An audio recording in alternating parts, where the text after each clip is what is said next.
Have your sports curiosity cured. Xavier Watts in this year's draft, and he's a promising player. Here's Robinson right side. Nice cutback. He's gone. Can anybody catch it? Not tonight. McCreary chasing. Won't get their touchdown, Atlanta. 93 yards. A veteran of the sports reporting game for over 25 years. Murray Boyles slipped it to no. Shed leaves it for Murray Boyles. Barnes a three. It's a 2-point game. Breaking down Edmonton's favorite teams. And Savoy, the second unit gets out there for Edmonton. Savoy off the pass. Hellebuck. Chip Russell. Right on the spot. No mistake. It's a power play goal. 7-11 left in the second period. 2-0 Edmonton. This is Sports 1440 and the Kevin Karius Show.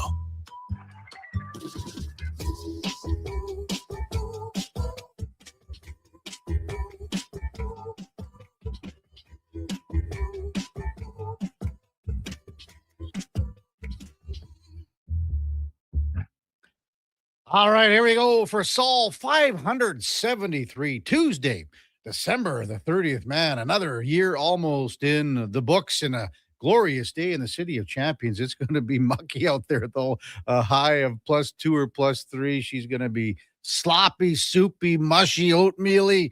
Make sure you got a lot of that windshield washer fluid for sure. Hey, good morning. Welcome to the Kevin Karius Show on Sports 1440 on your AM radio dial on your morning drive into work or wherever you're heading out on a Tuesday morning. Really appreciate that you could join up with us on Sports 1440 AM radio, but we're also on the old tube on YouTube on Sports 1440 AM. You can drop us a like and a subscription. We would appreciate that. Also on X, Facebook, Instagram, even Twitch, and as always, we're streaming on the many services that are out there on iHeart, Radio Player Canada, TuneIn app, sports1440.ca. And if you miss any part of any show, it turns into the many, many podcasts that are out there. Apple, Spotify, Google, Amazon, subscribe.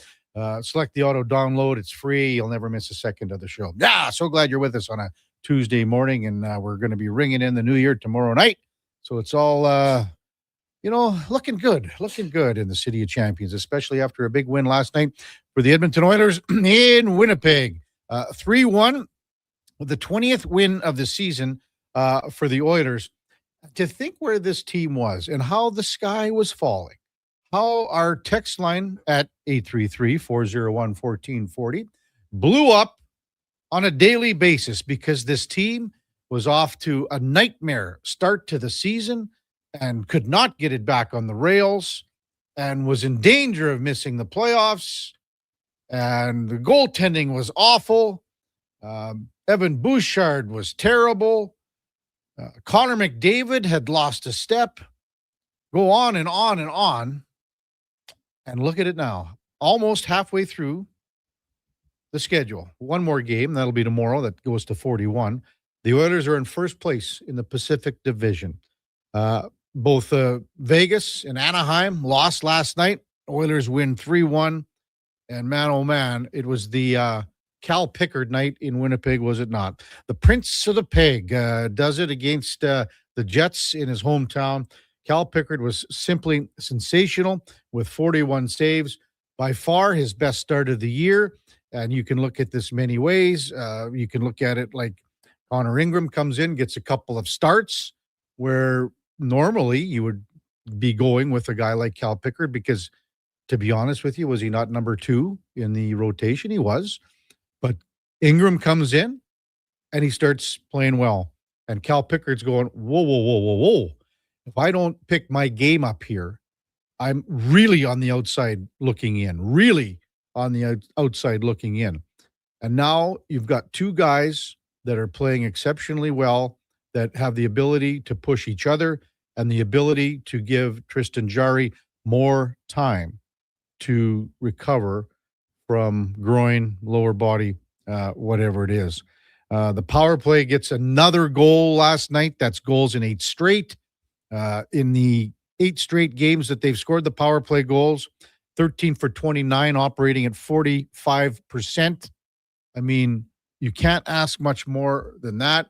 You get a goal from a bottom six guy in Max Jones. You get some exceptional forechecking on that play by Curtis Lazar. Could have been called a slash maybe on the hands of Dylan Stanley, but the puck squirts out and Max Jones pumps in his first of the season. Full marks for the Oilers last night. Winnipeg kept coming. The Oilers gave up more than a few high danger scoring chances. I mean, Cal Pickard was amazing. Taves right off the hop, that shot in tight, left pad save. On the power play, Cal was moving extremely well, left to right, right to left, especially left to right, because Mark Scheifele, where he gets set up in, for the one-timer in the Ovi spot, a little bit lower, kind of halfway between where Leon is and where Ovi is. But Cal Pickard slid across many times to snuff out Mark Scheifele. Gabe Velarde had a couple of looks. Pearson had a look. The best save of the night was on Kyle Connor, and that was at the tail end of the second period, right on the doorstep. Made 15 saves in the first, made 11 more in the second period, 41 in all. And Cal Pickard, by far, the number one star. But you saw so many other things last night. The commitment. Think about the commitment on little things like Connor McDavid laying the body. Ryan Nugent-Hopkins drops the gloves with Neil Pionk. There was a check from behind from Pionk to RNH, and there was no call, didn't like it. Got up, gave Pionk a couple of shots, and then squared up. And, Ryan Nugent-Hopkins is a sneaky,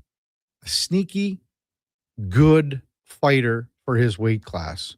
Very sneaky. And the only thing you're worried about there, don't break a knuckle, don't break a finger, because you're cracking guys at the back of the melon, on the helmet. Those are the one things when you have a high skill quality guy like that. Don't, just make sure somehow you get out of that unscathed. But then you saw a commitment later in the game too. You saw a couple of block shots in the third period. Curtis Lazar, again, I thought he had a pretty good game. Leon Draisaitl got in on the block party.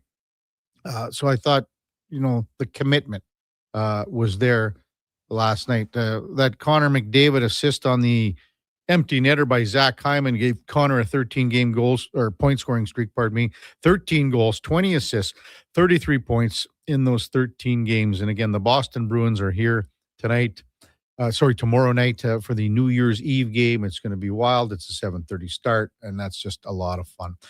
Text 833-401-1440. J-Man in Victoria. Old Jay says, morning, guys. Oilers, oh boy. Outplayed, outworked, but Pickard played great. Nice to see the goalie helped us out. Team got it done. Nuge, big tussle. First place. Great to see the Rams lose too. Jay from Victoria. Hey, let's welcome in the Duke of Delburne on a Tuesday morning, 7:08 in Edmonton. Duke, I can't imagine how you navigated things last night because you had the Canada-Denmark game going. Mm-hmm. Canada wins 9-1. It wasn't much of a game. At all. You had the Rams in Atlanta, which was not much of a game early. Until it was. And some incredible plays in that game. And then, of course, you had the Oilers game. So in your little setup where you've got the new coach, the TV, mm-hmm.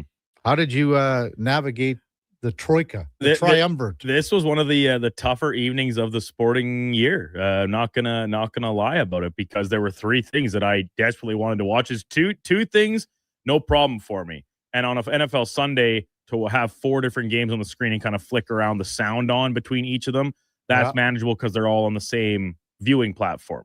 That I can do that kind of quad screen option. Not the case, so I had to be quite creative.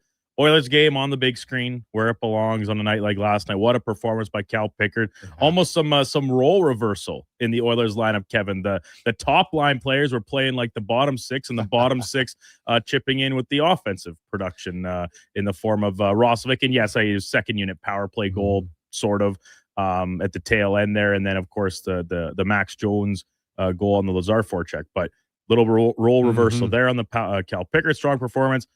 Team Canada on the desktop monitor connected to my laptop, streaming there from TSN. Plus, that game, a good effort by the Canadians, I thought, like taking care of business. And a couple guys that had been on the schneid a little bit, and we mentioned a couple of them yesterday that had underperformed the first few games, kind of popped off a little bit. See if they can carry that momentum into tomorrow night's New Year's Eve tilt against the Finns. And then lastly, Monday Night Football on my phone, sitting on my lap. And so for the first little bit, admittedly, the football game took a pretty legitimate third seat, third place in viewing order. But thankfully, because of intermissions, halftimes, breaks, and stuff, everybody got their fair share of attention. And what a finish to the football game. You got to give the Rams credit. It looked like they were pretty disinterested in the game for the most part, because they're like, they could at most move down one spot in the seating. Didn't seem to bother them too much, but they refused to go away. Defense came up with some big plays. But unfortunately, it was the Falcons defense that was actually really the story of the night, despite the points they did end up surrendering. Yeah, I mean, Bijan Robinson was unconscious. Oh, my goodness. Couple 93 yards. Longest play of his career, college or pro. Yeah, 195 on the ground, 34 more on the through the air, 2 TDs. I'm looking forward to seeing like the athleticism on the blocked field goal by Jared Verse. Insane. I can't wait. And then, you know what? Then he got into the rotation a little more on the D line, in the fourth after that, because, you're riding the hot hand. I think this guy's going to be unreal. There's a lot to like about both these teams on their young defensive fronts that they possess. Pierce was good again. Pierce, Walker were both excellent. We talked about that yesterday. Both 7, 8 sacks on the year, something right around those numbers for first round picks. And this game mattered to the Falcons too, because the Rams have their first rounder this year as a part of the trade that got them Jalen Walker. So you have to think that a win there that bumps that, like, losing just moves them further down the draft pile, aka giving the Rams a better pick. They managed to put a little bit of a stall on that. So that's almost just the cherry on top of last night's win for the Falcons. Raheem Morris maybe coaching for his job. Kirk Cousins trying to prove he can still get the job done and find himself a new home. Maybe it is still in Atlanta with the Michael Penix. A couple of tippy toes for Kirk. Oh, for sure. There's a few that he got lucky. He never got picked and just thrown over the middle like that, man. And lastly, Kev, I would say this. Maybe the biggest story of last night's win has absolutely nothing to do with either of these two teams, and the fact that it sets up a potential win and you're out scenario for the Tampa Bay Buccaneers on Saturday night.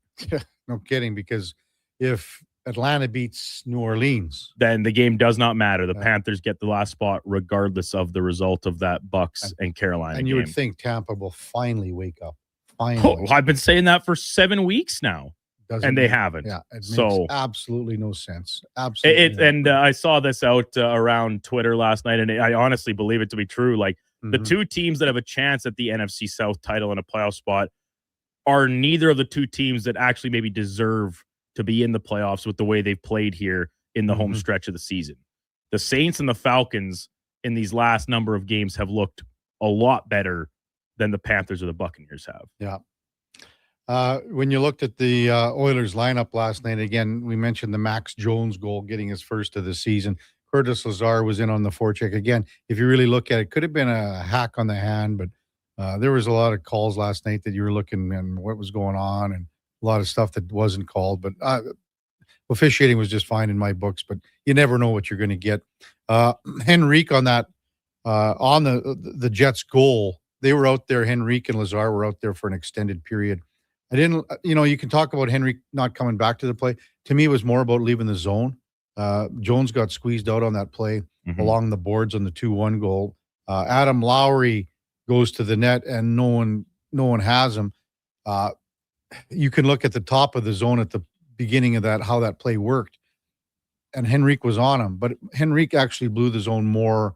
And that was the more egregious mental error on that play for me than not coming back, because he was out of the play because he left the zone. And because of that line combination and the line setup, that meant Andrew Mangiapane was a healthy scratch.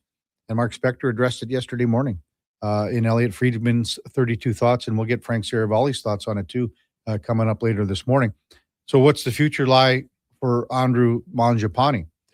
Well, this is a guy that, was brought in here to be a really, not just a bottom six guy, but a guy that could float around the lineup and a guy that would have the ability to create and produce offensively.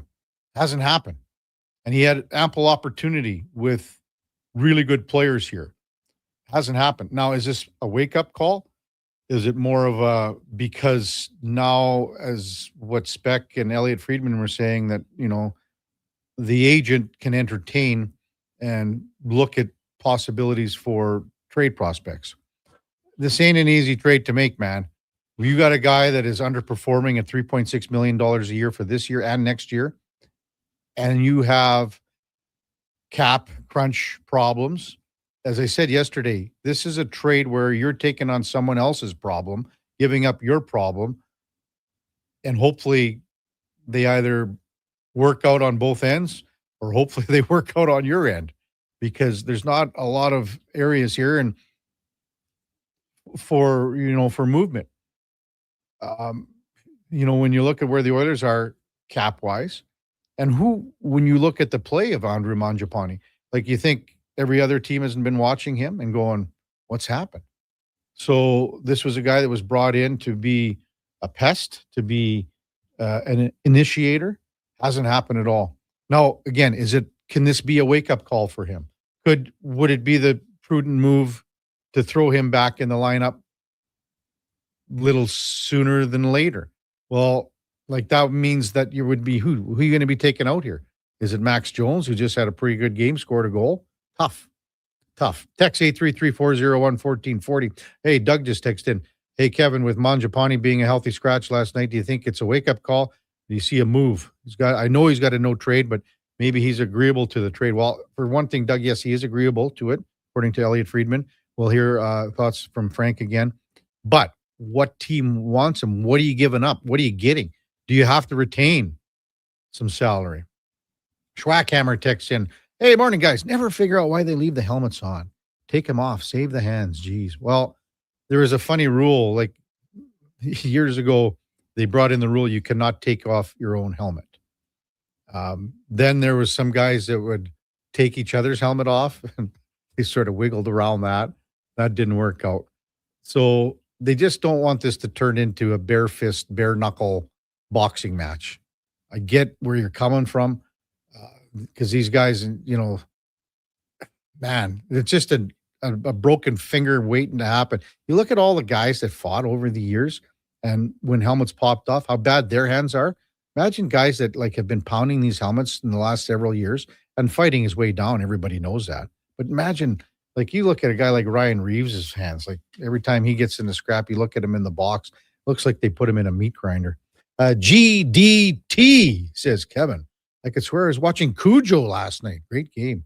Wow. If Cal Pickard turns into Curtis Joseph, GDT, I think the Oilers would be quite happy with that. Also, again, Canada beat Denmark the 9-1. McKenna had 3 goals. Local product Braden Coots had a goal, so good for him. 10 of 13 forwards had 1 point, so that was pretty cool.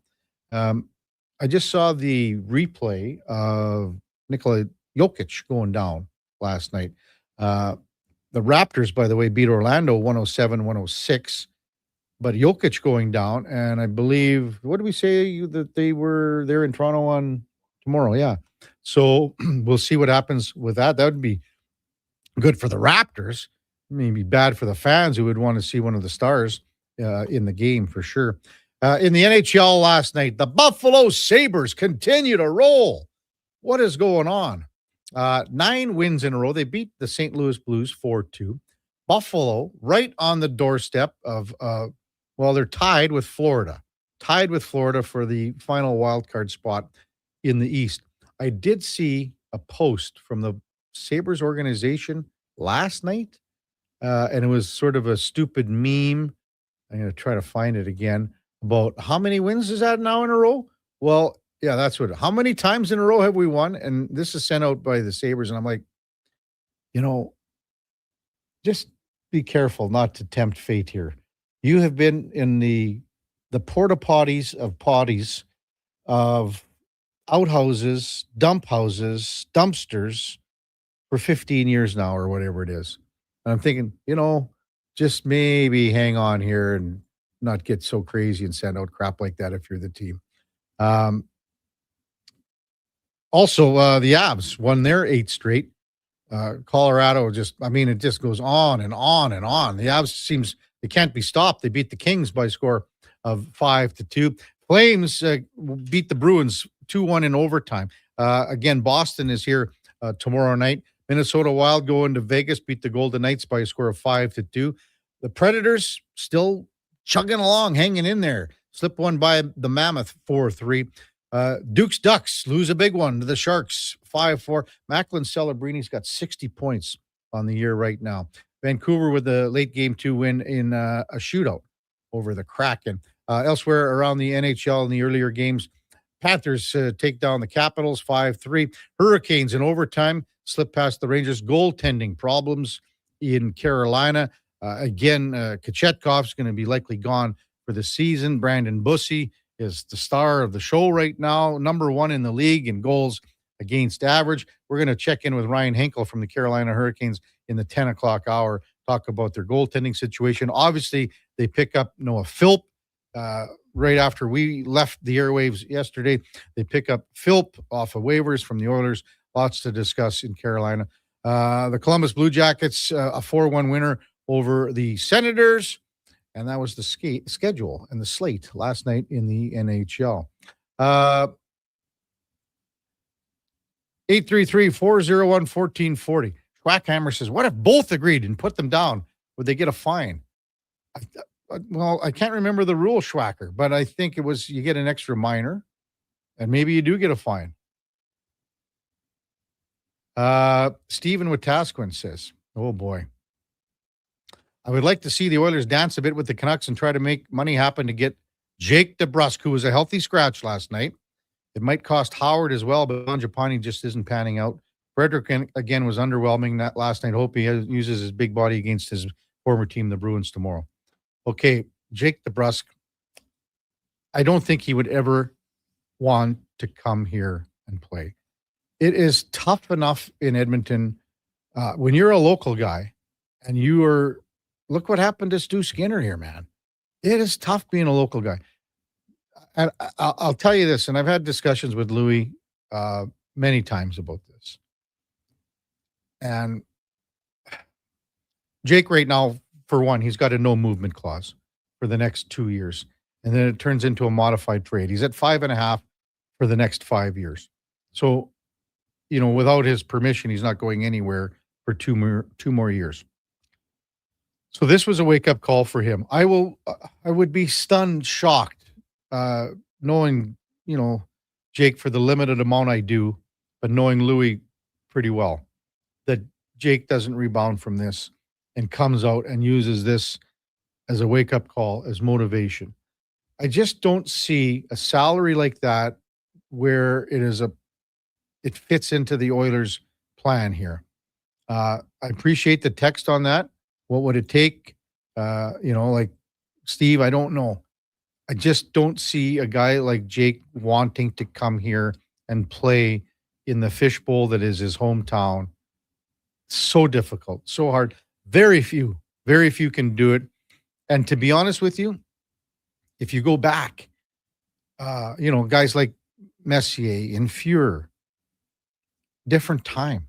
If those guys ran like they did in today's day and age with social media and camera phones and things like that, and Twitter, and someone having a bad game, you know what? It wouldn't have surprised me if those guys would have said, I want to get the hell out of here. Think about Grant Fury, our co-host for the first year of this show. He said the fans are jerks. He said that it was in the paper. That would have been times a million, a comment like that, as opposed to what it was back in the day. I just see it harder and harder to play in your hometown. And you might say, well, what's the big deal? Well, it's just difficult. Again, look at how, basically Stu Skinner, it just didn't work out in his hometown. 833-401-1440. Stair Farmer says, good morning. It was good to see the bottom six play with some sort of an identity. Fair comment. And again, with Mangiapane coming out, that allowed Lazar and Jones to do a little more banging. I have to mention, too, Janmark and Podkolzin on that one penalty kill in the second period. Was the first period. Unbelievable job because they were out there for probably $1.50. And Jack Roslovic says, I'll take the bullets and go down to the third line, center it. And again, as Duke mentioned, is the second unit power play. Good play by Henrique going to the net. A little deflection goes off Hellebuck. Puck squirts out to Jack Roslovic and picks the corner on Hellebuck. Keep those texts rolling in at 833-401-1440. Brian Deserley says, welcome back, AK. Article 2 is up on elksnation.ca. We will check it out. Article 2. Is that podcast 2? Article 2? No, Brian is a new contributor at Elks Nation. He dropped the news while you were away last week. Wow. Had his first article was about a Christmas wish list for the Double E. Here we go. It looks like piece number 2 up. So along with Greg's and Declan, of course, Eddie chipping in with the work on the podcast alongside Declan Kruger. Brian Deserley, one of the writing contributors at the site now. This was something like, again, this happened when I was gone. So. Correct. Well, I guess I shouldn't take any days off, dude. Summerside Ken says, morning, KK. Watching the juniors last night in the past 2 games, Gavin McKenna seems to only do anything against lesser teams. He did nothing against Latvia and the Czech. Well, it's going to be something that we talk about with our first guest of the morning, and that's going to be Scott Wheeler from The Athletic. He will chime in here at 7:30. He had a prior commitment, so we're a little late to the party with him, but we'll check in with Scott at 7:30. Mark Spector in his usual 8 o'clock time slot. Frank Saravalli had to be pushed back. Hey, Duke, is he at 9:20? I believe Frank is in Minnesota as well, taking it in. So he just sent me a text yesterday asking if he could bump back another hour. And it actually worked out kind of well for us today. Frank, so look at Frank. So we'll have Mark Spector at 8 o'clock, little open time at 8:20. We'll hear maybe some Oilers post here as well at probably in that 8:20 time slot. How does that sound? Then Frank Saravalli at 9:20. In between, Lorianne Munzer will check in, the former Olympic gold medalist. And we've got to mention, too, we're a day away from the Canadian Olympic men's hockey team being announced. So we will discuss that and many other things with Frank at 9:20. As mentioned, we have Ryan Henkel from the Hockey News, covers the Carolina Hurricanes at 10 bells. And then Connor Halley from Fantasy Frenzy and the Jason Greger Show coming up at 10:20. When we come back, Scott Wheeler from The Athletic. It's the Kevin Carey Show with the Duke of Delburne and Josh Fenwick on Sports 1440 AM radio. We're also streaming on YouTube, X, Facebook, Instagram, and Twitch. Mr. Rooter decorates a gingerbread house. Wow. What did you do here, Mr. Rooter? Well, we've got a Jube Jube toilet, complete with an icing-based wax seal. The main water line is licorice, red for hot, black for cold. You got your standard marshmallow hot water tank and a candy cane sewer line. And on the outside, candy corn hose pips. Disgusting, but they get the job done. To have your Yule clogs fixed, trust one plumber, Mr. Rooter. Today on Hey Culligan, how smart is your water? Here's Tracy. Hey Culligan, I think my water might be dumb. Good news, Tracy. Your water's not dumb. It's just not talking to you. You can make my water talk. No, but the new Culligan Smart Drinking Water System can talk to your phone to tell you when your water filters need changing and help you meet drinking water goals. Now that's some brilliant H2O. You said it, Tracy, and we're already on the way. Let us help you out with a free in-home water test from a local Culligan water expert at culligan.ca.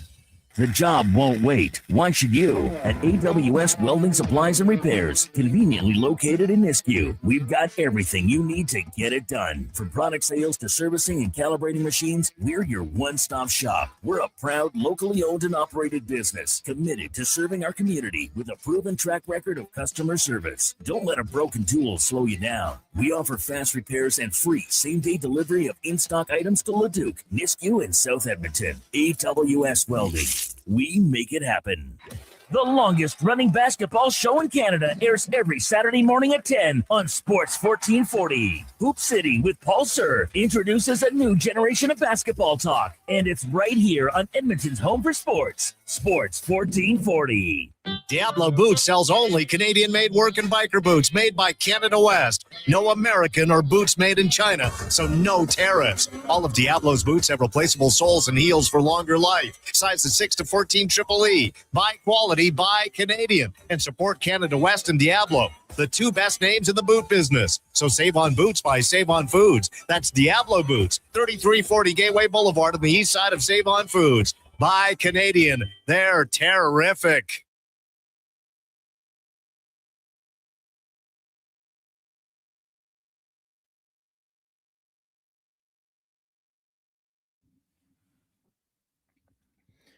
Portions of this hour are brought to you by Nectar.io. Learn more about how we can help your business automate processes, streamline operations, and save money at Nectar.io. Nectar.io, your business made better. Have your sports curiosity cured with the Kevin Karius Show. This is Sports 1440.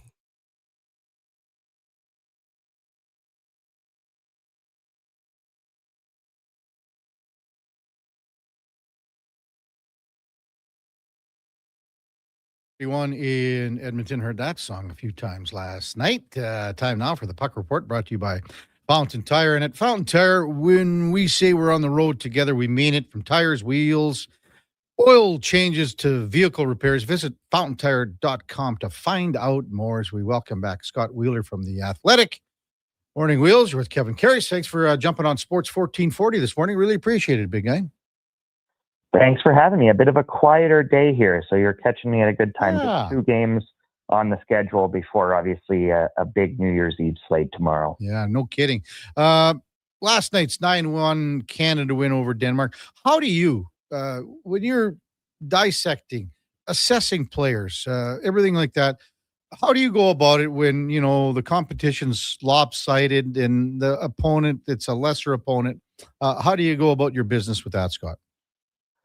Well, I think last night is less about evaluation for me and more about just for Hockey Canada, making sure that the guys who maybe weren't going get going. Like, I think it was important last night in particular that Michael Misa and Porter Martone, who are supposed to be first-line top dogs for this team, really got rolling here. I think had been through 2 games just okay. I had thought at times that line, actually, that sort of quote-unquote top line with them and TJ Ginla should have been potentially broken up, or at least considered to be broken up. Misa was fighting it a little bit. He talked about just having 3 shots on goal through the first 2 games of the tournament, not having scored yet, a lone assist before last night. I think Martone had been maybe a little bit more noticeable than Misa, but Misa scored 60 goals in the OHL last year and was the OHL most outstanding player and a 2nd overall pick, and playing in the NHL this year for the San Jose Sharks. And sometimes it's not as easy as it's typically come for these guys. And Misa, frankly, in terms of his international pedigree with Hockey Canada, has never had the big tournament that Porter Martone, for example, had for them when he played at U18 Worlds and was one of the best players in the tournament there and won a gold medal there. And so it's just taken them a little bit to sort of really ramp up here. Martone's obviously one of the best players in college hockey this season, and they need those guys to be top dogs because they're relying heavily on those 2 and on Gavin McKenna, who also really got going last night. He had 4, he'd been better. Like, he'd had 4 primary assists through 2 games, but to see McKenna score the hat trick last night and put the puck in the net, I think was important for him. And now all of those guys maybe feel a little bit better about themselves heading into a very important New Year's Eve game for first place in the group with the Finns. No kidding. You mentioned Gavin McKenna, Scott, and we had a text come in from Summerside, Ken. I'll sort of paraphrase it just in the sense that McKenna seems to do more against lesser teams. He had a little more trouble against Latvia and Czech as far as generating stuff. Where do you stand on that point? No, it's a fair criticism, and frankly, it's been one that NHL scouts have had of McKenna over the years, of not just in college hockey this year, and sort of playing better against some of the lesser teams and having a tougher time against some of the top dogs in college hockey, including over a weekend that I was in East Lansing to see him play Michigan State, where coming out of those 2 games that weekend, scouts were very critical of Gavin and his play. It was a talking point at times in the Memorial Cup last year. I thought he was good, but not great there after he was obviously brilliant for them in their WHL playoff run.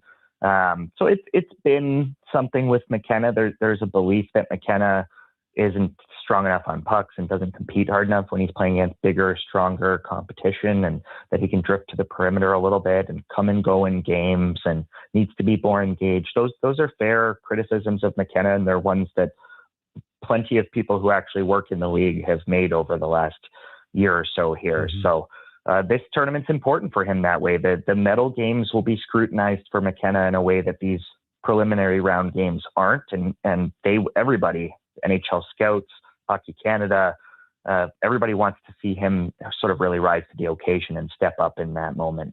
Scott Wheeler from The Athletic, our guest on the Kevin Karius Show on Sports 1440. Wanted to get your thoughts on Team Canada with a couple of players with local ties, starting with Keaton Vierhoff, Scott, who came in to make his tournament debut last night.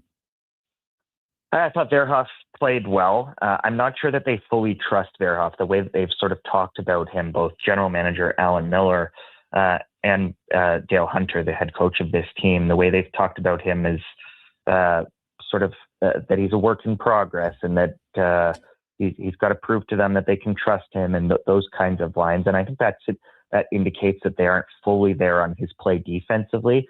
Keaton has played a huge role for this team at lower levels. Like, he has played 25 to 30 minutes a night in the games that have mattered in his Helenka Gretzky Cup and at U18 Worlds, even as an underager for them. So there has been a trust there, but at this level, it's different. And I think had he been a left shot defenseman, there would have been more of an opportunity for his team, because he's a right shot and because there are two returning players from last year's team, but two returning NHLers, Harrison Brunick, who would have been on last year's team if not for breaking his hand just before the tournament, and Zane Parekh, who was obviously infamously cut from last year's team. Those guys are going to play a big role. Brunick's wearing a letter and Parekh is Parekh, right? So that always made it a little bit trickier for Vierhoff as a righty to earn ice time on this team. But I thought he played well last night, and they've now got a decision on him and Carson Karls in terms of who they want to play in that New Year's Eve game against the Sens and who they truly trust. Vierhoff is a very talented player. He's a 6'4" right shot D who can run a power play, though he's not running one of Canada's power plays here, and can make plays. And I thought he was very involved in the game offensively last night, but his footwork at times lets him down, and he can make the odd bad read defensively. And I think ultimately they will probably go back to Karls, and that Karls will be the seventh D into the medal round, just because he is sort of viewed as more of a sort of trustworthy guy for that kind of a role. But I did think Vierhoff acquitted himself nicely last night. Scott Wheeler with us on the Kevin Karius Show on Sports 1440. Braden Coots, a local product from Sherwood Park, scores a goal last night in the 9-1 victory over Denmark. What have you thought of his play so far, Scott? Yeah, I thought Braden was good last night. I was an NHL release on the goal that he scored. He's been just okay for them through the first three games of the tournament.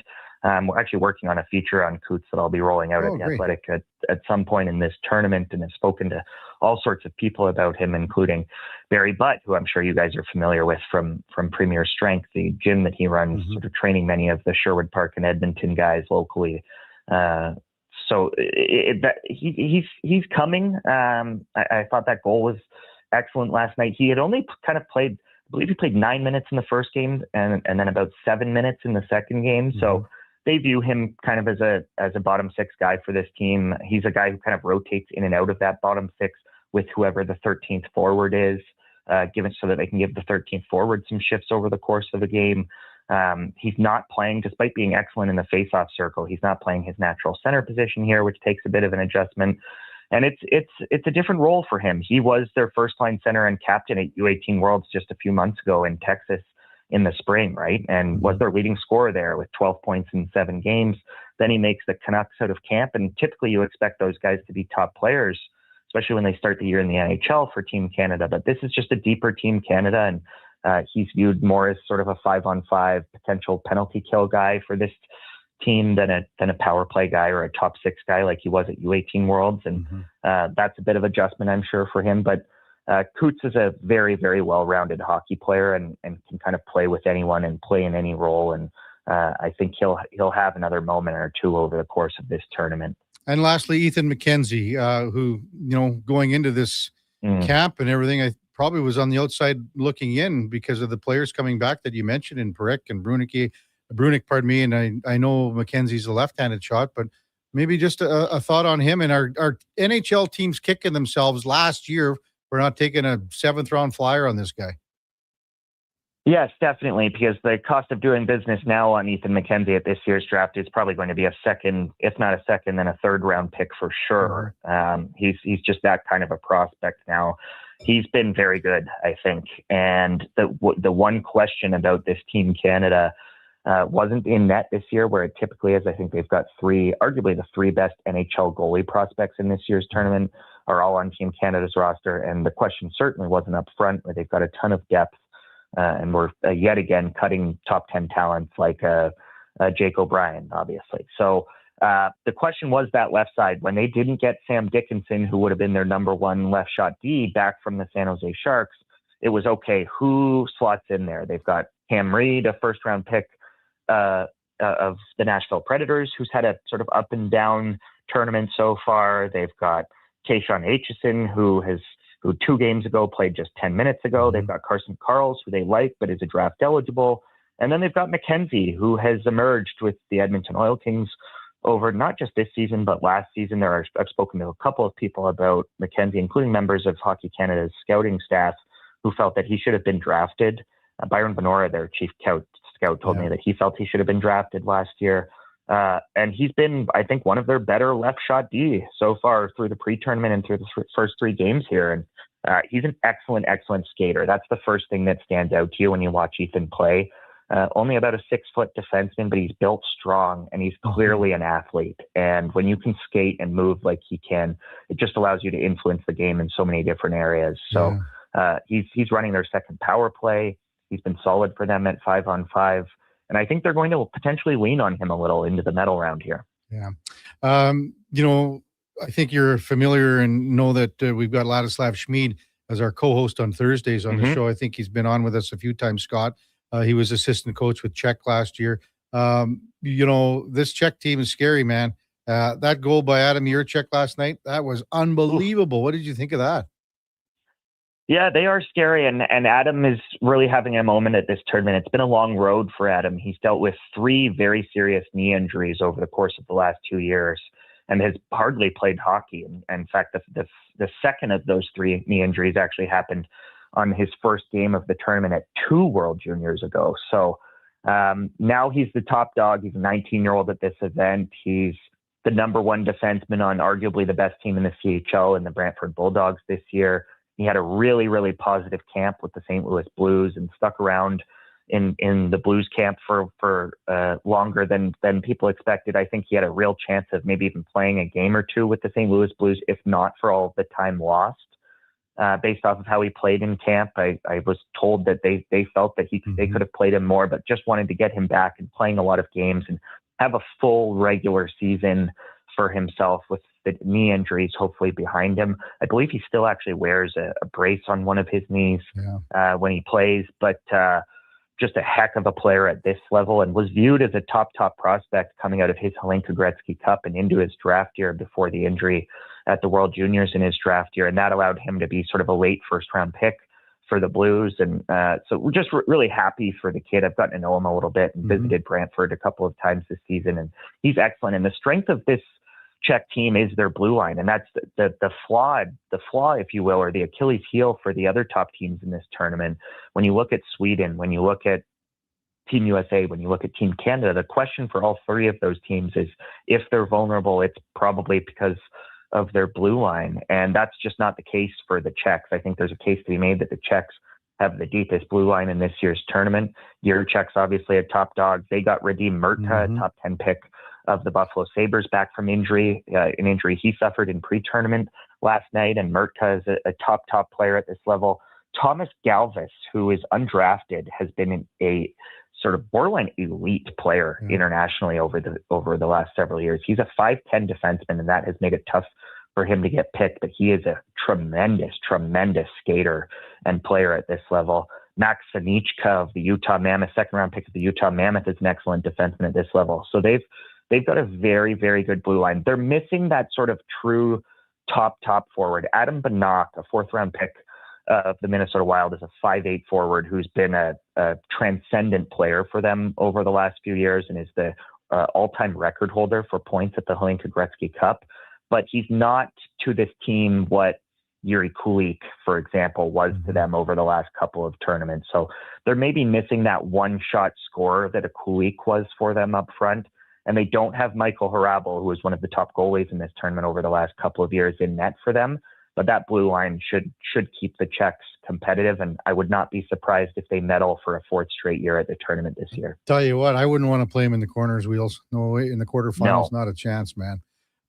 So tomorrow, the big day, Canada, Finland, Sweden, USA. What do you make of this Canada-Finland matchup here, basically for, top spot in the pool? Should be a good one. The Finns are the only team other than Canada in this tournament that's missing a player who didn't get loaned by their NHL team. Obviously, Konsta Helenius is playing with the Rochester Americans in the AHL right now and is basically a point-per-game player in the AHL right now. This would have been Konsta's third World Juniors, and he's already played for the senior men's team. So it's always tricky once you play for the senior men's team at a men's Worlds for those federations to then go to you and tell you you've got to leave the AHL and go back to play at the World Juniors for a third time. So that looms large. I think had Konsta Helenius been their first-line center at this tournament, that the Finns would have been right there with the other top dogs. I still think they're a competitive team. I still think they could beat Canada tomorrow night and medal in this event and all of that. They're a very, very good team, but they don't have a true star. They've got a 19-year-old veteran group. They've got Oliver Suvanto, a draft eligible, who's going to be a first-round pick, and Juho Pipparainen, another draft eligible, who's going to be a first-round pick, although Pipparainen's been kind of in and out of their lineup as a 7-8D for them at this event. I like their blue line, though. They've got 4 or 5 really good 19-year-olds on this blue line, not first-round picks, but very good players at this level, and it's kind of the same story up front, whether it's Julius Miettinen, a player that you guys will be familiar with from the WHL, who re-entered the lineup last night for them, or Heikki Rohinen, a player, a solid prospect for the Philadelphia Flyers. They've got some good players, and they always seem to exceed expectations at this tournament, the Finns. So the Canadians have to treat them seriously because it should be a very, very competitive game. Who do you think wins that Sweden-USA game, Wheels? I would lean Sweden if Cole Hudson's not back. Cole is such a big loss. Team USA's blue line and goaltending is a major issue. It was a major issue even with Cole Hudson in the lineup. And then we saw our first look at them without Cole Hudson last night in a narrow, obviously 6-5 win over the Slovaks. And that blue line and goaltending really is going to have a tough go moving forward as the games get tougher at this tournament. It's been a strength of their team, obviously, in recent years, and especially the goaltending has been a real strength of their team with Trey Augustine and Jacob Fowler even as the backup behind Trey Augustine. But no, I think that leaves the Americans more vulnerable than the Swedes are. The Swedes haven't been super convincing at this tournament either, but I do favor the Swedes if Cole Hudson's still not quite ready to go. It does sound like Hudson, who took obviously a puck off the back of the neck and had to be stretchered off 2 games ago for Team USA. It does sound like he's going to play in the medal round in the games that matter, though, and that he's sort of day-to-day here, which is very, very positive given the way that it looked. Hey, Scott, as always, incredible insight. Thanks for coming on. Enjoy a bit of a lesser busy day today before tomorrow's wild one. Thanks for coming on as usual, and Happy New Year to you. Thanks a lot. Cheers. Anytime. Back at you. Yeah, Scott Wheeler from The Athletic, one of the top dogs when it comes to assessing talent at the World Juniors, watching these games. I mean, when you got boots on the ground, it doesn't get better than that. That's the Puck Report, brought to you by Fountain Tire. And again, we have one thing on our mind, and it is your vehicle. From tires to wheels to oil changes, book your appointment at fountaintire.com today. When we come back, quick little segment before we get to Mark Spector at the top of the hour. It's the Kevin Karius Show with the Duke of Delburne. Josh Fenwick on Sports 1440 AM radio. You can also watch us on YouTube, X, Facebook, Instagram, and Twitch. Hold up. Are you pulling my beard? Booster Juice has 2 new booster balls for the holidays this year. That's right, Santa. The Eggnog Booster Ball and Caramel Pecan Pie Booster Ball are 2 new flavors to put some extra jingle in your step. So are you a pie guy, Santa, or a nog guy? Both! Good call. That's extra jolly. Happy holidays from your friends at Booster Juice. Canadian born, blending since 1999.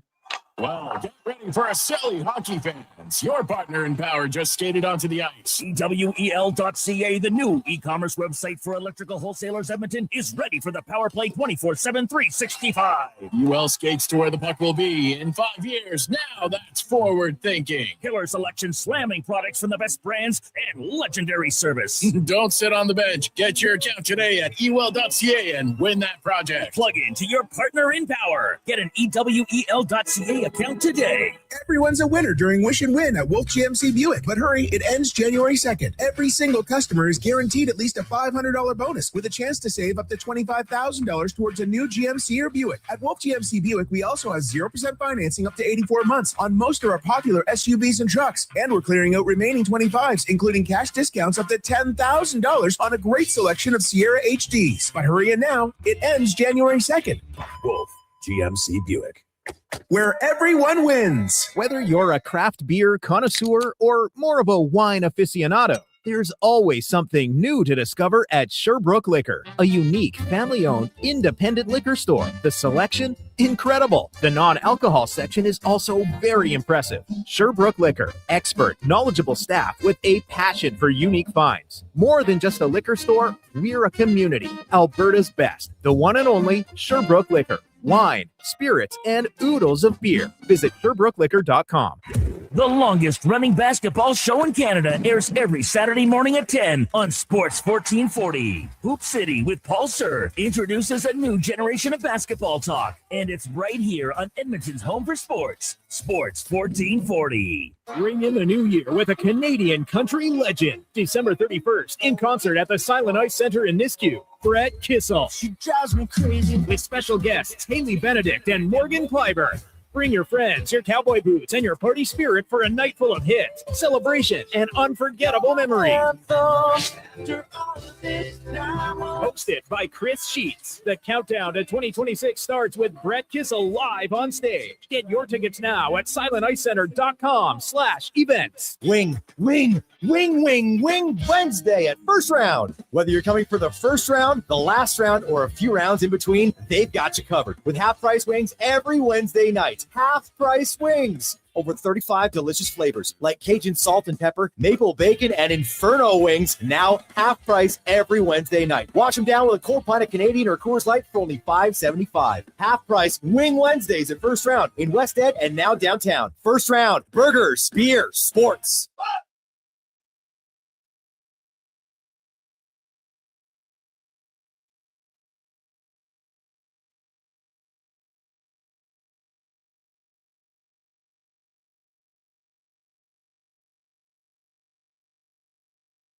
Just in time for the morning skate.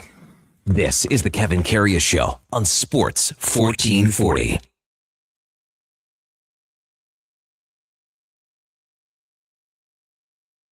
The big program, 7:53 in Edmonton. Quick little segment here before we get to the top of the hour. And Mark Spector, just because Scott Wheeler had to slide in a little later than normal.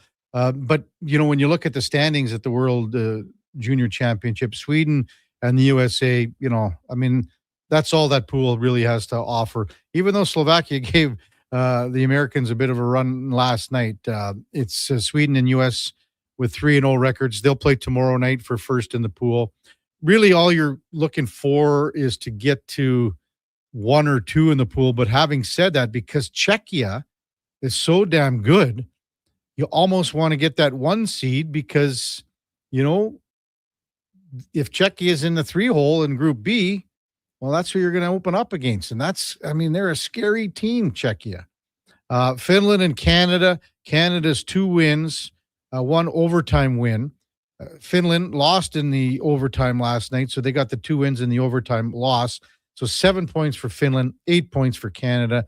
Czech beats the Finns in overtime, so they're technically 1 win, one overtime win and one loss for 5 points. Latvia, Denmark are out of it. Same with Switzerland and Germany. But those teams are playing for not only to get into the number 4 hole, but to figure out down the road for regulation the following year.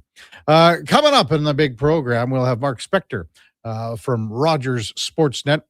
Lorianne Munzer also in the 8 o'clock hour at 8:40. We moved Frank Saravalli to 9:20 this morning from Frankly Hockey and Victory Plus TV. We've got Ryan Henkel from the Hockey News, covers the Carolina Hurricanes. Again, in case you missed it, Noah Philp picked up by the Canes off waivers yesterday. And then Connor Halley from Fantasy Frenzy and the Jason Greger Show will be with us at 10:20. Before all that, time now for a Sports 1440 update brought to you by Nectar.io. Learn more about how we can help your business automate processes, streamline operations, and save money at Nectar.io. That's Nectar.io, your business made better. Here is the Duke. This is a Sports 1440 update.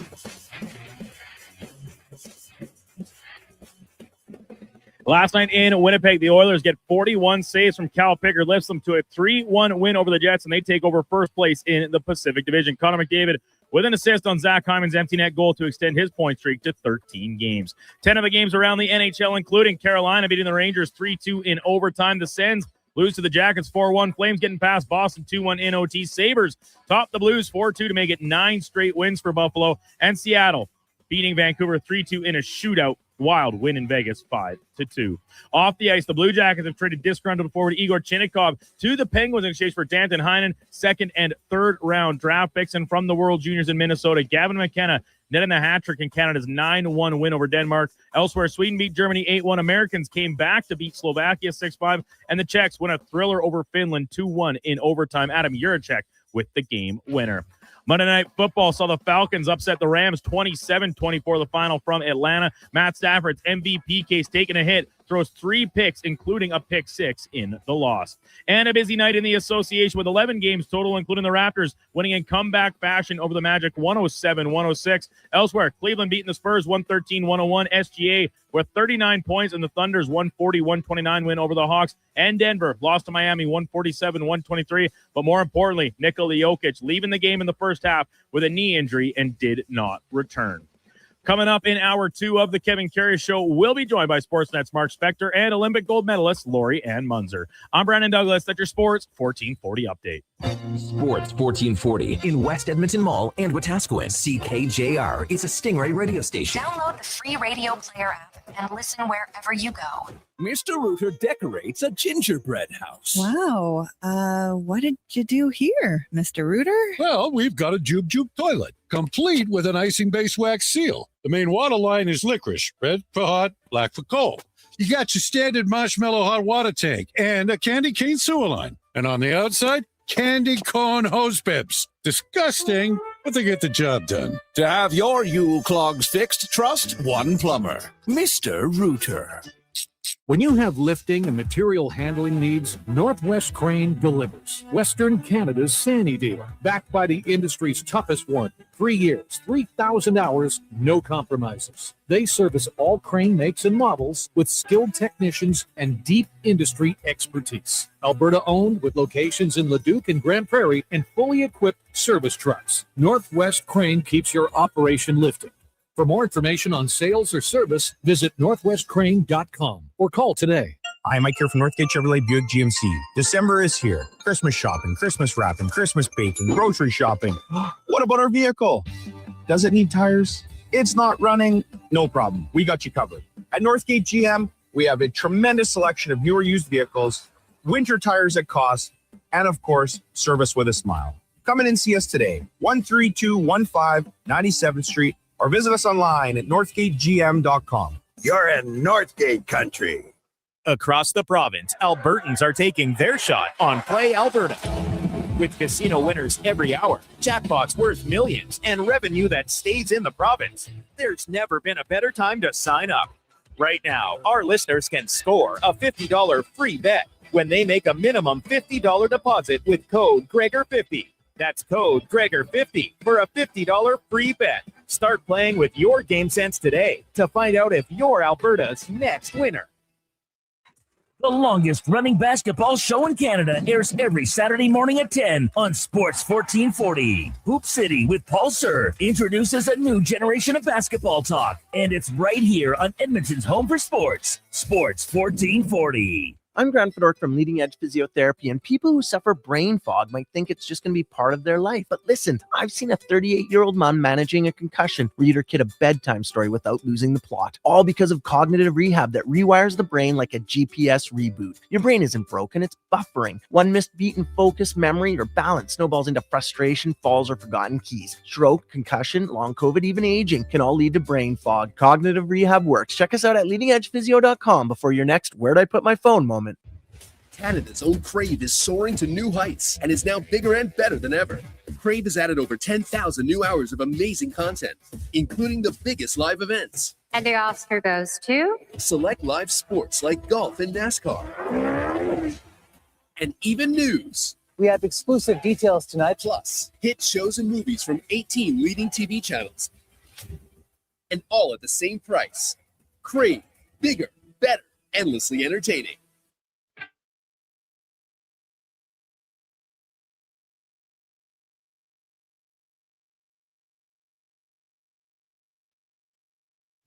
Stories, guests, and insights. This is Sports 1440 and the Kevin Karius Show.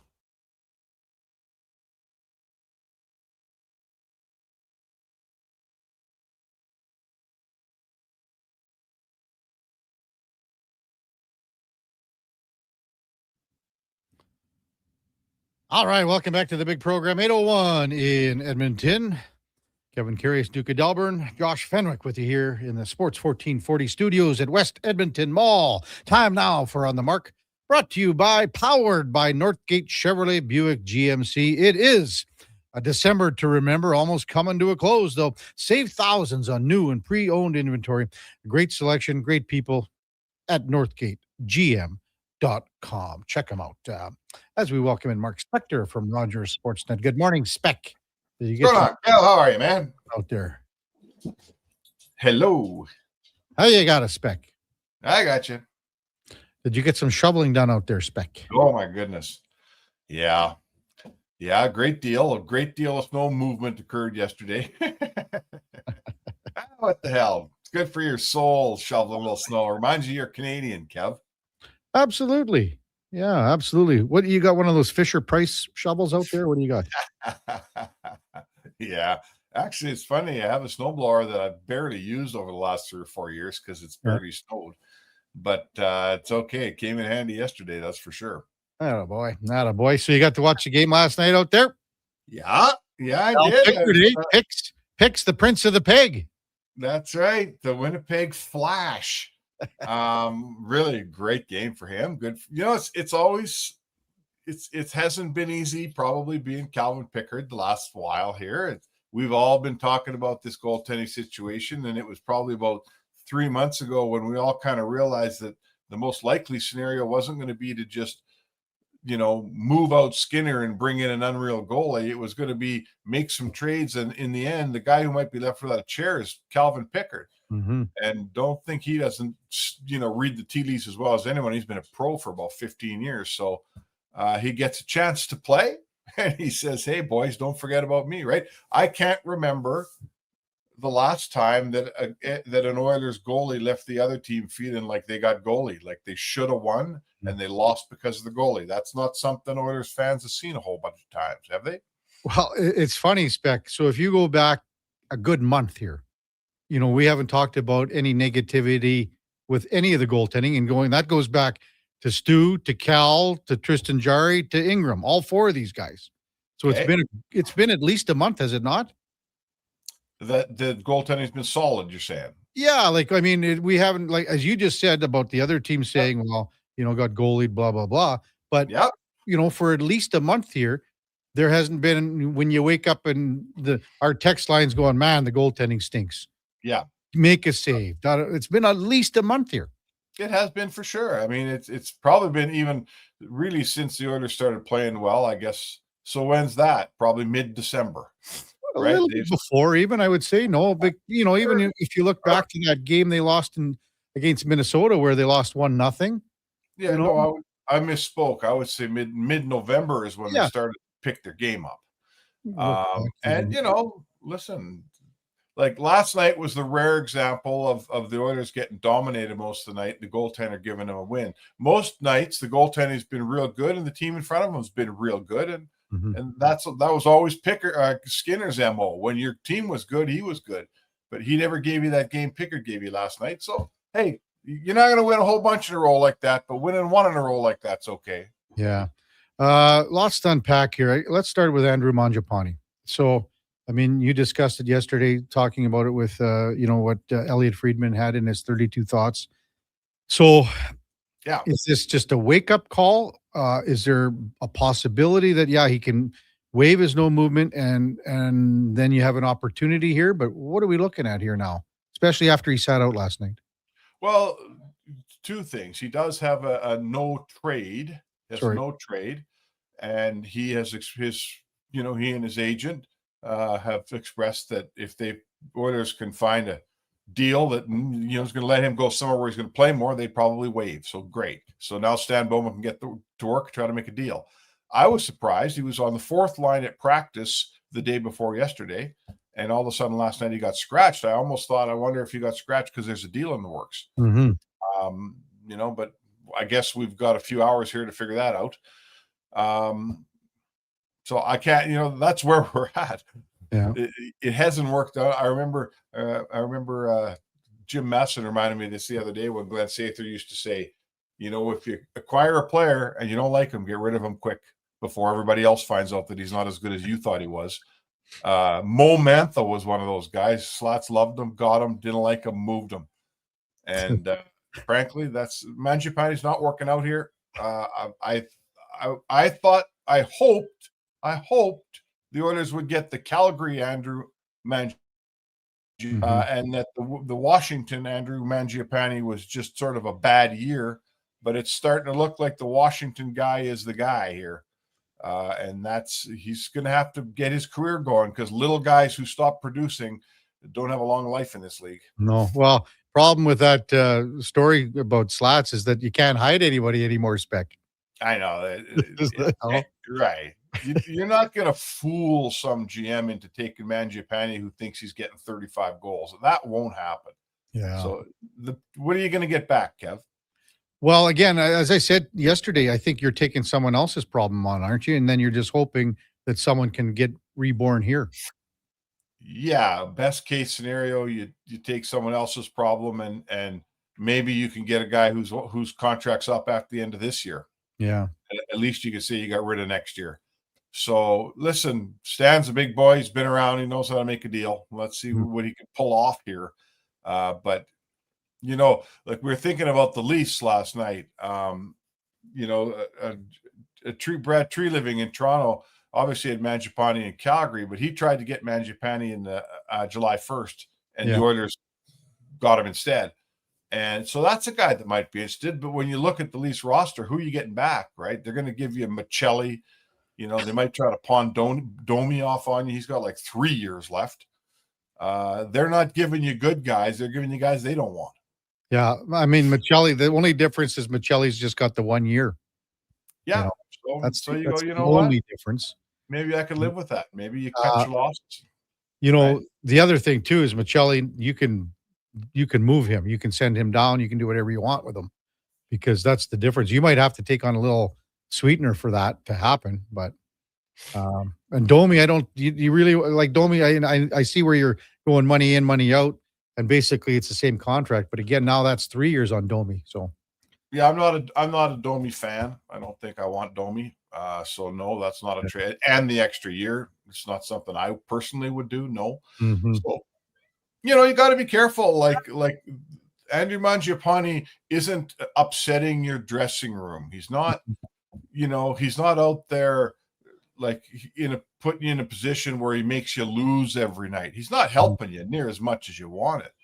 But you got to be careful. He's not, be careful what you bring back, right? You got to, he's not a total, complete disaster that you could never play again. He's just a guy you wish was better. Yeah. So you got to be careful who you trade for him. What about this then, Spec? Are you comfortable? Like, let's just say, I don't know, someone's not good to go tomorrow because it would be pretty tough to take out a guy like Max Jones, and Lazar's going a little bit here. Frederick could still be an option. Would you put Mangiapane back in sooner rather than later? We discussed this with Trent Frederick when he sat out. And does that upset anything? I wouldn't say that the Oilers played so great last night that nobody could come out. You know, you did like the fact that fourth line banged a goal in, and the Roslovic was on the second unit power play. Like, that was a very rare game for the Oilers, right? They don't get a lot of fourth line goals. They don't get any second power play goals. And that's what won on the game last night. Mm-hmm. So, you know, I'm not telling you they played so great that lineup can't be touched. Does it hurt Mangiapane to sit on another game? No. What's the state of the deals right now? Is Bowman got a couple GMs that are real close? Does Bowman have a GM that says, I got to fly in and look at this guy? Mm-hmm. Then you better play him. So, there's a lot of things going on around this thing. Sitting in one more game wouldn't kill Mangiapane either. Putting him in wouldn't wreck your team. So I'd see either way, Kev. Right, exactly. Mark Spector with us from Rogers Sportsnet. So Connor Ingram, and I saw you had a post yesterday, and we discussed it after. I did a little more looking up, but when you said 10 starts or 10 games, now the other thing that I looked up, Spec, is it 30 days as well? Because no, you said there was no time limit. So usually when a guy comes up like that, there's 30 days. Like, if you've cleared waivers already, you can, like, if you're in that window, there's a 30-day window, right, where you don't have to clear waivers again. This was an emergency recall. So he comes up, the days don't matter. He can stay up for 100 days and he won't need waivers going down. The only count going on here with Connor Ingram and waivers is 10 games played, not backed up, not sitting on the bench. Okay. So as long as he doesn't play, the minute he plays his 10th game in Edmonton, he will require waivers to get back down to Baco. If he plays 9, you can send him back down with no waivers. I did not know that until last night. I think most of our listeners didn't know that either. So I found out and I threw it out there. But I'm not telling you that I sense that by the time he plays 9 games for you, you're not going to want to send him down. But if sending him down for a couple weeks allows you not to have to waive Calvin Pickard and maybe lose him, it might be the move you make as an organization. You might do it to get past the trade deadline and hang on to the 3 goalies you want. That would be the move that I would do. And again, I don't know where I saw, and when I did the research on it, it did say the 30 days, but is that because he was waived once already and came through? I don't know. You know what? I've got my cap guy who's, a lawyer and has studied this thing, and he knows exactly what's going on with the cap. Mm-hmm. And that's what he told me, that in this case, when it's an emergency recall, they wipe the 30-day part of that equation out. It's only 10 games. Yeah. You're going to have to get someone to interpret that document for you other than me, buddy.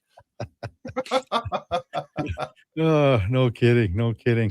Hey, what do you think of the RNH scrap? I mean, I said at the top, he's a sneaky, really good fighter, and we don't want him to be doing that, especially, cracking knuckles on helmets and stuff. But, that gave the team a little bit of a spark, a bit of a lift too.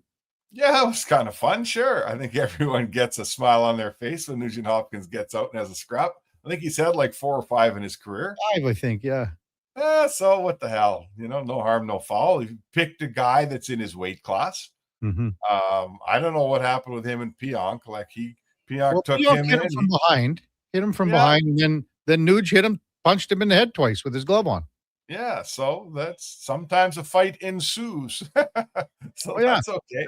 Exactly. I don't mind that. It's good to see some scrap out of your top skill guys. I mean, we all know who Nugent Hopkins is. He's not going to change his stripes and become King Kong Korab here. There was also a little bit buy-in that like Connor had a couple of hits, was looking to hit a couple guys, and Leon had a block shot or two, along with Lazar. So there was that. I thought there was a lot more commitment last night than people are talking about maybe today. Yeah, well, certainly after the game, guys were talking about the, Leon blocking that shot late. Listen, you got to earn your keep every night in this league. Like, some nights when you're Leon Draisaitl, most nights they ask you to score points, and most nights you deliver. But some nights there are no points, and you're out in the ice late, and you got to block a shot, and he dug in, he put his body in front of a key shot at the end of that game. As Zach Hyman made a really sharp play. I mean, if Kyle Connor makes that corner with the puck and time and space, what's the chances it's a 2-2 game, Kev? Right? This guy's a world-class shooter. Hyman steals that puck from him, disrupts that play, ends up getting an empty netter out of the deal. That's how you win. Your big guys can't act like big guys. Your big guys have to go out and muck it up. Look at Nugent Hopkins gets a fight. You're a couple of superstars making big defensive plays. That's if your superstars won't do that stuff, you won't win. We all know that. That play you're talking about with Zach on Kyle Connor, that just shows you how strong Zach is. Yeah. And to be honest with you, that showed me too that his wrist is getting stronger, because when you're extended like that, that's his bottom hand. There's a lot of pressure on that. I totally agree. When I watched that play again on replay, I thought, man, you got to be strong not to lose that battle when your stick's extended at the end like that. So anyone who's played gets it, right? The farther your stick gets away from you, the harder it is to control. And he fought off Connor. It was a little bit of a, like an arm wrestle almost.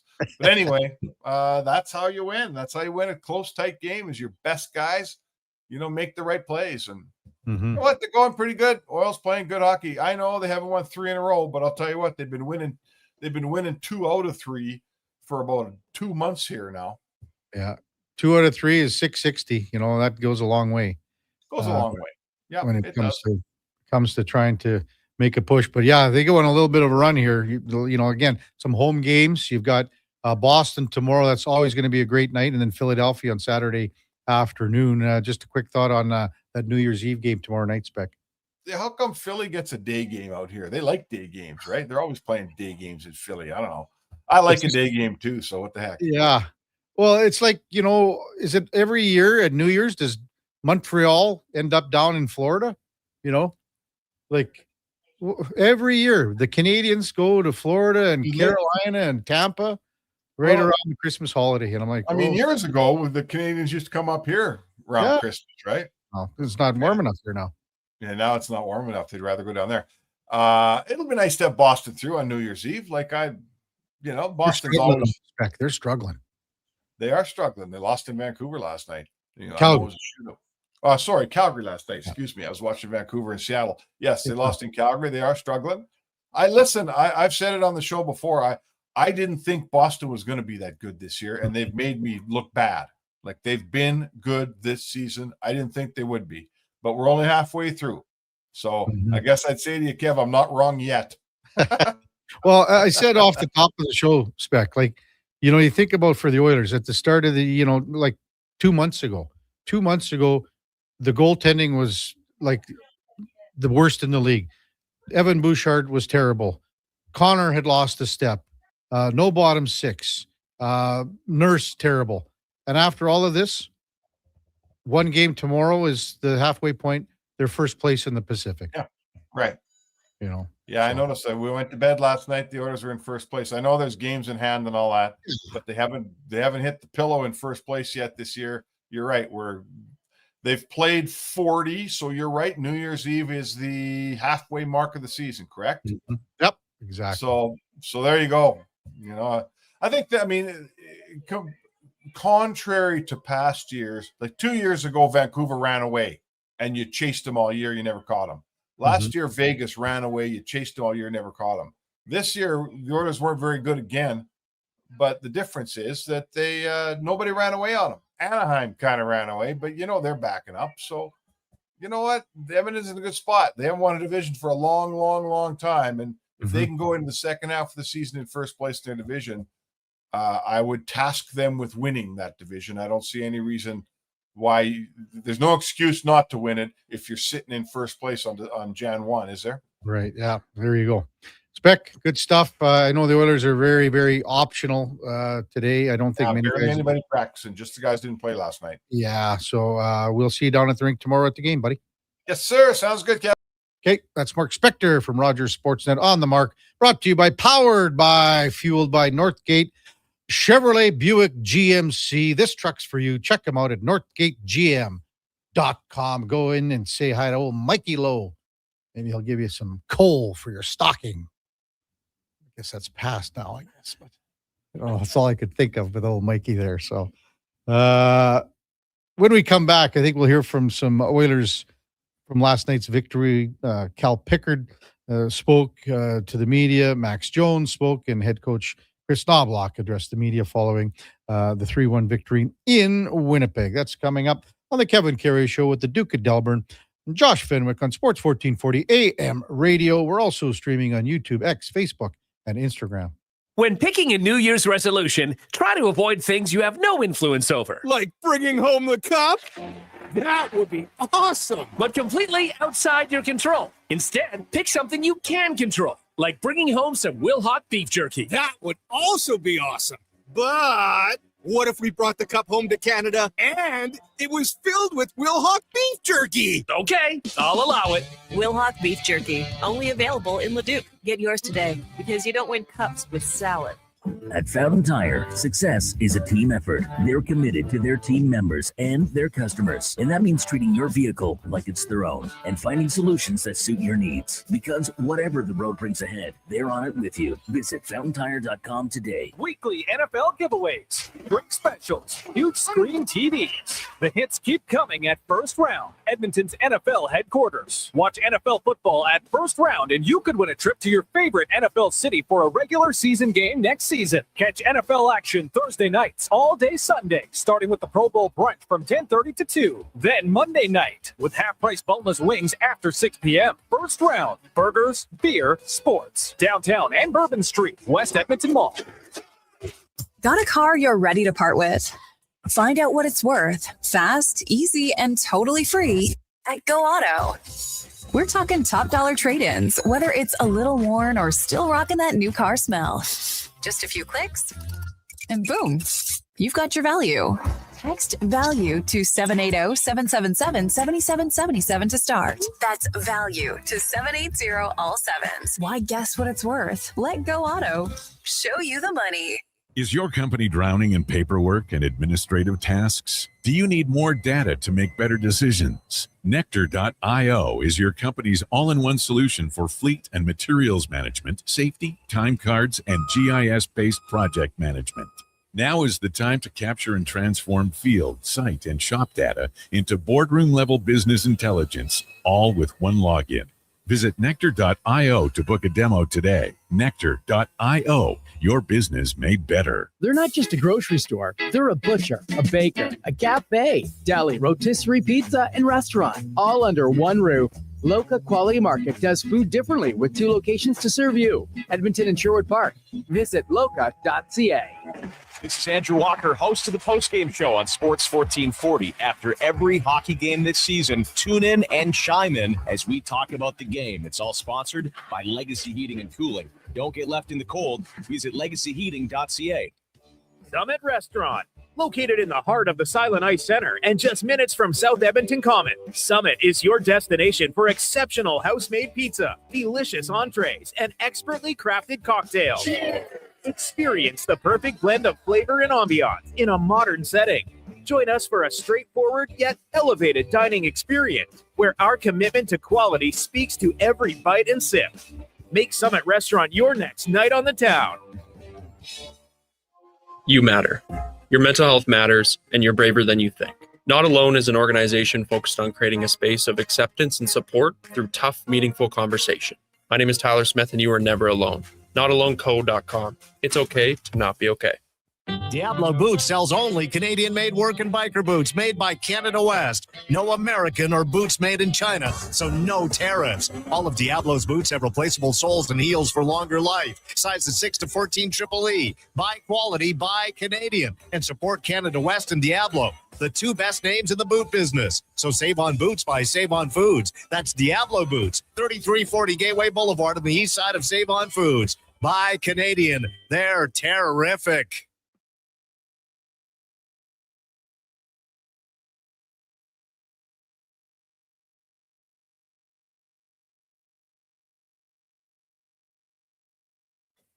Kevin Karius Show, breaking down Edmonton's favorite teams, even though his favorite Junior A hockey team is the Yorkton Terriers. Thanks for checking in with Sports 1440.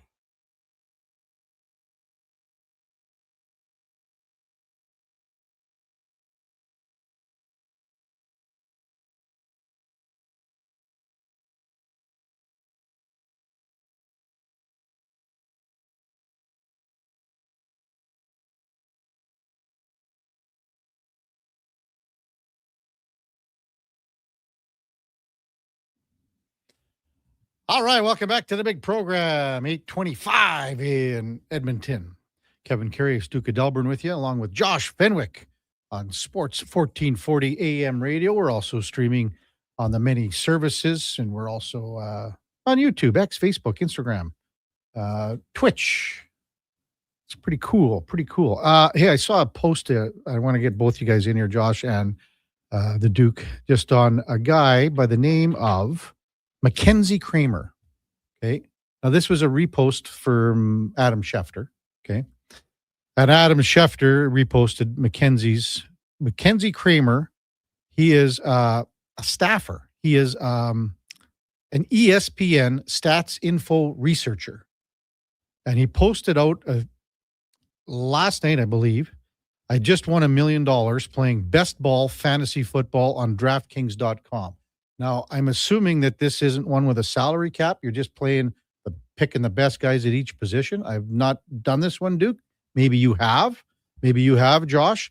Anyway, the guy ends up winning second prize of $1 million. If I'm reading this correctly. Oh, sounds pretty great. I'm not familiar. I'm not much of a daily fantasy player. I'll do it from time to time. Usually once football season ends, I'll start mixing it in on the hockey schedule and stuff. But no, I'm not familiar with the format necessarily. Like you said, if it's a salary cap or otherwise. But hey, good for that guy. All the power to him. His team is ludicrous. It could be. Do you see his team now? Yeah. Yeah, I'm looking at it. I searched it up. So he's got Caleb Williams, Bijan, Charbonnet, 29. Luther Burden, who came, with the Denzi out. Wandale Robinson had a big game. McBride was good. RV. Then I don't see any more after that, but I don't know if that was just a salary cap one or not, but it's a pretty big prize. And I thought of you guys when I saw this. Unreal. I thought of you, Duke. Because what? We're never going to win $1 million? I mean, I know I play the FanDuel one. I don't know if you do that one, you guys, but have I? Yes, yeah, for sure. $15 and you can win a couple $100,000. The highest I've ever won is $150,000. Grand? Yeah. Dude, come on now. Yeah. It's so hard. I mean, because there's literally sure. I mean, there's millions of people playing. Yeah, I was gonna say 500,000, 200,000, 300,000, 400,000, something like that. But I don't know. No, I have enough other things to occupy my resources and attention. Doing my best to grit out a fantasy football season. Not all of us can be as blessed and as insightful as the great Kevin Karius to win our championships with ease. Just remember, Duke, 2 years ago, this whole city was laughing at me. And what turned it around? What turned it around? Becoming a dedicated listener to Fantasy Frenzy. No, I think what it was, at that point, 2 years ago, I traded away quite a few guys. Oh, yeah. I remember you sold off, which made your bad season only worse and what propelled you to that winless year. I was third last year. So in the last 2 years, I'm 3-1. So third and first. Not bad. I'm happy with it. I can't wait to talk about this with Connor. And just you want to make sure you pass along all the information so then he can make sure it gets out there maybe during the Gregor show. Greg's has given me 2 congratulatory notices already.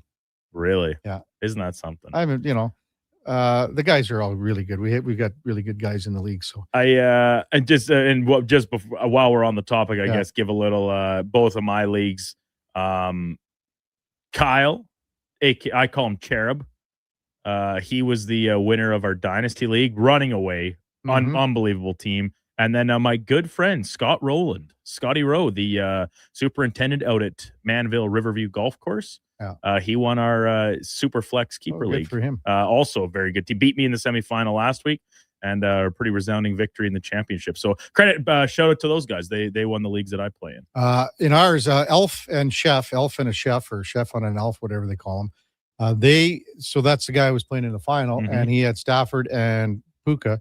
They didn't have a great game, but not only did he have a tough go last night in the championship final, but because of those 2 guys, not good, even if they were average, he would have won overall points. He finished 17 points back of the overall point lead. And is there a payout in your league for that? Yeah, $650. That's not too bad. Yeah. Yeah. We pay in our dynasty league. We pay out first, second, third, which I won, so I got my entry fee back. Oh, good. First, President's Trophy, which I think is maybe your entry fee or half your entry fee. So first place in the regular season, and then highest single scoring week of the year as well gets, I think, maybe like half an entry fee type payout. Well, that one year when I made that trade, it was at the deadline, and I had already, because we do after 5 losses in a row, you have to do a shot of Jack Daniels. Yeah. So I was technically out to 14 shots because I lost 19. It's a lot of shots. Yeah. So I pawned off half the shots in the trade, one of the trades, and that saved my life. Savvy GM you are, Kev. Yeah, You're yeah, like a young Pete Chiarelli out here wheeling and dealing. Oh, man. Last night, Cal Pickard, absolutely sensational for the Oilers. 41 saves, has been, you think about, again, everything that's come into play from back in the, 2 months ago with both Cal and Stu Skinner struggling. And then the trade, Jari goes down and Cal's got to fill in. And then Connor Ingram comes in and, that second start after, a lot of people thought maybe Cal would be they'd go back to Cal. But Ingram started against Calgary. Just the way it's been going, man. And those two guys are going to push each other. And to do that in his hometown, 41 saves in the peg, kudos to Cal Pickard. Here are his post-game comments last night. We were getting a little bit of family Christmas in there. What was in that turkey? Wasn't turkey. I actually don't like turkey, but steak, ham, pierogies, rice, Caesar salad. It was a Pickard special last night. It was good. Give us your rundown of your night and how you felt. Yeah, had a couple early ones. Got into it. It was consistent. There's no lulls in the game. They kept shooting. They kept coming. We did a pretty good job of keeping them on the outside. Their power play got some looks. Had to make some saves there, but it was just one of those games. They were great, and you got to give them credit. And they played well. And I needed to be good, and we defended well as well. Figure you're the first person to give your teammates compliments, but just what does this start do for your confidence? I mean, that was a quality start right from the drop of the puck. Yeah, honestly, I felt pretty good the last month or so.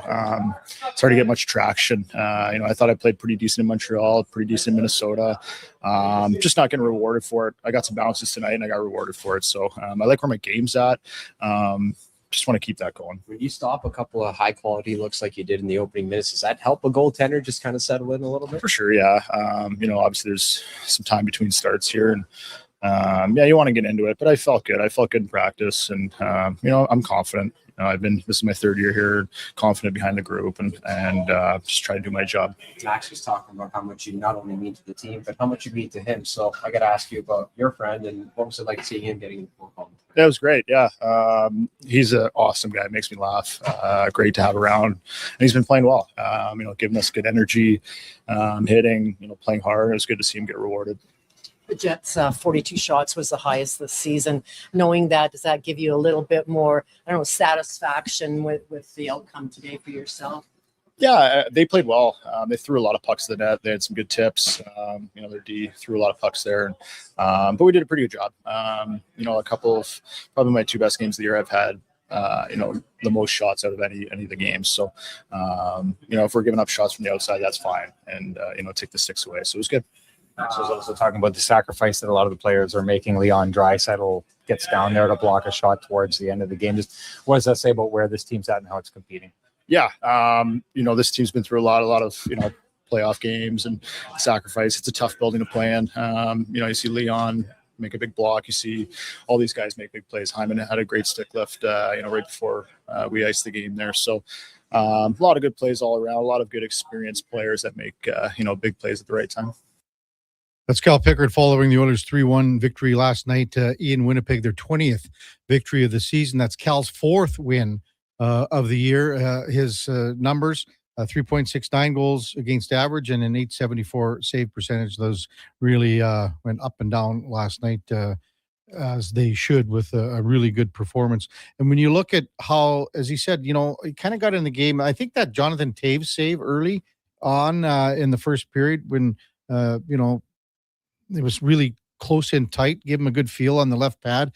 I was the most impressed, I think, with Cal's movement last night, post to post. If you think about it, and again, and we touched off this off the top of the show, just especially on the power play. You know, he had a couple of saves on Mark Scheifele where he set up for his one-timer opportunities, just to Cal Pickard's right. And he got across quite quickly.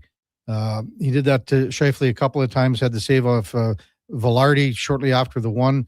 Pearson was in tight a few times. The best save of the night, though, was at the end of the second period, because at that point, it's, you're looking at a 2-0 game and everything's going well. And Kyle Connor's right on the doorstep, and he makes a really fine save, probably his best of the night. 11 saves in the second period, had 15 in the first period, and then the Oilers shut the door in the third period, even though, and to be honest with you, goalies are always, everyone's like that. You always remember the bad plays.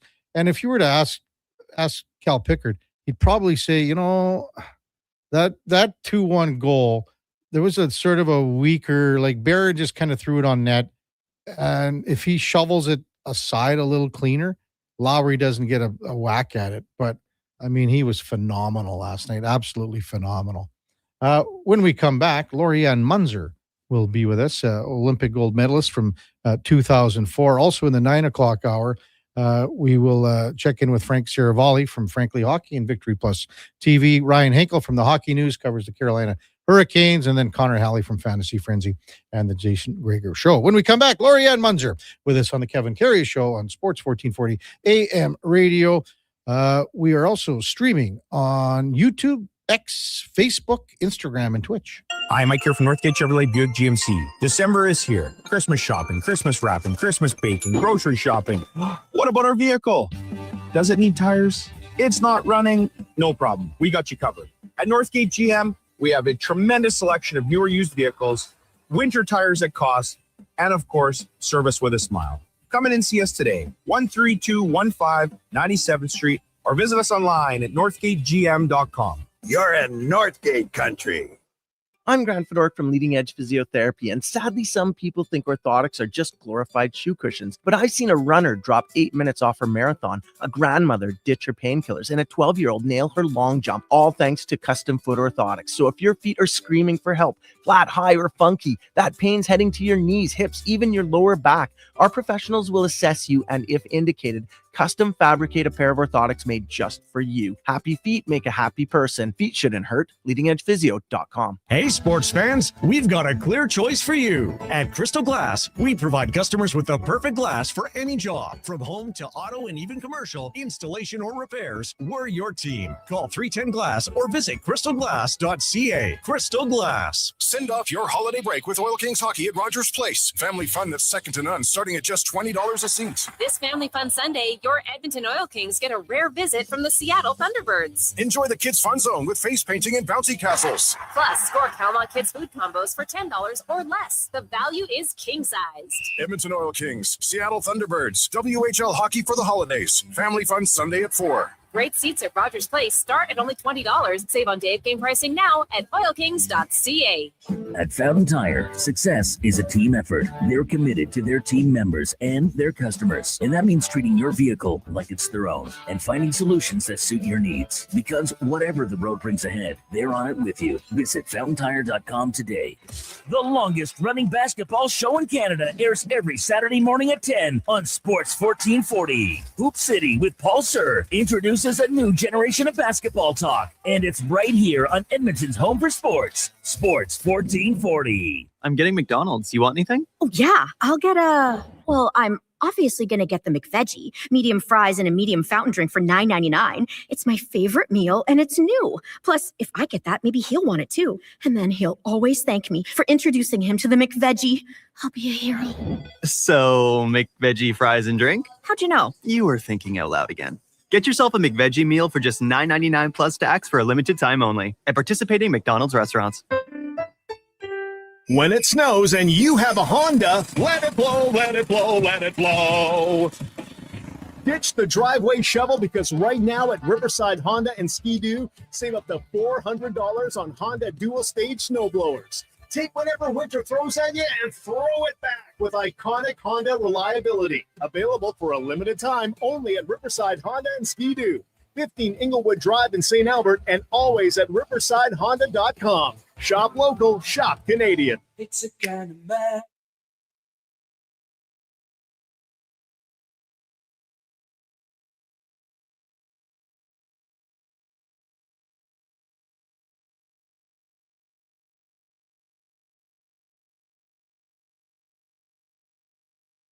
Have your sports curiosity cured with the Kevin Karius Show. This is Sports 1440.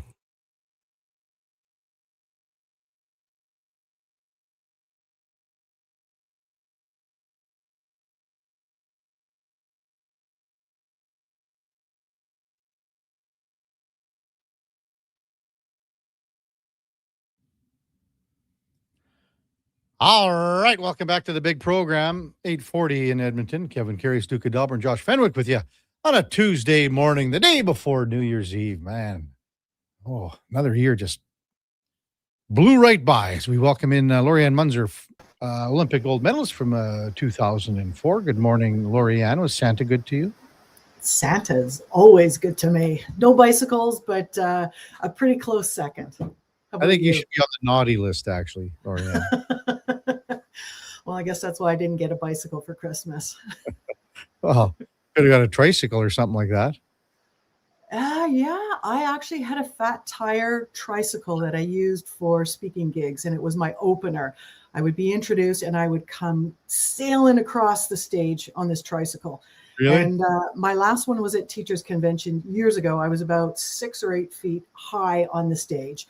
And 2 of the 4 bolts on the back where my feet were resting had come undone. And I had no idea, and it started to wobble. So you can have a speed wobble on a tricycle, but I maintained control and, did not crash on the stage or off the stage. But I tell you, my heart was almost out of my chest there for a moment. Wow. If you could, and maybe you have and can, how about a unicycle? And I'm thinking about those great big, the ones with the great big wheel. Could you ride one of those? Okay, are you talking a unicycle or are you talking a penny farthing? Because I'm thinking the big wheel on the front and the little wheel on the back is a penny farthing. Okay. I have ridden a new one of those. And there's a Canadian gal who owns, I think it's the kilometer or the mile record. She just went like silly fast on it, which I cannot even imagine. And I have tried a unicycle, and it is the only bicycle that I cannot ride. I would love another crack at it. It is the hardest thing to balance on. I don't know if you've ever tried, but no. Oh gosh. Oh, it's wild. It's wild. It's like I was in between. It was almost looking like I was doing the gymnastics vault, when you have your hands on either side of the bars, and then I had this unicycle. I could not keep it upright. I kept spilling off of it. But it took me back to, if you've ever been down to Arizona, I think it's called Slick Rock. It's an area where people go mountain biking. It should be called Sticky Rock because literally you can ride pitches that are like 45, 50 degrees uphill or downhill, and your tires literally stick to it. Well, I was out bombing around, and I saw this son and dad bombing around on a unicycle. It was a fat-tired unicycle. This was about 15 years ago. And they were riding up and down pitches I wasn't even thinking or contemplating, but it was wild watching them. They were going places that I wouldn't even go on 2 wheels. So that's pretty cool stuff. Lorianne Munzer with us on Sports 1440. Before we get to Oilers, I wanted to maybe discuss New Year's resolutions with you because it's that time of the year. Everyone seems to, tomorrow night we'll talk about it. So we won't get to talk to you about it before then, but when you talk to people and being a mindset coach, I'm sure that they say, well, I've got this resolution, I've got that one. And it seems that people can keep them for 5 minutes, once we get into the new year. What is it about that? Or is it, why is it that most people can't keep them? Well, Kevin, I think most people can't keep the New Year's resolutions because there's no emotional attachment. It seems like a really good idea. They love the idea. They really want to do it. But there isn't a connection, and there is the idea of doing it, but then there's no plan. And that plan needs to be literally a 1% investment every day. And it needs to be done every day where you map it out, you plan it out. Like it's like going on a holiday. Have you ever done a holiday where, well, let's just go across Canada. Let's drive across. I know you know your way to Saskatchewan, but beyond that, it's like, well, where are we going? How long are we going for? When are we stopping? And most people don't even map out a week or 2 weeks or a month. And well, you can go anywhere, but you're probably not going to end up where you want to be. I was looking up a stat. If you put in an effort of 1% every day. And let's just say it's just going for a walk for 10 minutes every day. My recommendation is do it first thing in the morning because you know stuff is going to happen. You probably won't get to it if you don't do it first. So go for a walk. If you do it every day, after a week, you have a 7% increase in activities. And then it just compounds, if you do it over 30 days, a 35% increase of activity. And then if you look 60, 90, 120 days, 360 days, at the end of the year, you're looking at over, 365% growth. So people forget this, but it's about making it interesting. It's about doing something you love to do, not because you have to do it. And it's that idea of, well, I like the idea, but I don't really want to invest the time. If you don't want to invest the time, don't do it. I mean, you got to commit to it. There's no question about that. I like your idea of if you can get it done, the sooner the better in the day, because if something comes up, you always seem to, there's another excuse for not doing it. Absolutely. And life is going to happen. It doesn't matter. But if you pre-book it, I call it forecasting. If you forecast your success, go for the check marks. We used to do, when I was a little kid, we had a little bit of a chart. We had a week chart and you just kept putting your check marks. They do that in school when you're little. But what happens when you get a little older? They stop doing that.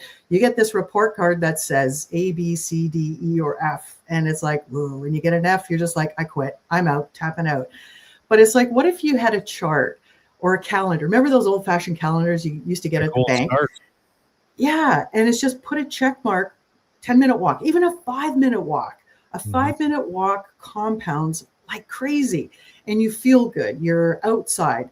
I would recommend getting outside. You don't need a gym membership for it, but start putting those check marks because you'll start to see your successes. And New Year's resolutions are an intangible. There's something you cannot see. You can feel it with your heart going, yeah, this is what I want to do. I want to play ice hockey. I want to start a rec league. But there's nothing physical that you can see. And that will actually stop people from continuing an activity, continue moving forward.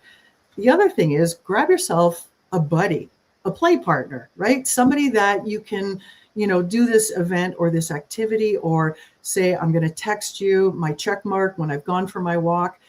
My recommendation is get more than one person, get 2 or 3 people, because one person invariably falls off the wagon. Then you got to grab them, bring them back. Or if somebody is maybe ill or something has come up, you have 1 or 2 more other people. So 3 people, 4 people, you'll get a collective and you can actually cheer each other on. And that will also keep the motivation going. If you're finding, I'm having a hard time, just follow the other person. Lori-Ann Munzer with us on Sports 1440. Why do you think, Lori-Ann, that maybe too many people set too unrealistic goals or resolutions like that? Well, sometimes, Kevin, they want to eat the whole elephant, boom, in one go. They don't want to eat, the toes or maybe the tip of the tail or an ear. And it's just, the goal is sometimes so big that it blows your head right off of your body. You're going, there's no way I can even start. And just starting in a really small way. And that's why I say a 1% effort will create growth that you have no idea. You will start to see it after 7 days. You will start to feel it after 14 days, 21, 28 days. You're really going to see the momentum start building up. But pick something you can do that you could do for 31 days and just do it one day at a time. See if you can get to either Saturday or Sunday on the calendar. Go for the check marks, maybe even go for the gold stars. Do something fun, but make it small and make it so easy. You'd be crazy not to do it. Lori-Ann Munzer with us on Sports 1440. I wanted to maybe discuss the Oilers goaltending situation with you. So, as you know, Cal Pickard played last night, played exceptionally. Connor Ingram's come up from the farm and has played exceptionally well too. But these are 2 guys that are now battling it out, for playing time. And to be honest with you, it could come down to who is going to be the backup behind Tristan Jarry moving forward when he comes back. And hopefully he comes back within a few weeks. So I guess I'm just wanted to maybe get your thoughts on, that dynamic between a guy that's been here for a couple of years in Cal Pickard and a guy that's trying to find his way both, mentally because of all the, he's had some difficulties and he's really working through them in Connor Ingram. How does that relationship sort of coexist here? The relationship can coexist a couple of ways, Kevin. It can be really good because what you're doing is, it's like when you have a training partner, you got a sparring partner, it ups the level of your performance because this is really do or die situation. There's two players, but only one spot potentially, unless there's some crazy wild card where they keep both or who knows. Number one, it's up leveling the mental aspect of what each goalie is doing and how they're performing. So number one, I believe, as a mental agility coach, is it's going to change the dynamics of how you show up, of how you prepare, of how you perform. And raising the bar is number one, what is going on. The other thing that could be going on is, there could be, I'm going to say, conflicts of you do your thing, I do my thing. Because I've seen that on both ways. I've also experienced it both ways when I have been competing on the national team. And it always works. It always works better when you're competing with each other, but you're raising each other's standards. So it's not competing, it's actually creating. And that sounds really weird, especially in sports, when one team or one person can win. That's it. There isn't room for like a tie of two people being in the same spot. That rarely ever occurs. So when you get creative, Kevin, your leadership comes out, your imagination sparks in different ways. Sometimes you end up being looser, more in the flow in game time, and your performance goes through the roof. And that's what happens when you have the caliber of two athletes, I'm going to say, vying for one spot. Only one can come out, the victor being a little bit ahead, but really it's going to push both of the players. Duke and I, we were talking last week while you were away, just about the opportunity Ingram has here. And this is something that I think he's really stepping up to. I think it's something that he's moving forward to. This is a second chance, a second opportunity, however you want to look at it. But each player is going to have a great game. They're going to have a not so great game. Maybe they'll have one that just things didn't work out. And that is because they're humans. And we forget every now and then, goalies are the last line of defense, but hey, you know what? They're human too. They have good days. They have bad days. I saw what Pickard had for dinner the night before, and I'm going, oh yeah, that's an athlete's dinner. I was just cracking up because you have that routine, and there's certain things that you just like. It doesn't matter if it's good or if it's bad, if it's like too much chocolate or whatever, but it's just there's certain things that come together, and then you end up being unstoppable because it's just everything sets up. There's a certain order of how you do things. And the question is, can you keep creating that order so that the energy is right on time when it's game time, when it counts, when you're faced with somebody coming in with a shot, and can you stop it? And that's the game going on right now is who's got the better mindset. I've always said, Lorianne, like there's a big difference, internally between competing with a teammate and pushing a teammate. They might sound like they're similar, but they're so far apart. It's pretty crazy. Maybe you have that sort of same understanding, same feeling? I think if you're looking at it, it was what I was talking about. Like there's pushing each other, which is the creative spark. It's, you're raising your game, then, Ingram's raising his game, Pickard is raising his game, and so on. But then competing can actually work against you when it's like, well, look, this is my spot. There's no way you can take it away from me. And what happens is it's a total different energy. Is that what you're thinking about? Is that how you feel? Yeah. The relationship between two goalies has to be so different than like even a 13 and 14, 13th, 14th forward or 6 and 7 defenseman, because these guys, again, you said it, the last line of defense, and they have to be so in tune with one another. And I guess the point that I was making is that Cal Pickard and Stu Skinner were in tune with each other for several years now. And another player comes in after Stu's gone, and Cal's kind of going, well, you know, he's coming after my job sort of thing, but we still have to be in this together. That's the point I'm trying to make, I guess. So you're making me think here, Kevin.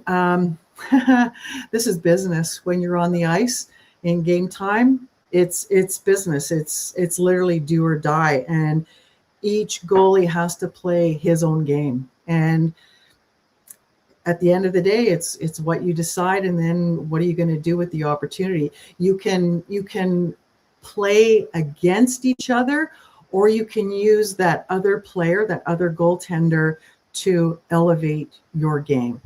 And it's going to be one or the other. It's something that we won't know about because it's behind the scenes. We don't see the day in, day out. I had a personal experience of another team member, and it was not nice. It was not nice. And it was one of those things that, because I was persistent, I kept at it, I ended up taking the lead and being the number one rider. But I think back to it, Kevin, and I go, you know what? It was that fear of, well, you might get more than me, that was at play at that time.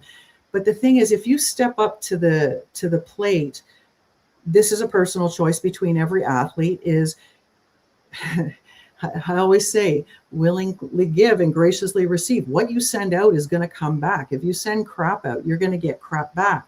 If you egg the person on, if you push the person on in a positive way, it's going to help you, because they may do something in training or in game time. You go, wow, I never thought about that.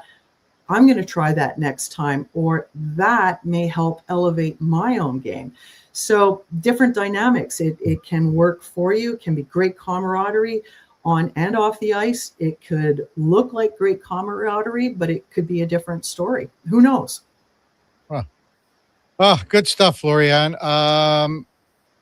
Well, I guess it's the new year. Next time we speak, it'll be 2026. Yes. Happy New Year coming up to you, Kevin. Happy New Year to you, Lorianne. Thanks for everything that you do here for 1440. Take care, and we'll talk to you in 2026. You bet. All the best. Yeah, that's Lorianne Munzer, 2004 Olympic gold medalist in cycling in Athens, Greece. Top of the hour, we'll get to some maybe Oilers sound. We got In or Out with the Duke.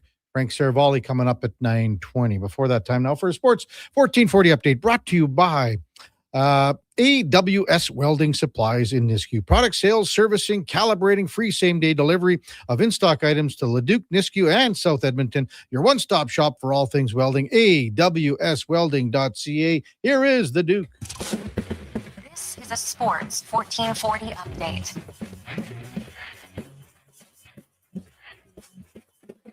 Last night in Winnipeg, the Oilers get 41 saves from Cal Pickard, lifts them to a 3-1 win over the Jets to take over first place in the Pacific Division. Connor McDavid, with an assist on Zach Hyman's empty net goal, extends his point streak to 13 games.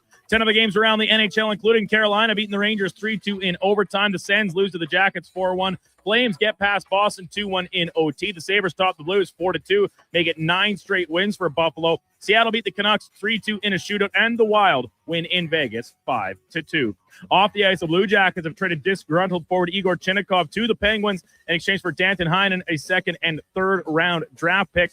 And from the World Juniors in Minnesota, Gavin McKenna netting a hat-trick in Canada's 9-1 win over Denmark. Elsewhere, Sweden beat Germany 8-1. Americans come back to top Slovakia 6-5. And the Czechs win a thriller over Finland 2-1 in overtime. Adam Juracek with the game winner. Monday Night Football saw the Falcons upset the Rams 27-24, the final from Atlanta. Matt Stafford's MVP case taking a hit. He threw 3 interceptions, including a pick 6 in the loss. Busy night in the association with 11 games total, including the Raptors winning in comeback fashion over the Magic 107-106. Elsewhere, Cleveland beat the Spurs 113-101. SGA with 39 points in the Thunder's 140-129 win over the Hawks. And Denver losing to Miami 147-123. But the bigger loss coming off the court as Nikola Jokic left the game in the first half with a knee injury and did not return. Coming up in hour 3 of the Kevin Karius Show, we'll be joined by Frank Saravalli from Victory Plus TV, and we'll check in with a new edition of In or Out. I'm Brandon Douglas at your Sports 1440 update. This is Sports 1440, a Stingray radio station broadcasting on Treaty 6 territory. Download the free iHeartRadio app and listen to CKJR wherever you go. We want orange. Give us the orange. We want orange. Bring back the orange. You got it, Canada. Booster Juice orange smoothies are back by popular demand. The original, the marathon, and orangesicle smoothies are back and bursting with tangy zest of oranges. They're Canadian favorites. Orange, you glad they're back? Only for a limited time. So squeeze the day, smoothie lovers, and head to a Booster Juice near you now. Booster Juice, Canadian born, blending since 1999. You matter.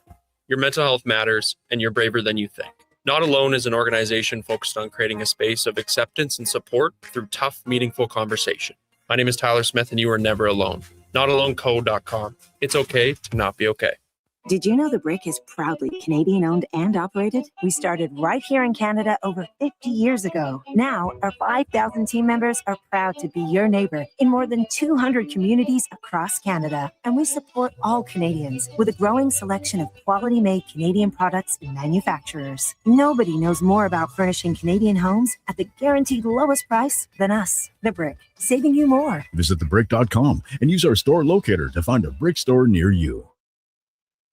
At Fountain Tire, success is a team effort. They're committed to their team members and their customers. And that means treating your vehicle like it's their own and finding solutions that suit your needs. Because whatever the road brings ahead, they're on it with you. Visit fountaintire.com today.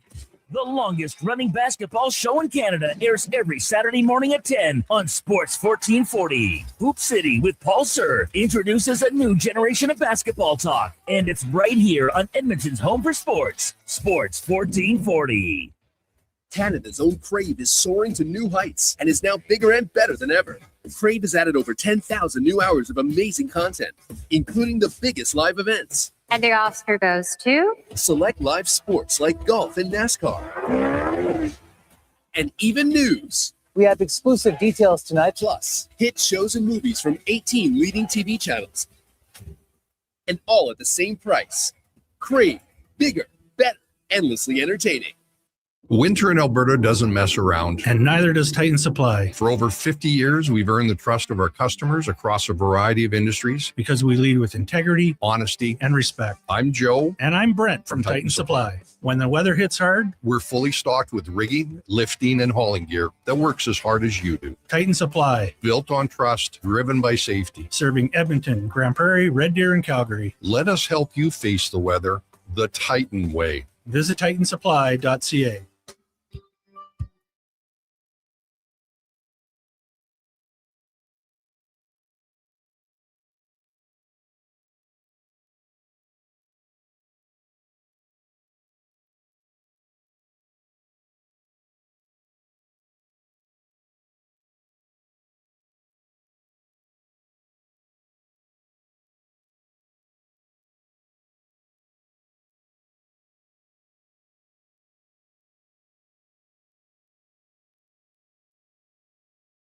Just in time for the morning skate.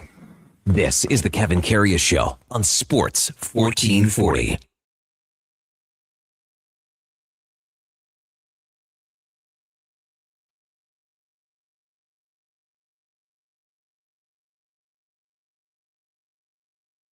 Welcome back to the big program, 9:04 in Edmonton. Kevin Karius, Duke of Delburne. Josh Fenwick with you on the day before New Year's Eve. And I'll tell you what, if you're looking for something to do tomorrow, there'll be some cowboys. Should have been a cowboy, yeah. Tomorrow night at the Silent Ice Center, if you're looking for a great time to ring in the new year, Brett Kissel's playing New Year's Eve show tomorrow night, Silent Ice Center. It's, the facility, you can't get better than that. So like a date night out with the family, you got the cowboy hats, you got the Levi's. If you're Eddie Steele, you got them tucked into your cowboy boots.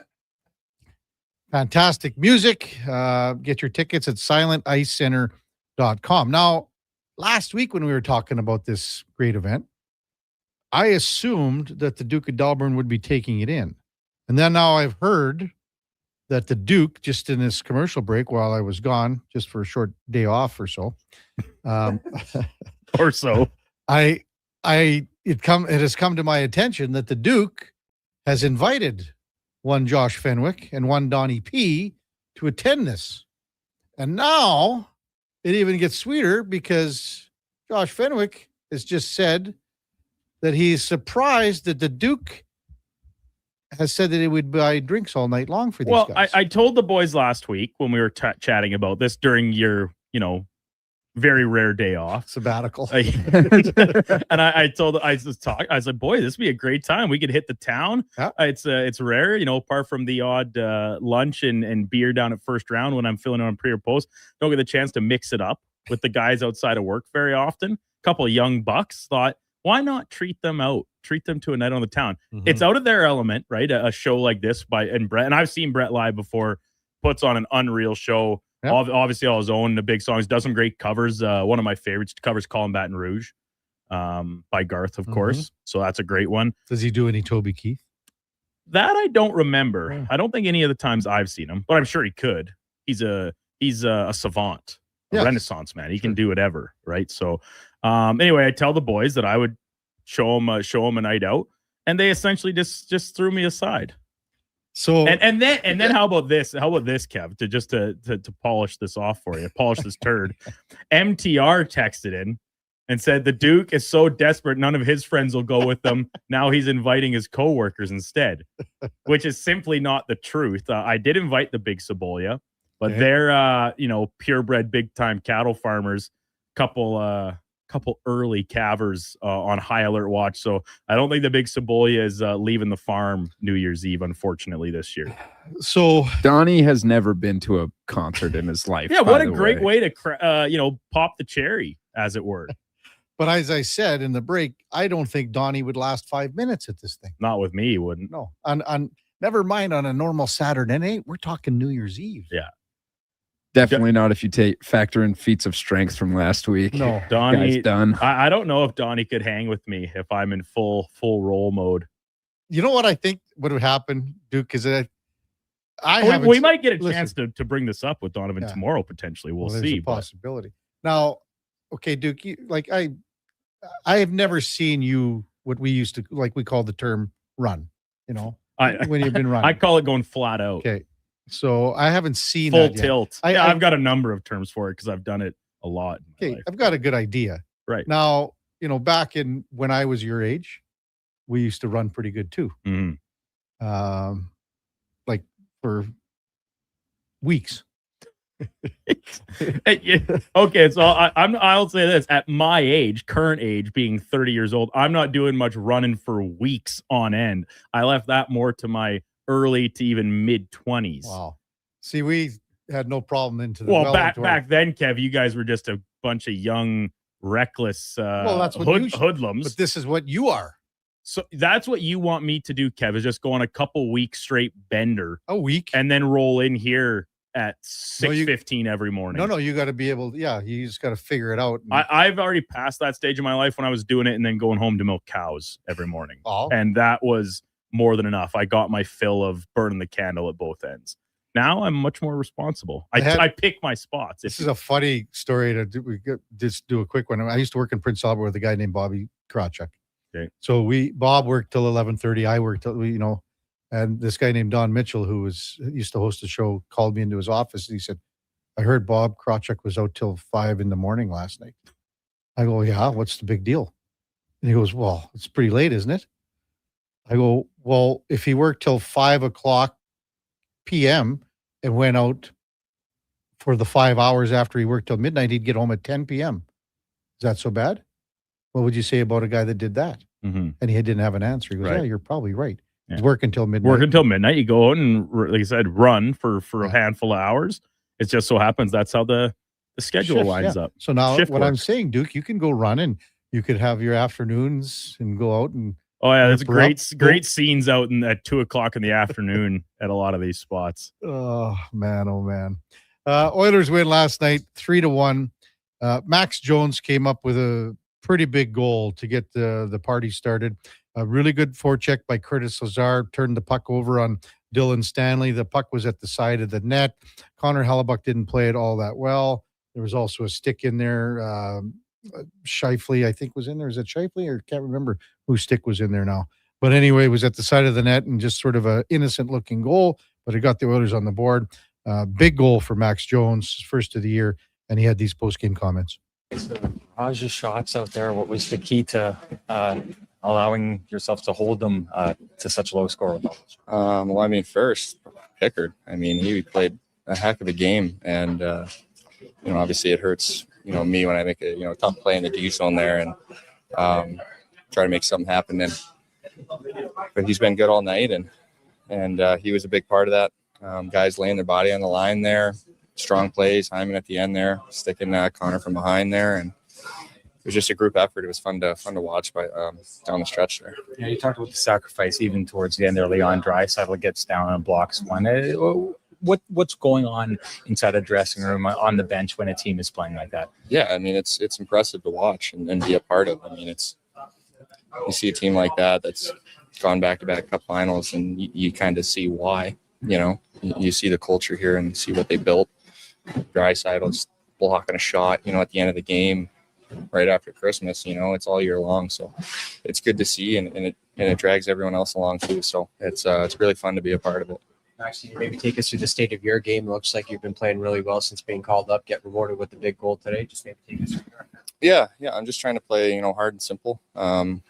Obviously right now I'm more upset about the D zone turnover there and trying to make something happen. But outside of that, mistakes are going to happen, so can't worry about it too much.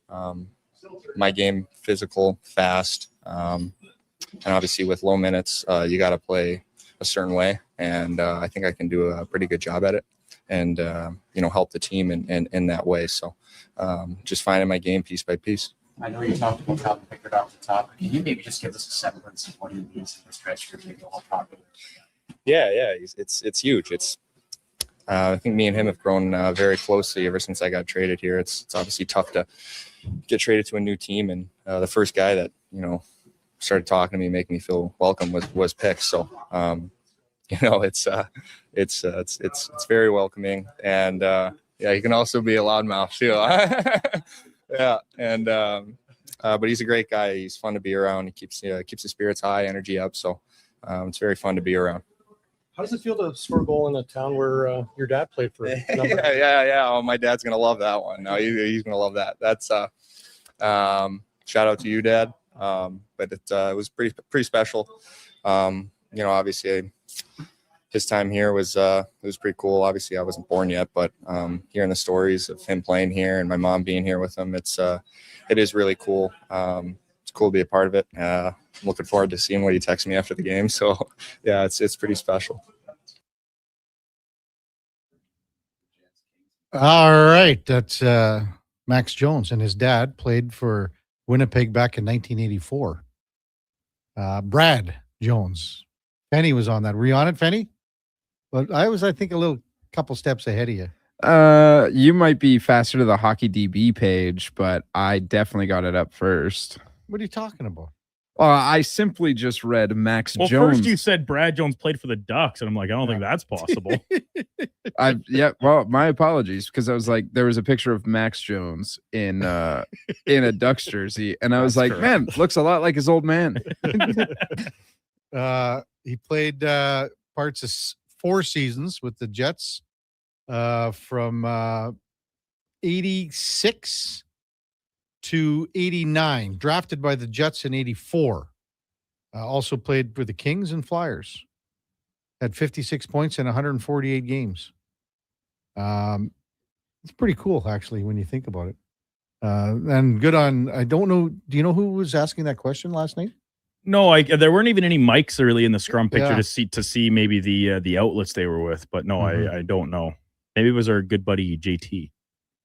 That sounded maybe like a little JT, Jamie Thomas. I don't know if you caught this an aside here. When you were on one of your other previous sabbaticals, this is like back the last time the Jets played the Oilers, back at the start of December, I think. Yeah. When you took your little weekend getaway to BC, we had JT on, and I was chatting with him, and we, as per usual, took a few shots in your direction. I told him I was like, listen, Jamie, I don't have a whole arsenal of different nicknames for you. When was that, Duke? I think it's when you went to Kelowna. Oh, okay. Because even prior, when you went to Mexico, I texted him to come on. He never responded back. And so, I mean, we have him on all the time. He's always very gracious. So when ahead of yesterday's game, thinking I was like, oh, we could have JT on. I'm sure Kevin would love to chat with him. And I was like, we had him on last time when Kevin was away. So I'll text Mitch Clinton instead. And JT was on with Gregor yesterday, obviously. I heard that, So yeah. I wonder if he responded to Gregor's text to set that up. And just left you hanging in the abyss. Yeah. When we come back, Frank Saravalli from Victory Plus TV, Frankly Hockey, he's going to have Billy Guerin on because the Olympic team announcements tomorrow.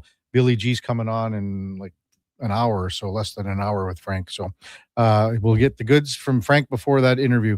All coming up on the Kevin Karius Show with the Duke of Delburne. Josh Fenwick on Sports 1440 AM radio. We are also streaming on YouTube, X, Facebook, Instagram, and Twitch. Hi, Mike here from Northgate Chevrolet Buick GMC. December is here. Christmas shopping, Christmas wrapping, Christmas baking, grocery shopping. What about our vehicle? Does it need tires? It's not running? No problem. We got you covered. At Northgate GM, we have a tremendous selection of newer used vehicles, winter tires at cost, and of course, service with a smile. Come in and see us today, 13215 97th Street, or visit us online at northgategm.com. You're in Northgate country. When picking a New Year's resolution, try to avoid things you have no influence over. Like bringing home the cup? That would be awesome. But completely outside your control. Instead, pick something you can control, like bringing home some Wilhauk beef jerky. That would also be awesome. But what if we brought the cup home to Canada and it was filled with Wilhauk beef jerky? Okay, I'll allow it. Wilhauk beef jerky, only available in Leduc. Get yours today because you don't win cups with salad. Wing Wednesday at First Round. Whether you're coming for the first round, the last round, or a few rounds in between, they've got you covered. With half-price wings every Wednesday night. Half-price wings. Over 35 delicious flavors like Cajun salt and pepper, maple bacon, and Inferno wings. Now half price every Wednesday night. Wash them down with a cold pint of Canadian or Coors Light for only $5.75. Half price Wing Wednesdays at First Round in West Ed and now downtown. First Round, burgers, beer, sports. Top quality flooring, locally owned, and Canadian products from Beaulieu. Yeah, that's CFI. CFI what? No, CFI, Custom Floors Inc. From free estimate to professional installation, contact Custom Floors Inc. at customfloorsinc.ca. Welcome 2026 with a bang at Rogers Place. It's the Oil Kings New Year's Day fireworks frenzy. Your Edmonton Oil Kings look to take down their arch rivals, the Red Deer Rebels. It's a special 2 p.m. New Year's Day puck drop featuring a spectacular on-ice fireworks display after the game. Plus, score Kelmont Kids food combos for $10 or less. The value is king-sized. Oil Kings Fireworks Frenzy, Thursday at 2. Great seats at Rogers Place start at only $20. Save on day of game pricing now at oilkings.ca. At Fountain Tire, success is a team effort. They're committed to their team members and their customers. And that means treating your vehicle like it's their own and finding solutions that suit your needs. Because whatever the road brings ahead, they're on it with you. Visit fountaintire.com today. If you've got a smart speaker, get it to play Sports 1440. And it doesn't matter when you listen as we roll out the Sports Talk 24 hours a day, 7 days a week. Edmonton's home for sports radio is Sports 1440. Vinny and Don in Hockey are dedicated to skill development for all hockey players. If you know a student athlete interested in growing as a person and a player, register for a free shadow day. Beginner or experienced, this program develops a student athlete skill in a supportive environment. It's a great opportunity for prospective student athletes entering grades 3 through 12 to see what Vinny and Donnan have to offer. Visit vimmyridge.epsb.ca or donnan.epsb.ca for more info and to sign up. River Cree is the place for all your favorite sports. River Cree Resort and Casino, featuring UFC action and boxing live on the big screens at Tap 25, the MVP of sports bars, and in the Center Bar. Plus, catch this fall's biggest games. Every goal, every tackle, every home run. River Cree is also home to the Twin Rinks, where rec hockey and community teams come to play. Public skating available. Details at rivercreeresort.com. River Cree Resort and Casino. Excitement. Bet on it.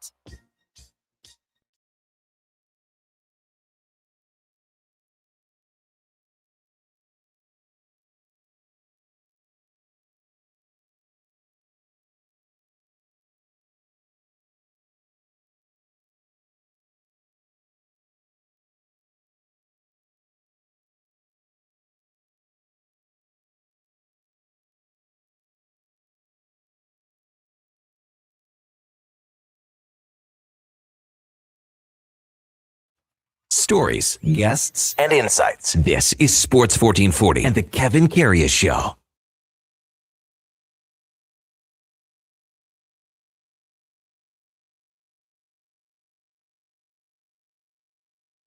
All right, welcome back to the big program, 920 in Edmonton. Kevin Karius, Duke of Delburne, Josh Fenwick with you on a Tuesday morning, New Year's Eve. Tomorrow, it's going to be a big day on the Olympic hockey scene for Canada and the USA with roster announcements. Hockey Canada will do the announcement with the leadership team in Minnesota. And that's where our Frank Saravalli is on our headliner of the day. Brought to you by Mr. Rooter Plumbing.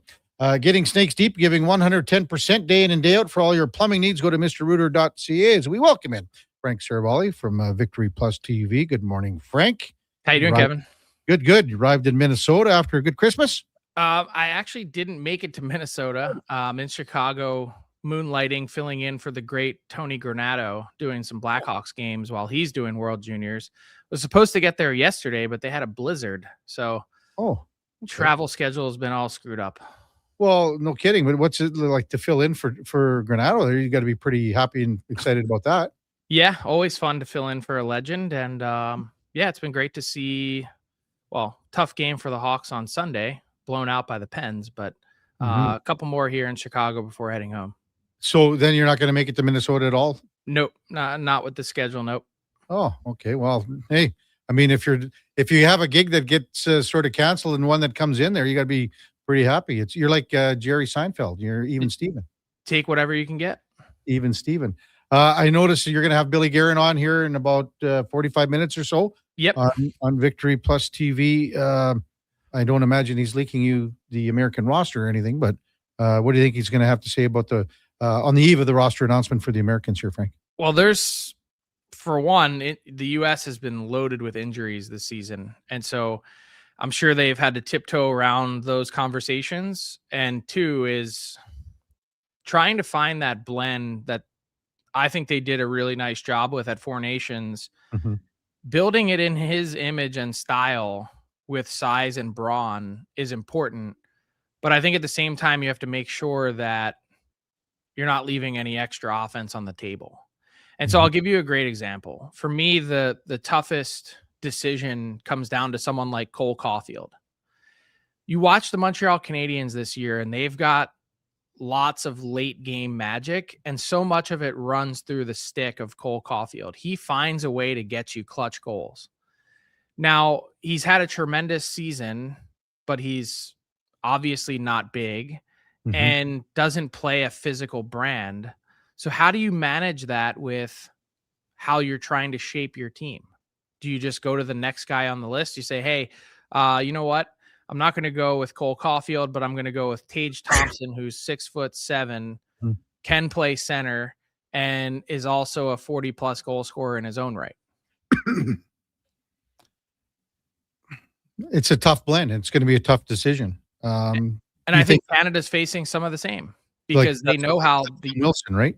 Well, they know how the U.S. is going to be built, and they know that that's going to be their chief competition. So, like someone like Zach Hyman is a great example. You've mentioned that, Hyman has been a little bit slower to get fully up to speed. He's still a point per game player, still has a half a goal per game, and is someone that, with the chemistry he has with Connor McDavid and what he does well, he's on my Olympic team. But I could see Team Canada leaving him off, saying, well, Brandon Hagel does some of that just as well, and he's been more productive this season, and he has the trust of the coach and John Cooper, so let's go with Hagel over Hyman. I think that would be a mistake. You've asked me several times about Zach, Frank, about watching him intently, and I have. And there were two plays about a week ago. He was knocked down, and when he got up, he didn't use his hand on his stick. He used his elbow to get up. But last night was the first time that I saw, and there was a play late in the game when he was checking Kyle Connor off the puck with his stick extended, bearing down with hard pressure on his right hand to make a stick check on Connor that may have saved a goal. Who knows? But if you really look at that, I went, okay, It's getting back. His wrist is getting back to where it once was. So to me, that was a great sign. But not just for the Oilers, but he's been one of the more productive players in the league since he came back. It's fair. Yeah. I don't know how honestly, I don't know how you leave him off. I'm sure you can find a way or an excuse, but I at what he does and what he brings to a team, it's one element that so few players can provide. It could be very well between, as you say, Hagel and Hyman. It could very well be that. And does the tie go to the player who plays on the team coached by the coach? That's a very good point. Very good point. Frank Saravalli with us on Sports 1440. The other position that I wanted to mention with the Canadian team, because there's been some traction here even for Evan Bouchard lately, because he's been really good. Matthew Shaper's been good. Where do you see a guy that's going to be maybe in 7 or 8 and might not see the ice, but it's going to be on the team? Well, I mean, I understand the points that everyone has made, and I have him on my final projected Team Canada today. I have him as the 8th guy. Okay. And the reason for that is, well, there's a few. The big game moments that Bouchard has provided, which have been electrifying. And also, if you are missing other players from your lineup at some point during the tournament, I think that's a great safety valve. And it depends on who and how they play. But to have someone like that in your arsenal that you can pull off the bench, to me, I mean, that's the mark of a true gold medal contending team, is to have someone like that that you could call in. Now, I think he's squarely on the bubble. I think he's really somewhere between 7 and 10. Now, is that enough to get him over the hump? And is it enough to get Team Canada to remove players from their Four Nations face-off lineup that maybe haven't been quite as good this season? Like Drew Doughty is probably his tough competition, right? As a 7 or 8, yeah. I mean, Doughty was firmly on that team for Four Nations, has the Olympic experience going all the way back to Vancouver, lives, breathes, eats, sleeps, trying to make this Team Canada team. Now, is that enough? Where his game is at this exact juncture of his career? It's not for me. It's a feel-good story, but that's a pick based on emotion and experience rather than what we're seeing right in front of us. It's going to be such an exciting day tomorrow, and then with some other countries, shortly into the new year that are announced. The U.S. doesn't reveal theirs until January 2nd. Good luck keeping that under wraps. One other thing I wanted to add is, once these teams are announced, be prepared for changes. And Connor Bedard is going to be the ultimate test case for this. I think he's on the outside looking in for the initial announcement, but we have 5 weeks to get through before going to Milan. There's bound to be an injury or two that the team, for every country, the team that's announced right around New Year's is very unlikely to be the complete team that's going to Italy. And I think that's a really important thing to keep in mind for everyone. Is there a certain timeline on that, Frank? Is there like at the very end of the last game of the regular season schedule before the Olympics, or what do you got? No, they have up until the tournament starts. Okay. Man, I can't wait for tomorrow. Can't wait for the American. It's going to be interesting what Billy G says to you, because he's going to be tiptoeing a lot of stuff and you'll be kind of grilling him, and he's not going to be able to say a whole lot of stuff, will he? Well, that's kind of the tough part about this interview, right? Yeah. You don't want to put him in a spot where he feels like he's on his heels, but at the same time, you want to try and inform fans. And it's going to be a really interesting conversation. With the Oilers, a couple of just quick questions. Andrew Mangiapane, healthy scratch last night. The whispers of the agent and saying, we can look at a move here. What's the market here right now for a guy like that? Would there have to be salary retention? Who would look at him? Is it a problem trade? What are we at here, Frank? I don't think they're in a spot where you'd be looking at salary retention. The market is relatively flooded in the sense that there are a bunch of players in similar positions, some making more, some making less, that are in that scoring winger category that are looking for changes of scenery or are very likely to be on the move because they're pending UFAs. So wingers in the same role that he plays are relatively easy to come by. And the marketplace, at least for the time being, has kind of been set by the Mason Marchment trade. And so obviously Mangiapane is a couple ticks down on that scale. And really, it could be as simple as problem for problem, as to use your words. But the key for the Oilers is trying to get and maneuver in that salary cap space, and doesn't mean you necessarily need to do anything today. I think they've got players that they can use from Bakersfield in those roles. But trying to bank as much space as possible in a year in which you haven't really had any, I think would be incredibly important. Around the league, Buffalo Sabres, Frank, just keep humming along here. 9 in a row. My co-host on Frankly Hockey, John Butchergross, may never wash his shirt. He wears the same chicken parm shirt every day as long as the Sabres are winning. And I'm really glad that this is not a scratch and sniff show, because we'd be in big trouble. But yes. Well, you're not in the same studio, Frank. No, and thank God for that. Yeah, I'd need a hazmat suit. But what is it? I mean, everything's going well right now. Another win last night, 4-2 against St. Louis. And right into the playoffs. How about that? Yeah, tied with Florida right now, correct? No? Yeah, but I mean, they were dead last in the conference for the longest time. So it goes to show you that one solid run in this jumbled Eastern Conference will get you to where you need to be. But also just the energy is so totally different around that team. And it's in part because of the wins, but in part because one of the biggest things that was hampering the Buffalo Sabres was that a lot of guys there couldn't see the light at the end of the tunnel. How are we going to get to where we want to get to? And they weren't seeing the moves. They weren't seeing the vision. And now that hasn't really clearly come into focus yet, but you can tell that Jarmo Kekalainen is going to be doing stuff that he will be able to try and set this team on a better path moving forward. Watching the Winnipeg Jets last night and to see where they are, I mean, this is basically round 2 from 2 years ago when the Rangers won the President's Trophy, missed the playoffs. This could happen to the same thing with the Jets. Never mind miss the playoffs. They're at the bottom of the league here. Yeah, and it feels worse than the Rangers, to be honest, because it's not just missing the playoffs. It's now having to ask a whole different set of questions, which is looking at the teams above you in your division, Colorado, Dallas, and Minnesota. They don't even seem to be close to that. And that's the bar set around the league.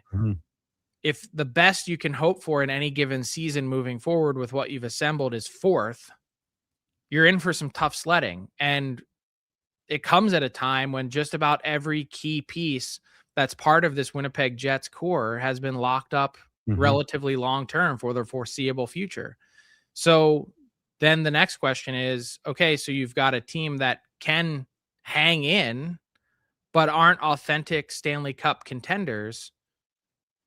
What are the Jets and where are they going? They're 20 points back of the Wild right now. I think Scott Arniel is going to be the first coach to get canned here, Frank. Entirely possible. Yeah.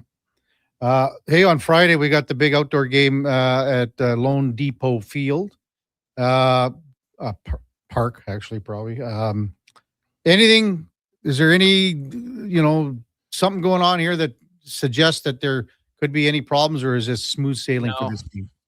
No, they've brought in the extra ice truck this year. They're making the ice an inch, doubling the depth of the ice, which is a little bit unusual. And believe it or not, this is on track because they're going to be opening the roof for puck drop. The temperature is slated to be in the 50s in Fahrenheit, which would make it believe it or not, the third warmest outdoor game the NHL has played. So it's really not in any danger zone. It's not in a place that the NHL is uncomfortable with in terms of weather. You know what the other two were offhand? Yep. They played in Denver one year. The Lake Tahoe one or not? No. Denver was 62 degrees, and they played at Dodger Stadium, I think, which was 65. So this is the low temperature in Miami on Friday night is 55. And more humidity, correct? More humidity, but also they're dealing with a stacked deck here. They don't have to open the roof until, slightly before puck drop. I mean, they can keep it 60 in the 60s, low 60s before that with the roof closed and the air conditioning pumping. So this is cake. I had a buddy text me and said, boy, Frank sure knows a lot about refrigeration. Hey, I've spent almost my entire life in a rink, so it'd be a shame if I didn't. Hey, Frank, Happy New Year, big guy. I didn't know you were in Chicago, but have fun in Chicago doing the games, and we'll talk with you in the new year. Thanks, big guy. Sounds good. Thanks for everything all year, and hope you and yours have a great and happy new year and all the best in happiness and health in 2026 to everyone listening. Same to you. Thanks, Frank. That's Frank Saravalli from Frankly Hockey and Victory Plus TV. And our headliner of the day brought to you by Mr. Rooter Plumbing, the #1 overall pick in your fantasy plumbing pool. That's mrrooter.ca. I did have a few guys, Duke, text me. You sure Frank knows what he's talking about with these refrigeration systems?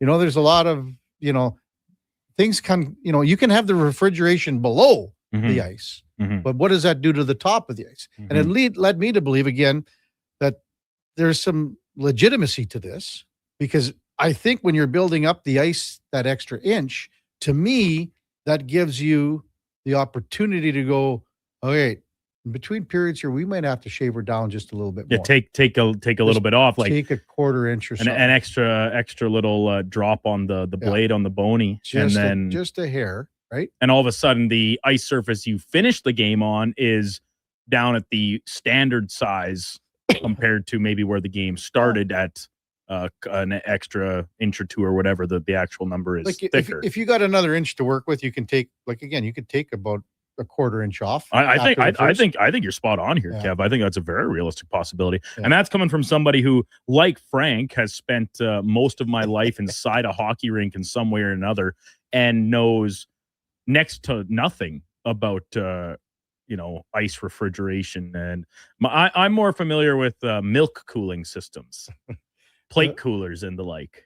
I go back to 2003, here for the the Heritage Classic, where, the ice was so brittle. It was like, like a peanut brittly, when you were up close to it and you could see, and that happens when you're on the, on the pond really as well, when it's really, really cold. Yeah. And you see, the blades just, they're too sharp and the ice is too hard. You have to find that balance. But,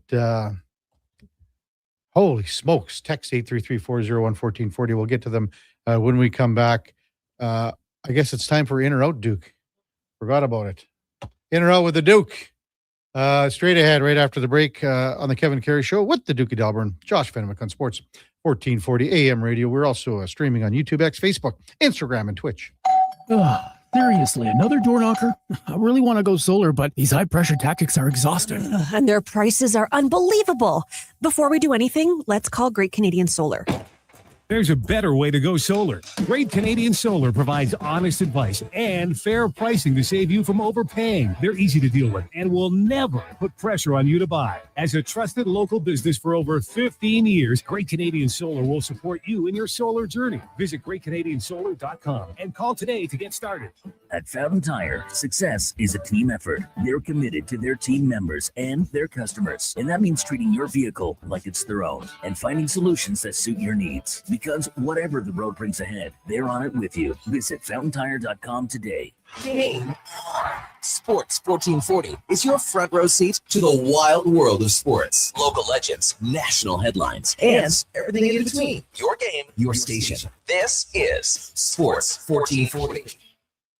As 2025 comes to a close, GS Construction would like to take the time and thank our crews, our partners, and our communities for another successful year of teamwork and growth. Together, we've helped keep Edmonton and the surrounding area moving by building and maintaining the underground infrastructure that keeps everything running smoothly. It's been another year of dedication, pride, and hard work the team has put in to make it all possible. To learn more about our people and our projects, visit gsconstruction.ca.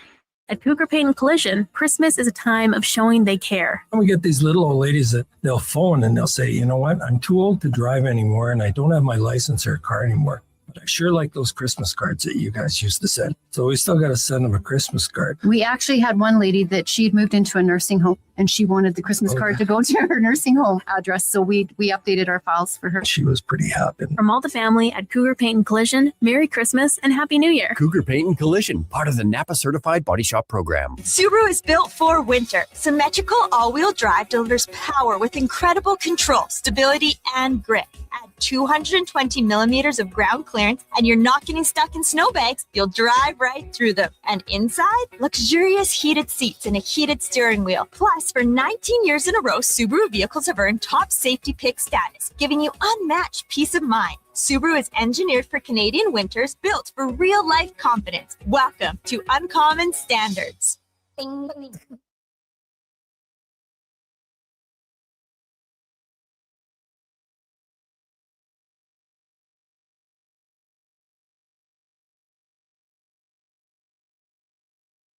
Have your sports curiosity cured with the Kevin Karius Show. This is Sports 1440.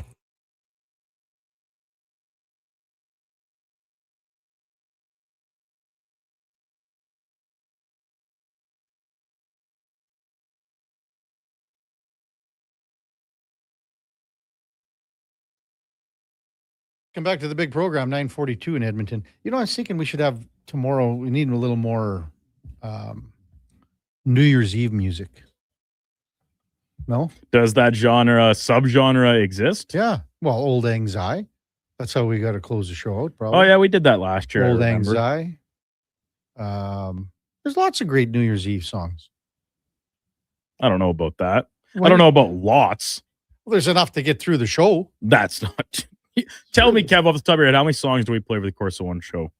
12.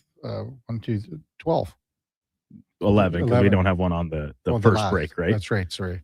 Well, I was close. Hey, that's not bad math for me. Well, yeah. 4 times 3 minus 1. As several times discussed, this is a math show. 4 times 3 minus 1. Time now for Are You In or Out? Okay, you know what? Moving too fast. Bottom line, are you in or you out? In or out of what? No time for questions, just action. In or out? Well, then I'm out.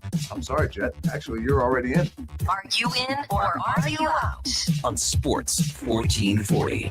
I thought you would go, I'm in, Bob. We would have had a really cool moment, but you kind of ruined the whole thing. All right, Duke. Letterbuck. The Edmonton Oilers, winners last night in Winnipeg, 3-1 over the Jets. Andrew Mangiapane, a little bit of a surprising, healthy scratch in the game. And I'll be honest, Kev, based off of last night's results, wasn't a perfect game by Edmonton. They were actually outplayed the vast majority of the night, but you get contributions from lower in the lineup. I think he should remain in the press box for the New Year's Eve tilt against Boston. This is a hard one to answer because, you know, if you go back to when Trent Frederick, we asked the same question. Oh, we were all over it last week. Even after you left after the Monday, we talked about it for the next couple days consecutive because we had such a long runway into the Saturday game. And I said I would put Frederick back in when I was asked. I said, you know, 1 game out, message sent. This is a little different for me. And again, when you look at Speck saying, and we discussed this, well, did the Oilers have a good enough game last night to not change the lineup? He's probably fair in saying that. But when you look at the guys that have the possibility to come out, well, like Curtis Lazar and Jones were pretty good last night. Henry kills penalties. And Janmark kills penalties. So right. Who are you bringing out? The only option for me is probably Frederick again. I think there's a lot of listeners, Oilers fans that would say Matthias Janmark is next on the list to take a turn, and that's sitting in the first box. But like you pointed out, like he kills penalties, and we've seen Andrew Mangiapane not take that role on this team. And a lot of credit to Donovan Paulson. Actually, he pointed it out last week. I think it was after the Flames game on Saturday, basically saying like he does not have a role on this team in really any capacity. And as a result, his minutes have faded lately. And that all led into the reports from Elliot Friedman that we heard from Spec yesterday saying him and his agent are maybe interested in finding a potential trade partner to play elsewhere. Because of the penalty kill last night, it was only 3, I believe. But Matthias Janmark played 18 minutes last night. Wow. That's a lot of minutes. Because that penalty kill in the first period, him and Podkolzin, they were out there for $140, man. Mm-hmm. So really good job on that kill. So I'm kind of on the fence on this one, to be honest with you, Duke, only because I only see Frederick as the guy that's coming out. And I hear Spec's comments like, did the Oilers play good enough to warrant no lineup changes? No, I don't think that's true. But at the same time, we've said the same thing before where, I at least said the same thing when we were having the Frederick discussion, saying who played poorly enough to pull out of the lineup.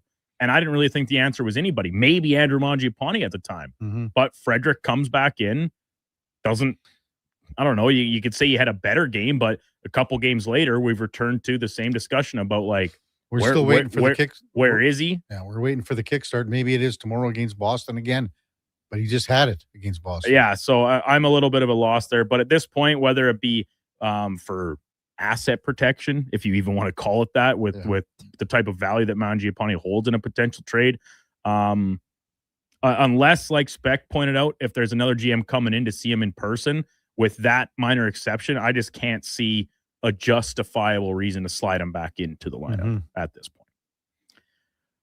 Team Canada at the World Juniors, big win over Denmark, 9-1 the final. Gavin McKenna, a hat-trick. Michael Misa scored his first of the tournament. Several players getting off the schneid. And local product, Keaton Veerhoff, draft-eligible defenseman, right shot guy playing in North Dakota this season down in NCAA. He made his tournament debut on the back end, and in a game where Canada was very obviously the better team all night. And they only gave up, I think, 11 shots total in the game.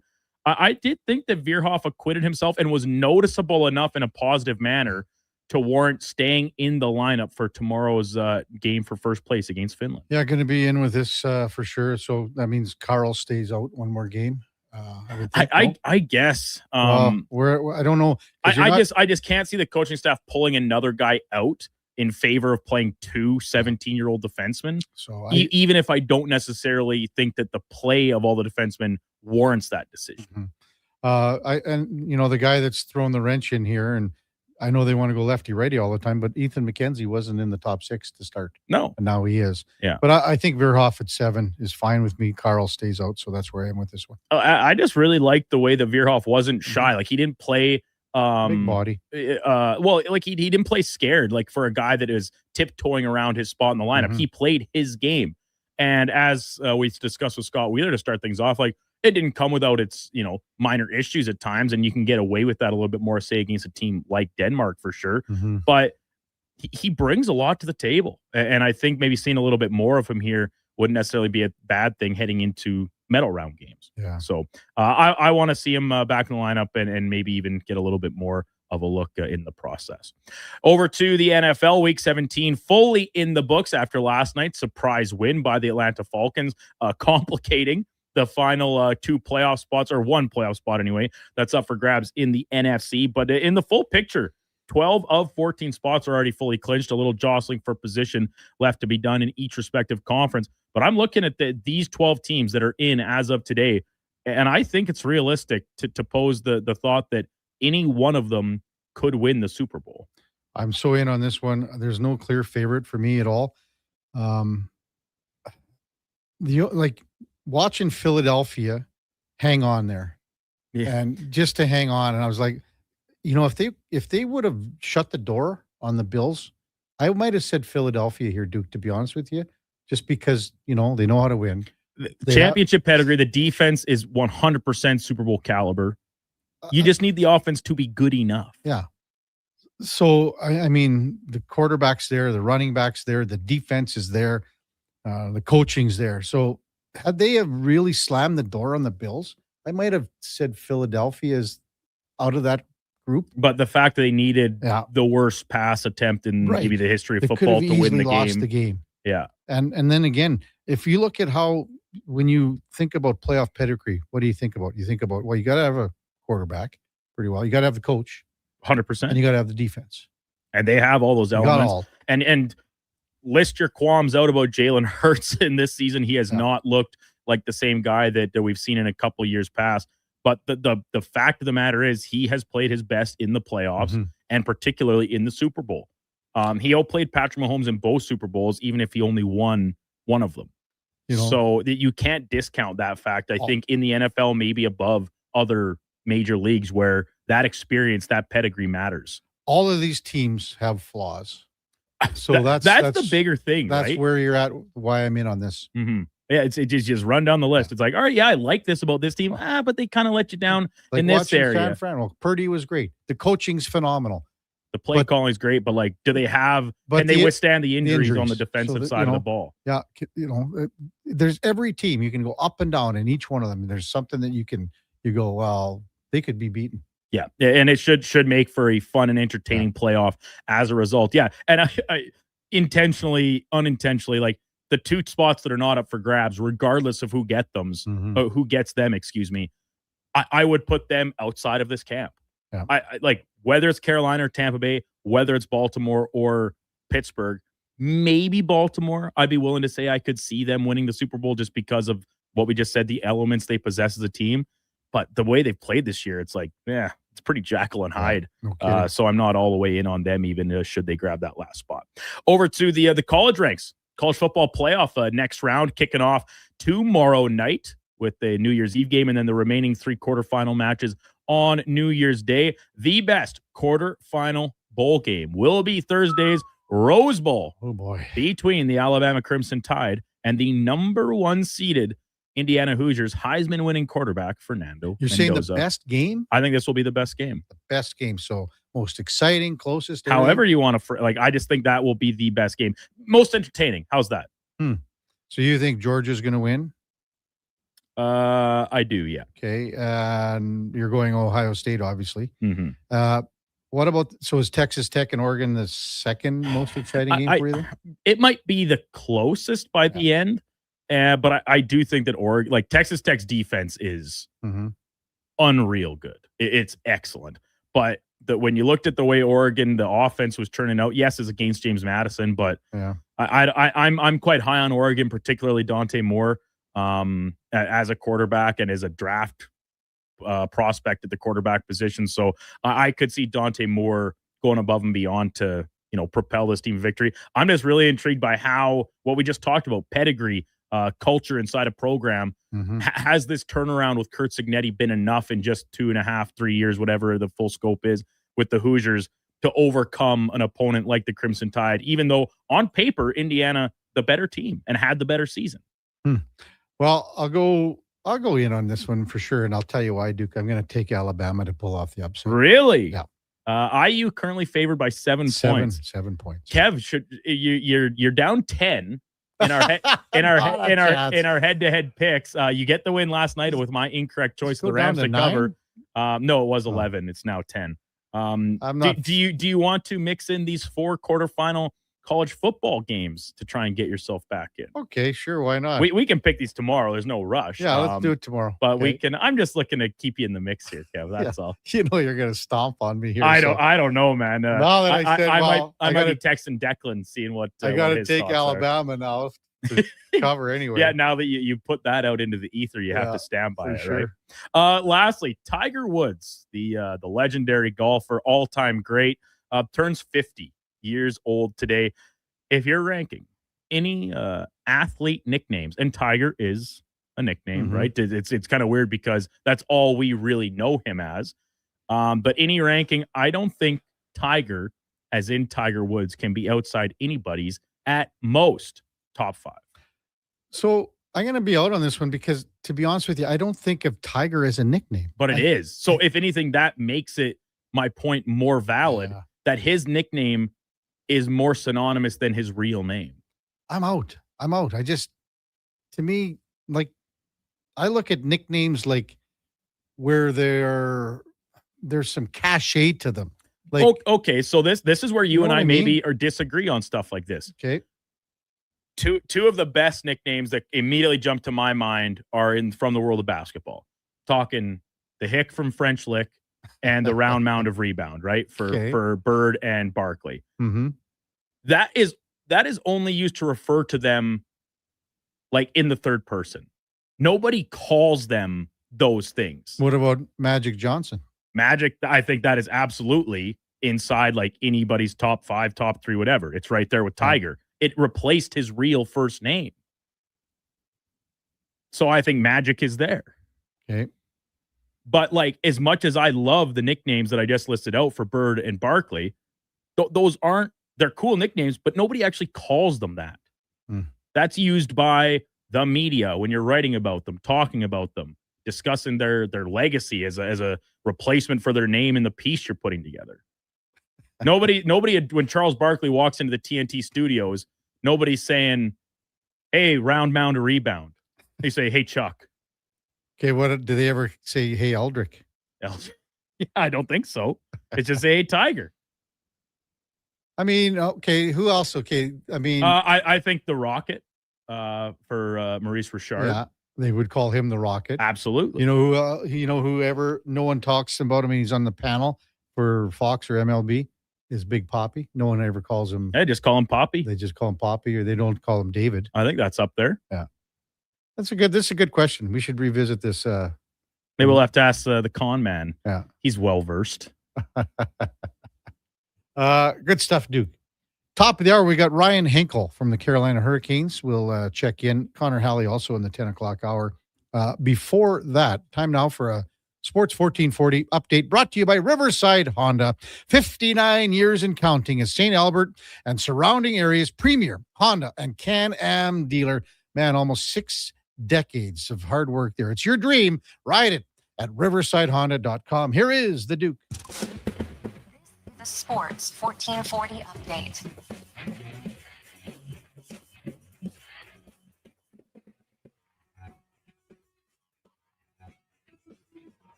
Five-game slate in the NHL tonight. The Maple Leafs welcome the Devils into Scotiabank Arena. The Habs visit the Panthers. Hurricanes playing the Penguins. Islanders take on the Blackhawks. And the Nightcap has the Canucks hosting the Philadelphia Flyers. World Junior action today. Lighter slate, just 2 games on the schedule. Germany and Switzerland will battle in Group A. Action will over in Group B. Denmark takes on Latvia.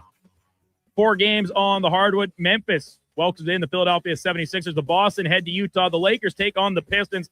And the LA Clippers, fresh off Kawhi Leonard's 55-point night, take on Sacramento. And in the PWHL, just 1 game tonight has the Minnesota Frost in Toronto visiting the Scepters.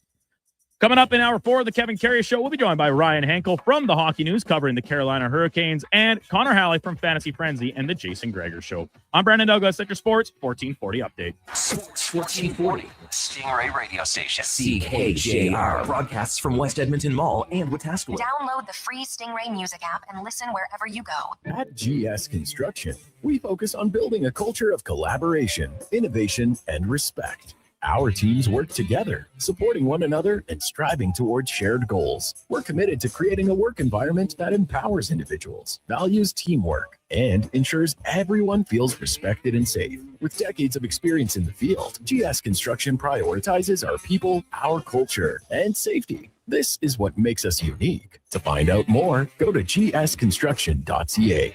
This hockey season, before every game, check out the pregame show with Andrew Walker on Sports 1440. It's brought to you by Titan Supply, your only source for rigging, lifting, and hauling products. Visit titansupply.ca. Legacy Heating and Cooling offers no payments and no interest for 1 year on your new furnace. So, when you wake up to no heat, call Legacy. Call Legacy. If you need it immediately with no overtime rates. If you need it immediately and want to combo it with AC. Call Legacy. Call Legacy. Legacy. No payments and no interest for 1 year on your new furnace. It could only be Legacy Heating and Cooling. River Cree is the place for all your favorite sports. River Cree Resort and Casino, featuring UFC action and boxing live on the big screens at Tap 25, the MVP of sports bars, and in the Center Bar. Plus, catch this fall's biggest games. Every goal, every tackle, every home run. River Cree is also home to the Twin Rinks, where rec hockey and community teams come to play. Public skating available. Details at rivercreeresort.com. River Cree Resort and Casino. Excitement. Bet on it. He's heading into the driveway. Temperatures dropping fast, folks. He opens the hood and, oh no, the battery's on thin ice. Yeah, that's a tough break, Tim. I mean, you can't expect to compete and win with weak parts in your game like that. But wait, he's made a clutch move. He's gone to Napa Auto Parts for the win. They've got batteries, winter-grade oils, antifreeze, and wiper blades built for cold Alberta conditions. That's a championship play, Tim. With over 85 Alberta locations, visit your local Napa store today or shop online at napacanada.com. That's Napa know-how. I'm getting McDonald's. You want anything? Oh, yeah. I'll get I'm obviously going to get the McVeggie, medium fries and a medium fountain drink for $9.99. It's my favorite meal and it's new. Plus, if I get that, maybe he'll want it too. And then he'll always thank me for introducing him to the McVeggie. I'll be a hero. So, McVeggie fries and drink? How'd you know? You were thinking out loud again. Get yourself a McVeggie meal for just $9.99 plus tax for a limited time only at participating McDonald's restaurants.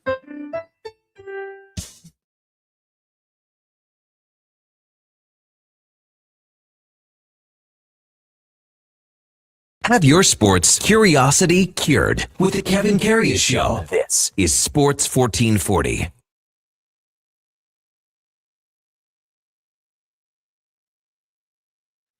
All right, welcome back to the big program. 10:01 in Edmonton, and time now for the game of the day, brought to you by St. Albert Dodge, where the biggest sale of the year is coming to a close. Just a few more days here in December, but the Jeep Compass, you can get it for $34,900. It's a 4x4. It's got that 8.4-inch touchscreen. It's got the keyless entry, and again, under $35,000, only at stalbertdodge.com. As we welcome back Ryan Henkel. From the Hockey News, covers the Carolina Hurricanes. Good morning, Ryan. You're with Kevin Karius once again. Thanks for jumping on Sports 1440. Really appreciate it. Have we got you, Ryan? We'll just try to figure out Ryan here. Can you hear us, Ryan? Hey, we got you now, Ryan. Can you hear there. Hey, got you, Ryan. Can you hear us? I can hear you guys good. Yep. Good morning. Sorry for that. Yeah, no worries. Hey, thanks for coming on this morning. Really appreciate it. Hey, let's start with, the Oiler connection here with Noah Philp being placed on waivers by the Oilers, picked up by the Carolina Hurricanes. What did you think of this move? Was it unexpected for you? It was maybe a little unexpected, but Carolina's been looking for a right-handed center for years now. And while he's not, that 2C solution that they've, been coveting, it's still a depth right-handed good face-off guy that Carolina's always, coveted. I think, someone like Rod Brendamore, who was a two-way center, who was such a good face-off man, can really respect a guy who can win draws. And so it's just something to address the depth in the organization as well. You look at, the AHL Chicago, Ryan Suzuki is probably their top centerman there, Justin Robidas. And, there's not a wealth of center depth there outside of, Mark Jankowski and Jesperi Kotkaniemi now. Kotkaniemi's missed a few games of injuries and whatnot, and neither one have seen terrific production. So maybe it's a guy there that, maybe get a game or two, just see what you can do here. Mm-hmm. So do you think they take him for, a little spin test drive here? Is Jankowski the guy that comes out on that fourth line, or what do you think there, Ryan? It'd be interesting to see. I think the Hurricanes have dealt with a lot of different injury issues and illnesses throughout the year. So, hello there, friend. So I think that the Carolina Hurricanes are looking just to have a guy come in that can, be a guy that can have some depth. Bradley Nadeau has been their extra forward a lot, but he's a winger and they want him playing games. They don't want him sitting on the bench. If a guy is to come out, I think, potentially you could see Kotkaniemi, but he's been playing up 2C right now with Seth Jarvis out. They've been shuffling the line. Stankoven was at the center position. Now they have him playing top line wing just to kind of help fill that void left by Jarvis. Mm-hmm. So again, I could see potentially a Jankowski or Kotkaniemi slotting out just if they want to give him a test run just to see what it's about. But again, I see it more as just a holding on to a depth guy for the time being. Right. Ryan Henkel with us from the Hockey News. You mentioned a few of the injuries there. Has this been like a hard hard of hitting time for injuries that you can remember with the quality of guys that are out of the lineup here? 100%. This is Rod Brenner described as unprecedented for his teams in the last 7 or 8 years or so, because they've had multiple years where they haven't had a single injury on defense, and now they've had 10 different guys suit up on the blue line this season, and they haven't even played 40 games yet. I mean, you're missing Jacob Slavin, who had dealt with something over the summer, kind of been nagged him throughout, and then kind of now a new upper body injury after he suffered a hit in the Florida Panthers game. You've got Seth Jarvis, had that kind of midsection injury, looked like ribs, maybe something internal there. And all of a sudden, the big news out of yesterday, goaltender Pyotr Kochetkov is going to miss potentially the rest of the year. He has a nagging hip injury that kept him out for the start of the season. It's just been kind of the same issues that, it just wasn't getting any better for him. And now he's going to miss potentially the entire year. What is it about goaltenders? And seems the injury bug seems to hit the goalies in Carolina maybe more so than anywhere else here, Ryan. I just feels like the ice at Lenovo Center / PNC Arena is cursed ground, because every year for the last 5 or so years, it seems there's just somebody else getting injured, whether it was Peter Mrazek, James Reimer, Curtis McElhaney, Antti Ranta, Frederick Anderson, Pyotr Kochetkov. There's always just a new goaltender getting injured, missing a chunk of time for the Carolina Hurricanes. So that's why they've been one of the pioneers running that 3 goaltender setup for multiple seasons now. It's crazy to say this, but I mean, like Brandon Bussey is in the Vezina Trophy conversation.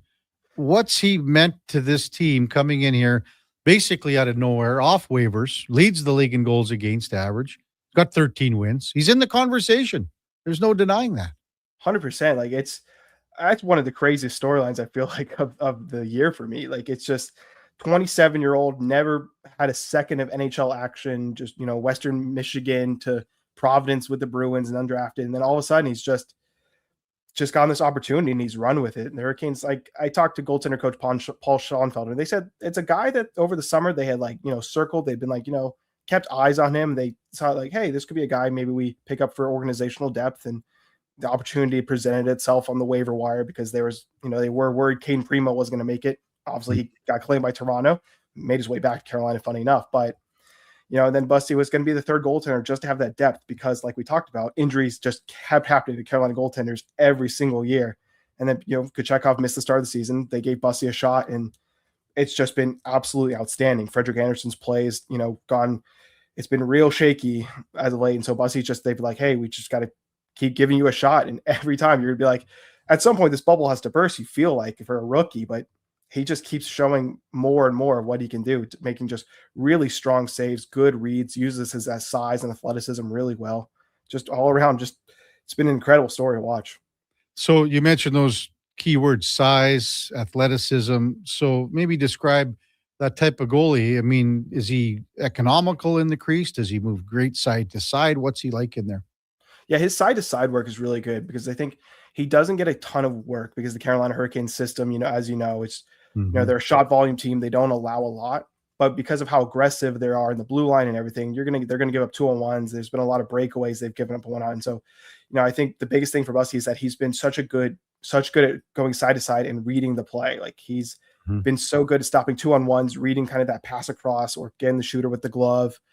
His side lateral action has been really strong. He uses the leg to kick out. I think back to the shootout against the Flyers. Christian Dvorak had one where he had him beat, and all of a sudden he gets that leg over and seals the post while he's down and out. And it's just uses that size incredibly well. I mean, that's just what I've been seeing from him. Ryan Henkel from the Hockey News, our guest on the Kevin Karius Show here on Sports 1440. What do you foresee here in the immediate future with Markstrom? Is it a split? Is it a 60-40? What are we looking at, do you think, Ryan? Yeah, well, I think it's gonna. I would lean that Bussey's gonna get a pretty solid, go of it, because they're gonna need Frederick Anderson at some point, because you just can't play an unknown like Bussey who's never had the gruel of an NHL season. You can't just say, hey, we're gonna run you for 10 straight games. It's just you can't do it, especially now, being that how much risk there's involved without having another depth goaltender. So they're gonna need Frederick Anderson to step up, but that leash has just got to be so short. It's 7 straight losses for him. He's got an .869 save percentage. He hasn't won a game since November 4th. I mean, it's been really tough sledding for him. Partly bad luck, partly it's just, he's not coming up with the saves when the team needs them. And at the end of the day, the results are all that matters. So I think it's a short leash, but they just can't play Brandon super all the time because now they don't have the depth to back him up. Right. What'd you see in the Hurricanes 3-2 win last night over the Rangers in overtime, Ryan? I saw a team that was just committed to playing their style. I think heading into the holiday break, there's a lot of questions and if the team was mentally fragile or where they were at, because it was 3 straight multi-goal blown leads. They blew a 3-0 lead to the Panthers, and they blew a 3-0 lead to the Lightning, and they blew another 2-goal lead to the Panthers and gave up 5 goals in a single period, all within like 10 minutes. So there was a lot of questions about the fragility of the team, what's going on here. And it's a young group. They've dealt with a lot of injuries, but all of a sudden it was a lot of questions. But that win over Detroit kind of was a good example of holding a lead, not blowing it. And I thought this Rangers game was a good example of, heading into the third period trailing despite, being the better team overall. And they just stuck with it, kept to their guns, and, got it done. Jordan Marnock had that net front presence to get them that equalizer. And then, they go to the overtime, and anything can happen, get a power play, and, they score 13 seconds remaining to seal the win. Yeah, no kidding. And then a tough back-to-back. off on the road to Pittsburgh to take on Sidney Crosby and the Penguins. How are the Hurricanes in back-to-backs like this? They've been okay this year. Again, it's such a toss-up for me this season because of all the injuries. There's so many different players in and out of the lineup. Feels like every game there's a new guy getting injured. But the Hurricanes have done well. They're a very well-conditioned team. I don't think back-to-backs affect them as much. Especially, I think the league today is just so well conditioned. Everyone's such a strong athlete. There's so much, nutrition and health and all that kind of stuff that goes into it. So I don't think it's as big of a deal for a team like the Hurricanes. You mentioned Jordan Martinick. We've had him on the program here because he's good buddies with David Schlemko, one of our co-hosts, a few times. What kind of season is he having? I think he's such a leader for this Carolina Hurricanes group. I mentioned that kind of the fragility question marks of those 3-game stretch. I don't think it's any surprise that coincided to, Marnock being out with a lower body injury for those, stretch of games. Rod's talked about it a lot. This is a quiet group. There's not like a ton of, there's, a lot of good guys, but it's not a very vocal group. And I think we all know Jordan Marnock brings a little bit more energy, a little hooting and hollering out there on the ice and in the locker room that can help just kind of really bring guys into it and drag them into the team. He's such a vocal leader, and he plays the right way too. That equalizer goal yesterday and against the Rangers, such a good example. If he just, his line, Jordan Stahl, Will Carrier, they're all working so hard along the boards. And then, he's going to the net front. He's, winning battles, positioning, doing what he has to do to help his team. And, he does it the right way every single game. And he just leads the team so well. He's such a good leader for sure. A couple of the younger guys, would you say that Jackson Blake, are struggling along with Logan Stankoven? And do you think it has anything to do with, they're signing the contracts, which they're going to expand exponentially next year for both of them? Maybe just a thought on those two here, Ryan. I think it's just a part of the kind of growing, developing thing. I think for Stankoven, more so, it was a big step back into the center position. He hadn't played center since juniors, and with Kamloops and whatnot. And so moving back to center, especially for a player of his size, it's a big adjustment to the NHL, especially in Rod Brendamore's system. Centers have a lot of defensive responsibility. They have a lot kind of more, so they're expected to do. So I think it's a bit of a transitional period for him, and I think it's more going to see that more so just as he kind of redevelops himself as moving back to that center position. Yeah. For Jackson Blake, I think it's just kind of a thing too of just figuring out the league more and more. Last year as a rookie, he played mostly on the fourth line before halfway through season, January, he kind of got that bump up to the top line and really, cemented himself as an everyday NHLer.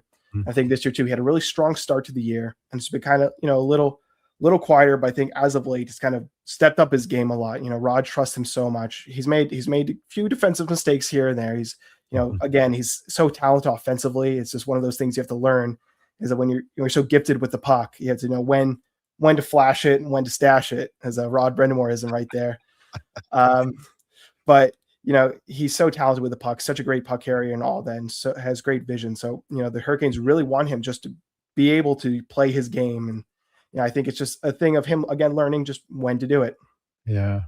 When you look at the Olympic team announcement for the United States coming up in a few days here, first of all, is that getting a lot of traction down in Carolina here, Ryan, in the sense that, we haven't had the Olympics for a while? Is there some buzz about it right now? Oh, yeah, there's a bunch of excitement, especially being that, Carolina's got a few guys that, potentially in the bubble, a few guys that are kind of locked in. Obviously, Sebastian Aho is going to be on the Finnish team. Frederick Anderson and Nikolai Ehlers going to be on the Danish team. But then you got, Jacob Slavin, looked like a surefire thing. These injuries is a little bit now of a question mark. I still think, if he's going to be healthy, he's going to be one of the best defensive defensemen in the entire world. So why wouldn't you want him? And then the other side, Seth Jarvis, again, these injury issues. He had such a strong start to the year. He had 19 goals, 33 games leading the Hurricanes in production-wise. Two-way, just an outstanding all-around player. Now, all of a sudden, injuries popped up, and it was already a tight race there for those last few Team Canada spots with some really, really good players. So, it's going to be an interesting one. But there's a lot of buzz. People are really excited to see, hopefully to see a lot of Hurricanes out there. Yeah. What are your thoughts on Slavin? Do you think he's going to be okay to make it?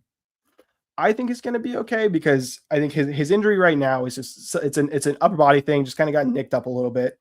I don't know necessarily what the nature of it is, but he took a board from AJ Greer in that Florida game a week or so back. Yeah. And so the thing that had been nagging him was a lower body injury, and they really took their time for him to get back to the level he felt comfortable with, because they didn't rush it at all, and they limited his minutes his first few games back. They were really being careful about it to make sure he didn't re-aggravate it, and there wasn't going to be any problems moving forward. So I don't think the injury problems are going to be anything for Slavin. I don't know if Team USA is looking at it the same way as I'm looking at it necessarily. I don't know if Bill Guerin, what his kind of feel on it is, but I don't think the injuries are going to be something that kind of holds Slavin back, especially being that this one he's dealing with now. It's just a small minor one, and it's a new thing than not what had been nagging him before. Yeah. Great stuff, Ryan. Really appreciate you coming on as always. Enjoy the game tonight, Olympic announcement and everything else coming up. And also have a great 2026. Happy New Year to you. And thanks for always being a part of the show.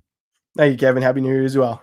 That's Ryan Henkel from the Hockey News, covers the Carolina Hurricanes. And the game of the day brought to you by St. Albert Dodge, where the biggest sale of the year is coming to a close here because, man, the 2026s are coming in. I was just over in the voicing booth doing a few voicing commercials for St. Albert Dodge.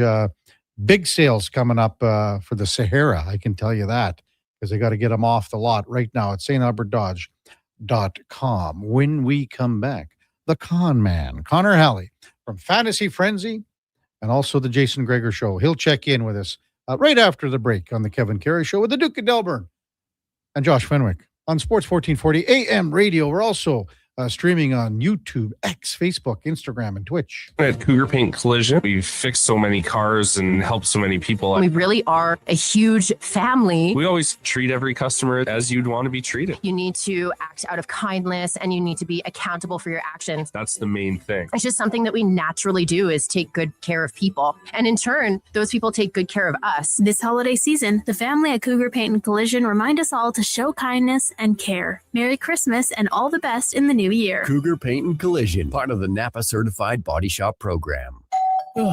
Seriously, another door knocker? I really want to go solar, but these high-pressure tactics are exhausting. And their prices are unbelievable. Before we do anything, let's call Great Canadian Solar.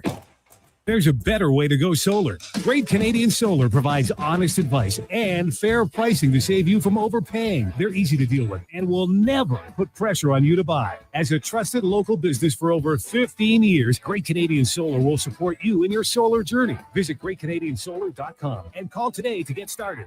Vinny and Don in Hockey are dedicated to skill development for all hockey players. If you know a student athlete interested in growing as a person and a player, register for a free shadow day. Beginner or experienced, this program develops a student athlete skill in a supportive environment. It's a great opportunity for prospective student athletes entering grades 3 through 12 to see what Vinny and Donnan have to offer. Visit vinnyridge.epsb.ca or donnan.epsb.ca for more info and to sign up. Come for Canada's largest trade shows, the biggest names in entertainment, exhilarating sporting events, and more. And stay for the experience at the Edmonton Expo Centre. Looking for the perfect place to host your next big event? From trade shows to galas, meetings, and concerts, the Edmonton Expo Centre has the space, event expertise, and service to make your next event unforgettable. With over 522,000 square feet of flexible event space, in-house catering, and operational expertise, they bring your biggest vision to life. Learn more at EdmontonExpoCenter.com today. Just think, Kevin Karius has been covering Edmonton sports since before TikTok, Twitter, texting, and the Titanic. We may have made that last one up. Check out Karius in the mornings on Sports 1440. Your game, your station. I'm Saxon, and this is my little sister Goldie. I'm Goldie, and this is my little sister, Saxon. Wait a minute. I'm the big sister around here. And I'm Rick Showers from No Bull RV, and these are my granddaughters. They like to help with the holiday commercials. It's sort of a tradition in our family. And since they moved from Australia to Nashville, we get to see them more than ever. It's nice to live in the same hemisphere with Grandma and Papa. That's right, Saxon. And at No Bull, the holidays are all about family. And really, that's what camping is all about, too. Maybe I should come work for you at your store, Papa. I can make the Goldie cakes. Maybe in a few years. Papa says used RVs are way better than new RVs. That's right, Saxon. You learn quickly. So what do you have to say to all the people listening on the radio? Happy Christmas to everyone in Canada. And that's No Bull. NoBullRV.ca.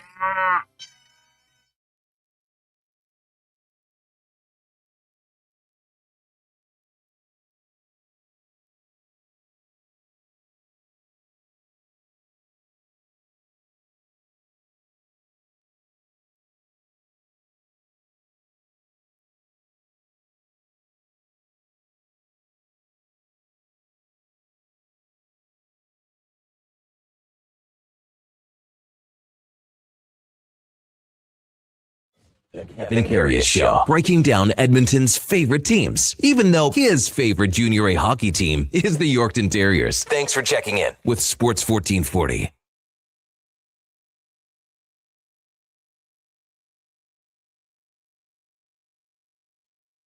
All right, welcome back to the big program, 1021 in Edmonton. We had a really great segment in or out that the Duke brought up about Tiger. It's his 50th birthday, by the way, so about nicknames, top nicknames. See, to me, Tiger's more of a real name. Duke is going on the other thing, and we've had a few that have come in, like Chipper Jones is another one. Magic Johnson. Great one. Chipper, Magic, Tiger. I would put all those in the same kind of tier. But to me, that's their real name. But it isn't. I understand that. And it's not like a case of like people like Shaq, right? His real name is obviously Shaquille. But that is not a nickname. That is just a shortened version of your name. Big Diesel, right? Big Diesel. That's a great nickname. And that actually might be one that people actually call him. Like if he comes in the room, he's like, hey, Diesel. Well, but again, and then when you put the word "the" in front of it, to me, that it's not qualified anymore. Okay. So that's what I would say about that. Now, we had a couple, like Chipper Jones came in, and his name was Larry. The con man is here. See, when you put I that was one, because a couple people texted him. He's like, I did not know Magic or Tiger's real first name. I did not know Chipper Jones' first name. Okay. His real name. Right. I knew it was Larry. Now, the other one that came in was a little while ago. Cat Dad said, and there's no way that no one's ever called him anything but Tug McGraw. So Tim McGraw's dad was Tug, but his real name, Frank Edwin McGraw Jr. Isn't that something? Then we just had a couple that came in just now that were really good. Fuzzy Zeller. What's Fuzzy Zeller's real name? You know, these are names that, they're more of what you call the guy every day. Hey, let's welcome in the con man, Connor Halley. Hope you had a wonderful Christmas and hope the 2026 is looking good here for you so far, big guy. Thank you, Kevin. It was two away. Yeah. Yeah. 2026. I guess we'll wait and see. Wow. Big year on the sporting calendar. It's a big year every year. The Olympics. So, I mean, it's like we say like 5 times a year. Best time of the year in the sporting world, right? We'll say it again next fall. Yeah. All the playoffs, baseball, March Madness, football, playoffs getting going, baseball about right around the corner. Yeah, it's always a good time in life. Life's good. Mm-hmm. So, yeah, we had this question, and Duke had it in or out because it's Tiger's 50th birthday. Mm-hmm. But to me, like Tiger, that's just his name. Yeah. Just like Chipper Jones, that's his name. When we, the Champ Bailey, Boss Bailey. There's another one. I love all the Brazilian tradition when you just become that level of athlete and one you name? Just drop your Just first one name. name. Or is it your last? Or it could be your last name even. Yeah. Some of them. What is it? Was Marta? Was she first name or last name? I don't even know. That's it. That's the beauty of it. Yeah. Ronaldo. Yeah. Like Pele. Yeah. Who was the Brazilian basketball player that dropped it? Was it Bruno Caboclo? I don't know. think Cooper. I mean, I think he dropped one of the names. I think that's a pretty cool thing. On the topic of names, the best name. Do you know Jerome McGinley's full name? No. What? Best name. It's Jerome very long. what? Arthur Adegunle. It's really maybe Duke can bring it up, but yeah. One of the I used to bug Strutty because they're good buddies. Yeah. I'd say, "Can you tell me his full name?" And he'd just be like, "Oh, I can get like 4/5 of it." But there was just a couple that made it a little bit tough. Yeah, Jerome Arthur Lee, Adekunle, Tidge Jr. Elvis Aginla. Yeah, great That's name. Long. That's on your birth certificate, man. Like Yeah, that's- need a second page. What Long. about your driver's license? It's a good question though. Like, I mean, I feel like the diehard Flames fans probably would know that, but great name. You know, out of all that, you think, okay, Tidge is Tidge, like his son Tidge. But Yeah. Then the other son's name is Joe. Yeah. Just a good name. You know, maybe there's some sort of an acronym in here that I'm trying to think of. Joe was, isn't that something? Yeah. I kind of knew that, but I didn't know about the Tidge and the Junior. I think his dad was Elvis. Oh, really? Yeah. That's a Maybe great I'm name. wrong. Maybe Strutty can clarify that for us. If your name is Elvis, you're destined. His dad is Elvis, yeah. Yeah, anyway, some great nicknames, great stuff. So I don't even know. Hey, well, that game last night, NFL. Ooh. Yeah, good game. It was a good, well, it didn't look like it at the start. It looked like all of a sudden Atlanta was going to run away with it, but Yeah, 21-0 at halftime. Kind of thinking like that Bijan. I thought that was a killer. The 93-yard run that he had. 93, yeah. Like just that's kind of like what we thought Bijan would be, like a home run hitter all the time. Pretty damn good player. But And yeah, then good on the Rams. The to blocked field goal by block- Verse. Yeah, what an So- athlete he is. Well, we were talking about him like that, the athleticism on that play. And then I saw he was getting more snaps and more snaps. I was watching him.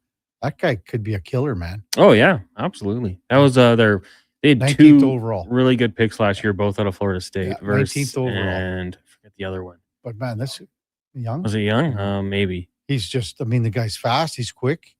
He looks strong as hell. Yeah. I mean, if he's, he's going to be coming off the edge. He's sort of that tweener between a big defensive lineman and a linebacker. Yeah. Because he's a big guy. He's 260. You can kind of put him out there in multiple Yeah, looks you and move him around. around. He's got the versatility and he's gonna be to good. block it, then scoop and score and knock it, track down. I mean, you're not outrunning the fastest guys on the field at that point, but he was moving. Like he's a good player. And hey, I don't get it for the Falcons. Like I know that it's not their first round pick this year, so they're not really worried about that. But nice win, I guess. Yeah, Good for for fantasy sure. football because Puka Nacua did nothing Oh, in his standards. Did you lose? No, I won. Okay, good. So I won the championship after an 0-19 season 2 years ago to winning. And I got lucky. I got lucky because Stafford, the guy who was playing at Stafford and Nacua, and they were just off. And I figured it out though. If they would have connected on another touchdown pass, I probably still would have won on a score adjustment that we have that comes in the day later with -4 for a pick six. Because Stafford had the pick six. Yeah. So I would have been behind by 2 points, but then I would have gone ahead by 2 at the end. So anyway, That's quite the turnaround. That's like what the Detroit Lions wish they were. pretty well. Yeah. I was telling the Duke though, Gregor and I, we have a side bet every year for just $100. I almost said 1,000. Little side bet. Total points. He finished 14 ahead of me on the year. So that was how close it was. But he had Bijan last night. Oh, so he got you that. Bijan He got it there. snipped it last night, and I had Kyron Williams. Not bad. And he, again, I got lucky. I got lucky on the Nacua touchdown that was called back on the penalty. He also dropped one near the end zone. And then I got lucky on Blake Corum leaving the game. Yeah, with the Because injury. now Williams had the backfield to himself. So how did you guys make out? Well, I won my league last night. I was up good by for you. 28, and my opposition had Puka. I got very lucky though. Like made it to the final. The opposition had Saquon and Devontae Smith playing in that terrible weather in Buffalo. So like when I'm watching it, I'm thinking they might do nothing. Like I actually might have a chance in this one. I had Kittle down with injury, Devontae Adams down with injury. So it was like a non-PPR 75-54 win or something. Yeah. Kind of a disgrace. But in the Fantasy Frenzy League, we actually had a pretty good final. Who won that one? Well, we have a back-to-back winner. No. The Defenders, Tyler. Yeah, he did pretty well. I just want to bring it up because the final game, Aaron, who went 7-7 on the season, was right in it. Like had the lead, and the Defenders had Bijan, and he was down by a lot. So he had Bijan and someone else playing in that game. Puka. Okay. So came back to win by 5 points. So he went back to back in our league. I don't have the exact numbers, but wouldn't Stafford and Puka have been 95 points the week prior between the two of them in full PPR? Well, Puka was like 40, wasn't he? 40 something. Yeah. Stafford was 40 something. They were incredible. I know Aaron had a good team. I mean, he had Brock Purdy put up 37. Aubrey for the Cowboys kicked. Aubrey probably won people some championships. His downfall was Taysom Hill at tight end.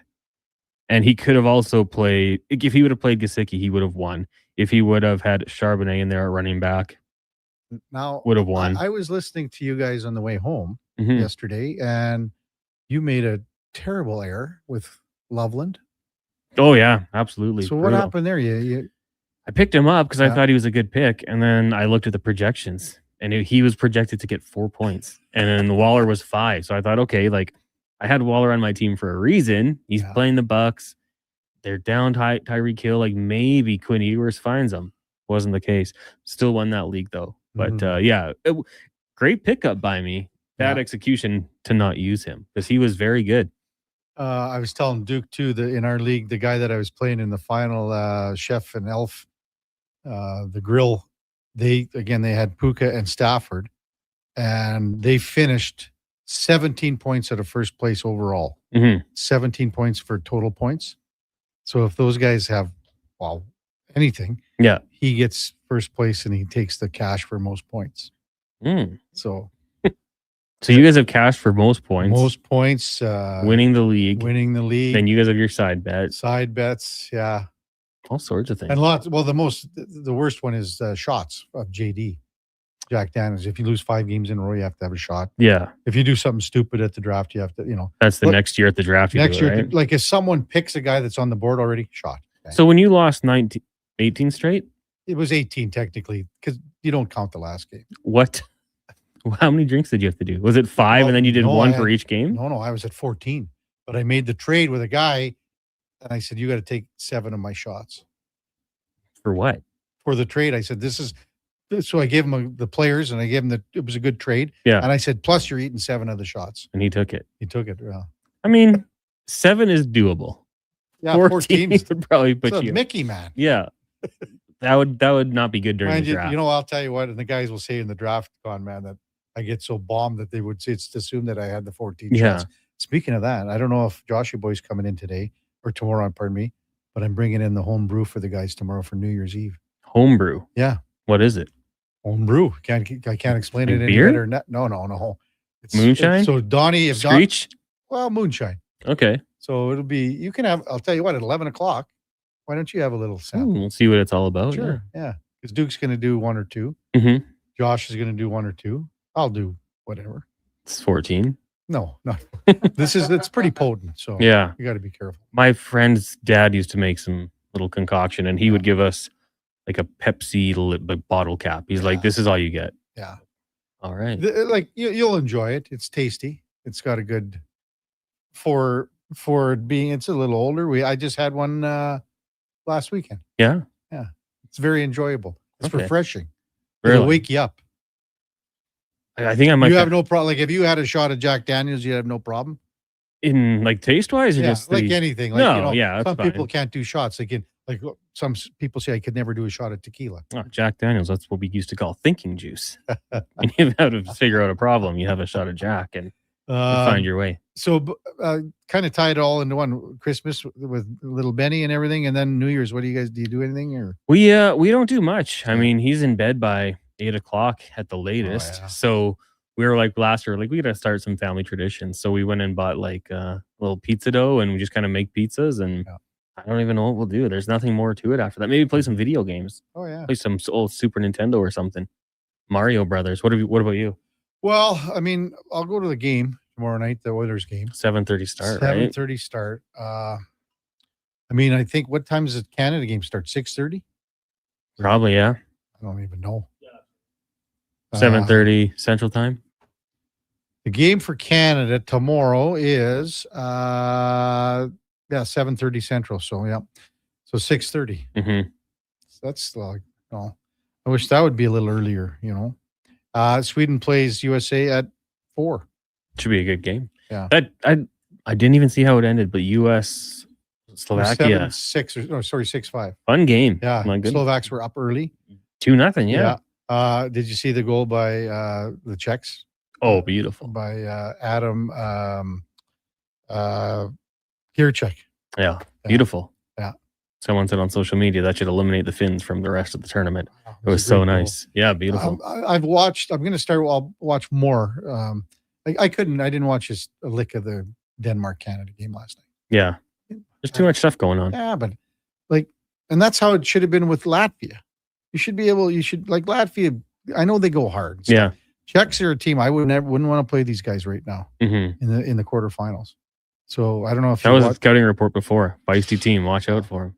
Even Laddie Duke had it as an in or out question that the Czechs would get to the gold medal game. I think it was something like that. So what's coming up on the Gregor show today? Tuesday. We're trying to get someone to talk World Juniors. Struddy will be by. We've got Terry Ryan, Spec, DVD. Probably talk a few more things. Maybe some Olympic roster preview as well. They're coming out tomorrow at 10. That's good for you guys. Yeah, I thought it was later in the day though. Is it? It was the noon Eastern. Noon Eastern. Oh, let's check on that. I thought it was too because I was like, "Oh, Low Tide finally gets some breaking news," and then I saw that it was Eastern time. Wow. Will TR mull it over? I think so. You see that? His hair? No. Oh no. There's Or the commercial. The new commercial with Connor. He McDavid. sent me a picture of he and McDavid when they were shooting. Yeah. And he's like, "Can't talk about this, but I'll tell you later." So I haven't seen a full commercial. It's been on. It was all on yesterday. Yeah. So I watched it several times yesterday. They're sitting around a campfire and TR's catching a fish and stuff coming out of the ice fishing hole and grabs onto it. But the mullet over, and then at the very end, Connor's in the background, and it's for MGM, right? Yeah. Was that during the Oilers game it was showing? Yeah, I think it was during the Oilers game. Because I was watching football and they just kept showing Chuck's Roadhouse. Oh yeah. Oh man, I want some. Is that the celery thing? No, it's like the celery 3 ways. Yeah. They do it. Yeah, that's one of them. But they also is the one where it's like the legend of Chuck, and it talks about how he braved the Western frontier and on riding his hog, whatever. But so there's a couple different Chucks. It's only in Ontario, so if you're listening, Chuck, come out west. Come on, Chuck. All right, Con Man. Well, have a great fantasy frenzy, and we'll see you tomorrow. You're in tomorrow, eh? Yeah, I might be hosting actually. Oh, Greg's off. I think Gregor might be busy, so we'll have to see. Game day, we'd have Rupp, we'd have Yarmseth, McCarthy. In a tournament? I think the little guy's in the tournament. Probably, yeah. So he's maybe off tomorrow, and made the All-Star team for the Ben Stelter. Oh, really? As well, yeah. Wow. We never got who won the final last night between those two St. Albert teams. Someone texted in. No result. Yeah, they said they were playing in the final today. So. Oh, okay. Yeah. Well, they raised a lot of money for a really great cause, so great. Shout out to them. Well, I mean, the tournament was full months in advance, right? Yeah. So they always post the leaders of how much money was raised, and I never did a calculation, but a lot. Yeah, a lot of money. Raised. Like we used to when we did and I think they're doing it again, the world's longest game. Mm-hmm. I think Saker's doing it again. But we always had that money count too with guys that they, because you always kind of wanted to beat someone else. And, some of us that were lucky enough that were in the media business ended up to, having good numbers. Yeah. Other guys, can you throw a little my way? Yeah, let's just take a few, whatever you want. Yeah. All right, Con Man, good stuff. Big guy, we'll see you tomorrow. Thank you. All right, that's the Con Man, Connor Halley. Fantasy Frenzy coming up at the top of the hour, and then he'll be with you with Jason Gregor from 2 till 6. When we come back, we'll wrap up the Kevin Carey Show with the Duke of Delburne, Josh Fenwick on Sports 1440 AM radio. We're also streaming on YouTube, X, Facebook, Instagram, and Twitch. As 2025 comes to a close, GS Construction would like to take the time and thank our crews, our partners, and our communities for another successful year of teamwork and growth. Together, we've helped keep Edmonton and the surrounding area moving by building and maintaining the underground infrastructure that keeps everything running smoothly. It's been another year of dedication, pride, and hard work the team has put in to make it all possible. To learn more about our people and our projects, visit gsconstruction.ca. At Fountain Tire, success is a team effort. They're committed to their team members and their customers. And that means treating your vehicle like it's their own and finding solutions that suit your needs. Because whatever the road brings ahead, they're on it with you. Visit fountaintire.com today. I'm getting McDonald's. You want anything? Oh, yeah. I'll get I'm obviously going to get the McVeggie, medium fries and a medium fountain drink for $9.99. It's my favorite meal and it's new. Plus, if I get that, maybe he'll want it too. And then he'll always thank me for introducing him to the McVeggie. I'll be a hero. So, McVeggie fries and drink? How'd you know? You were thinking out loud again. Get yourself a McVeggie meal for just $9.99 plus tax for a limited time only at participating McDonald's restaurants. Do you listen to sports radio at work? Like right now? Well, do you? Who, me? No way. I swear. Okay, friend, we won't tell. Tens of thousands of sports fans listen to Sports 1440 each and every day. On the radio, on the listening apps, on YouTube, and on social media. If you listen to Sports 1440 at work, well, maybe it's time to advertise on Sports 1440 at work. Grow your business. Get your name out there. Shoot our ad team an email. Gregor@sports1440.ca. Let's get to work for you. After 20 years, Canada's most prestigious international hockey tournament returns. The Camrose Viking Cup, December 28th to January 4th at Encana Arena. Tickets at vikingcup.ca. Brought to you by Sports 1440. And what can I get for you this year, little fella? I want a new Ford F-150 with the FX4 package. Adults need toys to play with on Christmas morning, too. And Nisku Ford has the best toys in town. If you decide to wrap one up, you can get rebates as high as $10,000 or choose interest rates as low as 0%. This Christmas, get the toy you really want. Add Nisku Ford to your holiday visits or make your wish list at niskuford.ca today. Above expectations. 'Tis the season for Sally's. Sally's Sports Bar and Lounge. Take a break from the holiday hustle and bustle. Cheer on your favorite team and ask about the daily game night food and drink features. Plus, there's tons of TVs and Oilers watch parties this December and all season long. Sally's Sports Bar and Lounge at all 3 Century Casino locations, Edmonton, St. Albert, and Century Mile. Check it out. Every day is game day at Century Casino.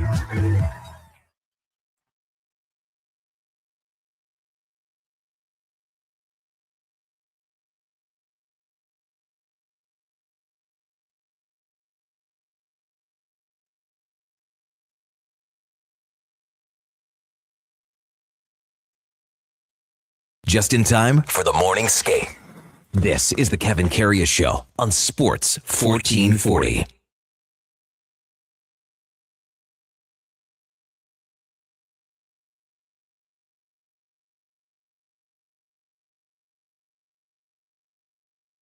All right, welcome back to the big program, 1043 in Edmonton. Kevin Karius, Duke of Delburne, Josh Fenwick with you. Special guest comes in the studio.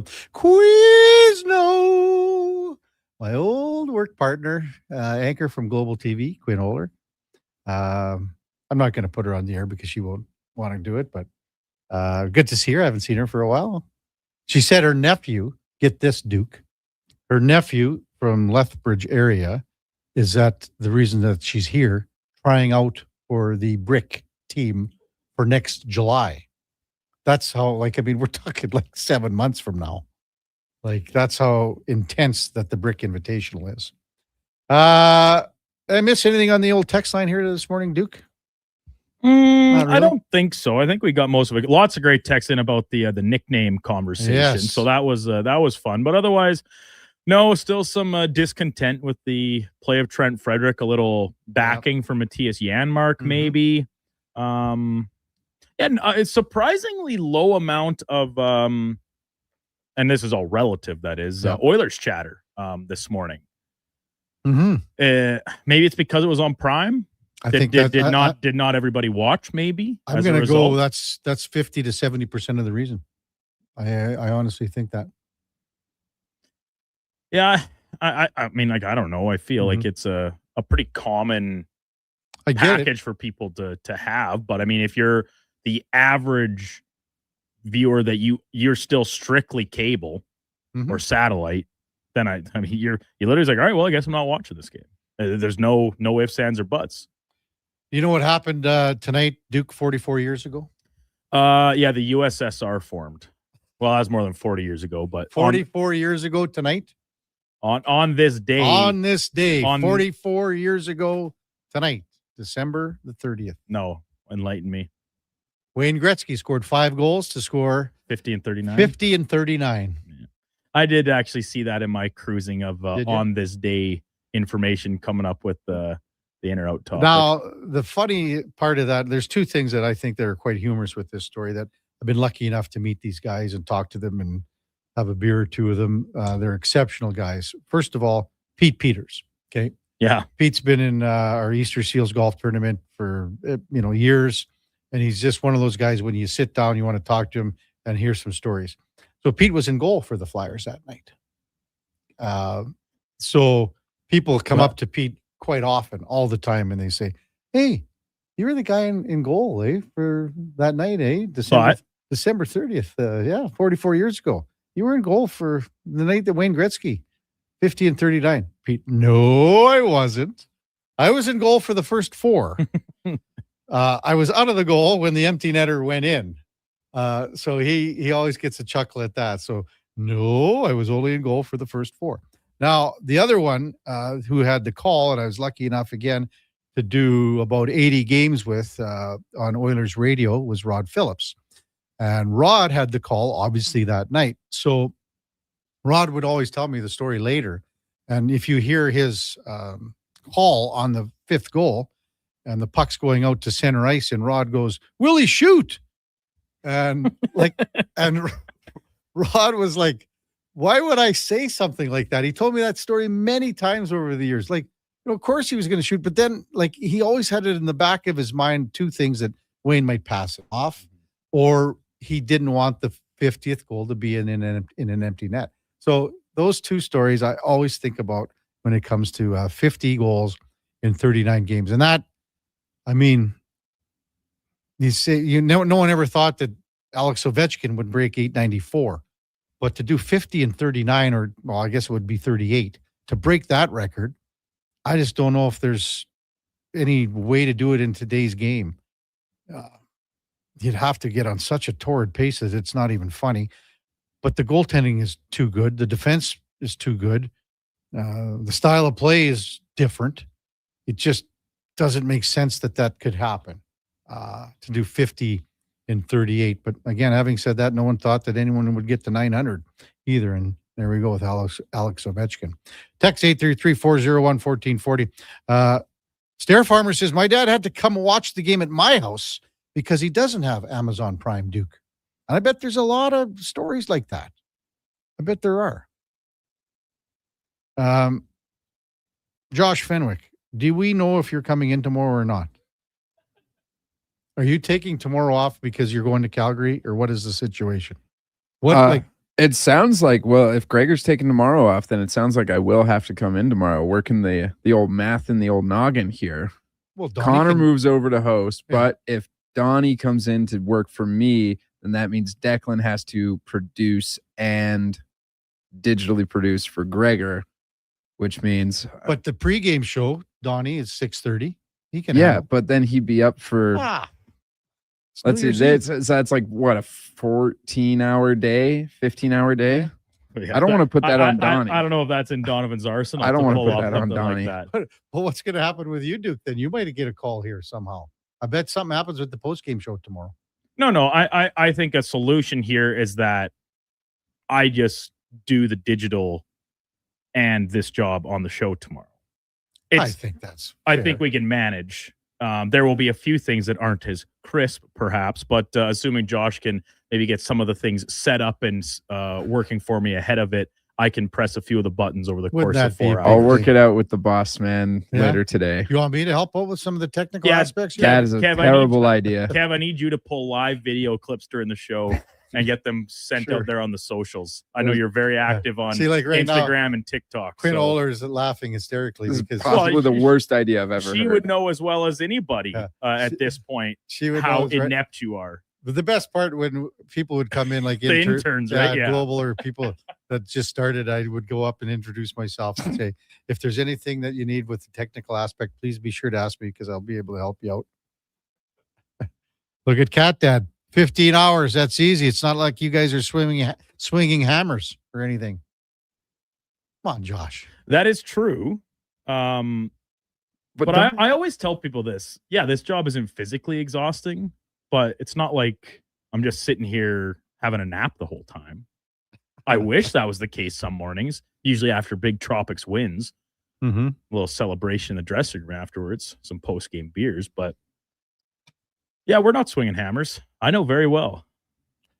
It's true. It's just a lot, you know? It's just a lot sometimes. You got to deal with Kevin Karius in the morning, and then Low Tide at noon, and then Connor Halley.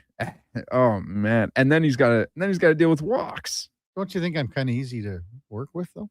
Sure. Like Donnie P, he always seems to think that. That's nice. I think of Donnie. you're very easy to work with, Kevin. Oh, I appreciate it. I think you're easy. I think all you guys are easy to work with. Easy like Sunday morning. We've got a great crew in here. Oh, it's unbelievable. From 7 to 6 and even beyond if you include the likes of Walks and Donnie. Yeah. And Lando Ferrano. You know, I was just looking, Duke, at the list from Fox Sports of the 100 best nicknames or whatever you want to call it. Guess where Eldrick Woods slots in at? Number 1. 87. That's a joke. Nobody respects Fox See, I was Sports trying anyway. to find him.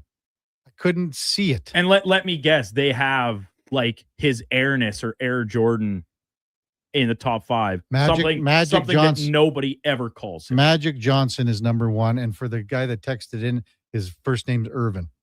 Yeah, Irvin Johnson. The number 2 on Fox is Primetime, Deion Sanders. That's pretty good. Jerry West comes in at number 3, the logo. People call him that. Or called. Oh, they used past to, him. yeah. I don't think so. Air Jordan. I watched Showtime. Yeah. I never heard anybody call Jerry West the logo. Wayne Gretzky's at number 7, the great one. And yeah, he gets called that all the time. No, they call him Wayno. Walter Payton, Sweetness That's at number a great 8. one. Love Sweetness. Jerome Bettis, the bus at 9. To me, I love number 10. The refrigerator, the fridge, William Perry. This is just one site. I'm sure Duke has other ones that he's. I don't need to rely on other people to come up with my thoughts for me, Kevin. I can formulate them myself. Oh, we can. Hey, what's just looking at this thing with Stefan Diggs coming in? Sort of breaking news. Oh. It's an article that's now out on ESPN. Adam Schefter just reporting that facing a felony charge of strangulation. Oh, boy. And a misdemeanor charge of assault from an alleged incident on December the 2nd. NFL statement says, we are aware of the matter, have been in contact with the club. No further comment at this time.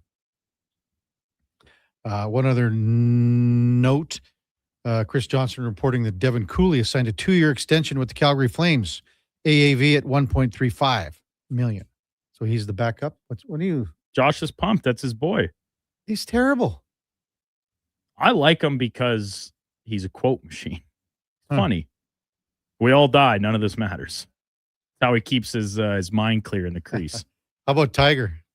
Text in 87. I feel insulted. Our longtime texter Tiger. Yeah, He thought, that nickname that he got, we gave it to him. Tiger. Yeah, like What's back his at real name? I don't know. You Tiger, have to scroll back to the Genesis. Tiger, what's your real name? Because he was a first-time texter right near when we launched the station. Yeah. And I think he was maybe talking something about Tiger, like Woods. But Connor and I read it as that was his signature on the email. Wow. And so then it just stuck. And here he is, Tiger, 2.5 years later.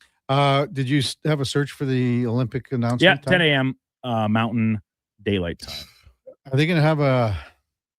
I remember the last time they did an unveiling. Sorry, Mountain Standard Time. The big unveiling. It was quite different because, I mean, they brought the kids out in the jerseys, remember? And they did all that. I actually can't remember. So long ago. Yeah, that might even be an 02, to be honest with you, Duke, where they brought the kids out in each jersey. So they're doing it virtually from Minnesota. That's where they're doing it, right? I believe so. There you go.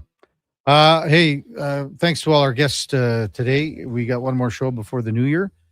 Tomorrow, coming up at the top of the hour, it is Fantasy Frenzy with the former Rochep T-Bird, Connor Halley and the Duke of Delburne. At 12 o'clock, it's the Lowdown with Alan Mitchell till 2. Jason Greger will drive us home till 6 bells. We've got Fox Sports all night long, and we'll be back with you tomorrow morning at 7 o'clock with our co-host, we believe, David Schlemko from 9 to 11 for Cougar Paint and Collision. Before all of that, time now for a Sports 1440 update brought to you by First Round, and Sunday's got even better at First Round. You can win an NFL helmet, a jersey, and enjoy their Pro Bowl brunch only at Edmonton's NFL headquarters, First Round downtown or on Bourbon Street. Hey, thanks everyone for listening. Really appreciate you being a part of the show. We could not do it without you. We are back with you tomorrow morning. Have a wonderful rest of your Tuesday. Here is the Duke. This is a Sports 1440 update.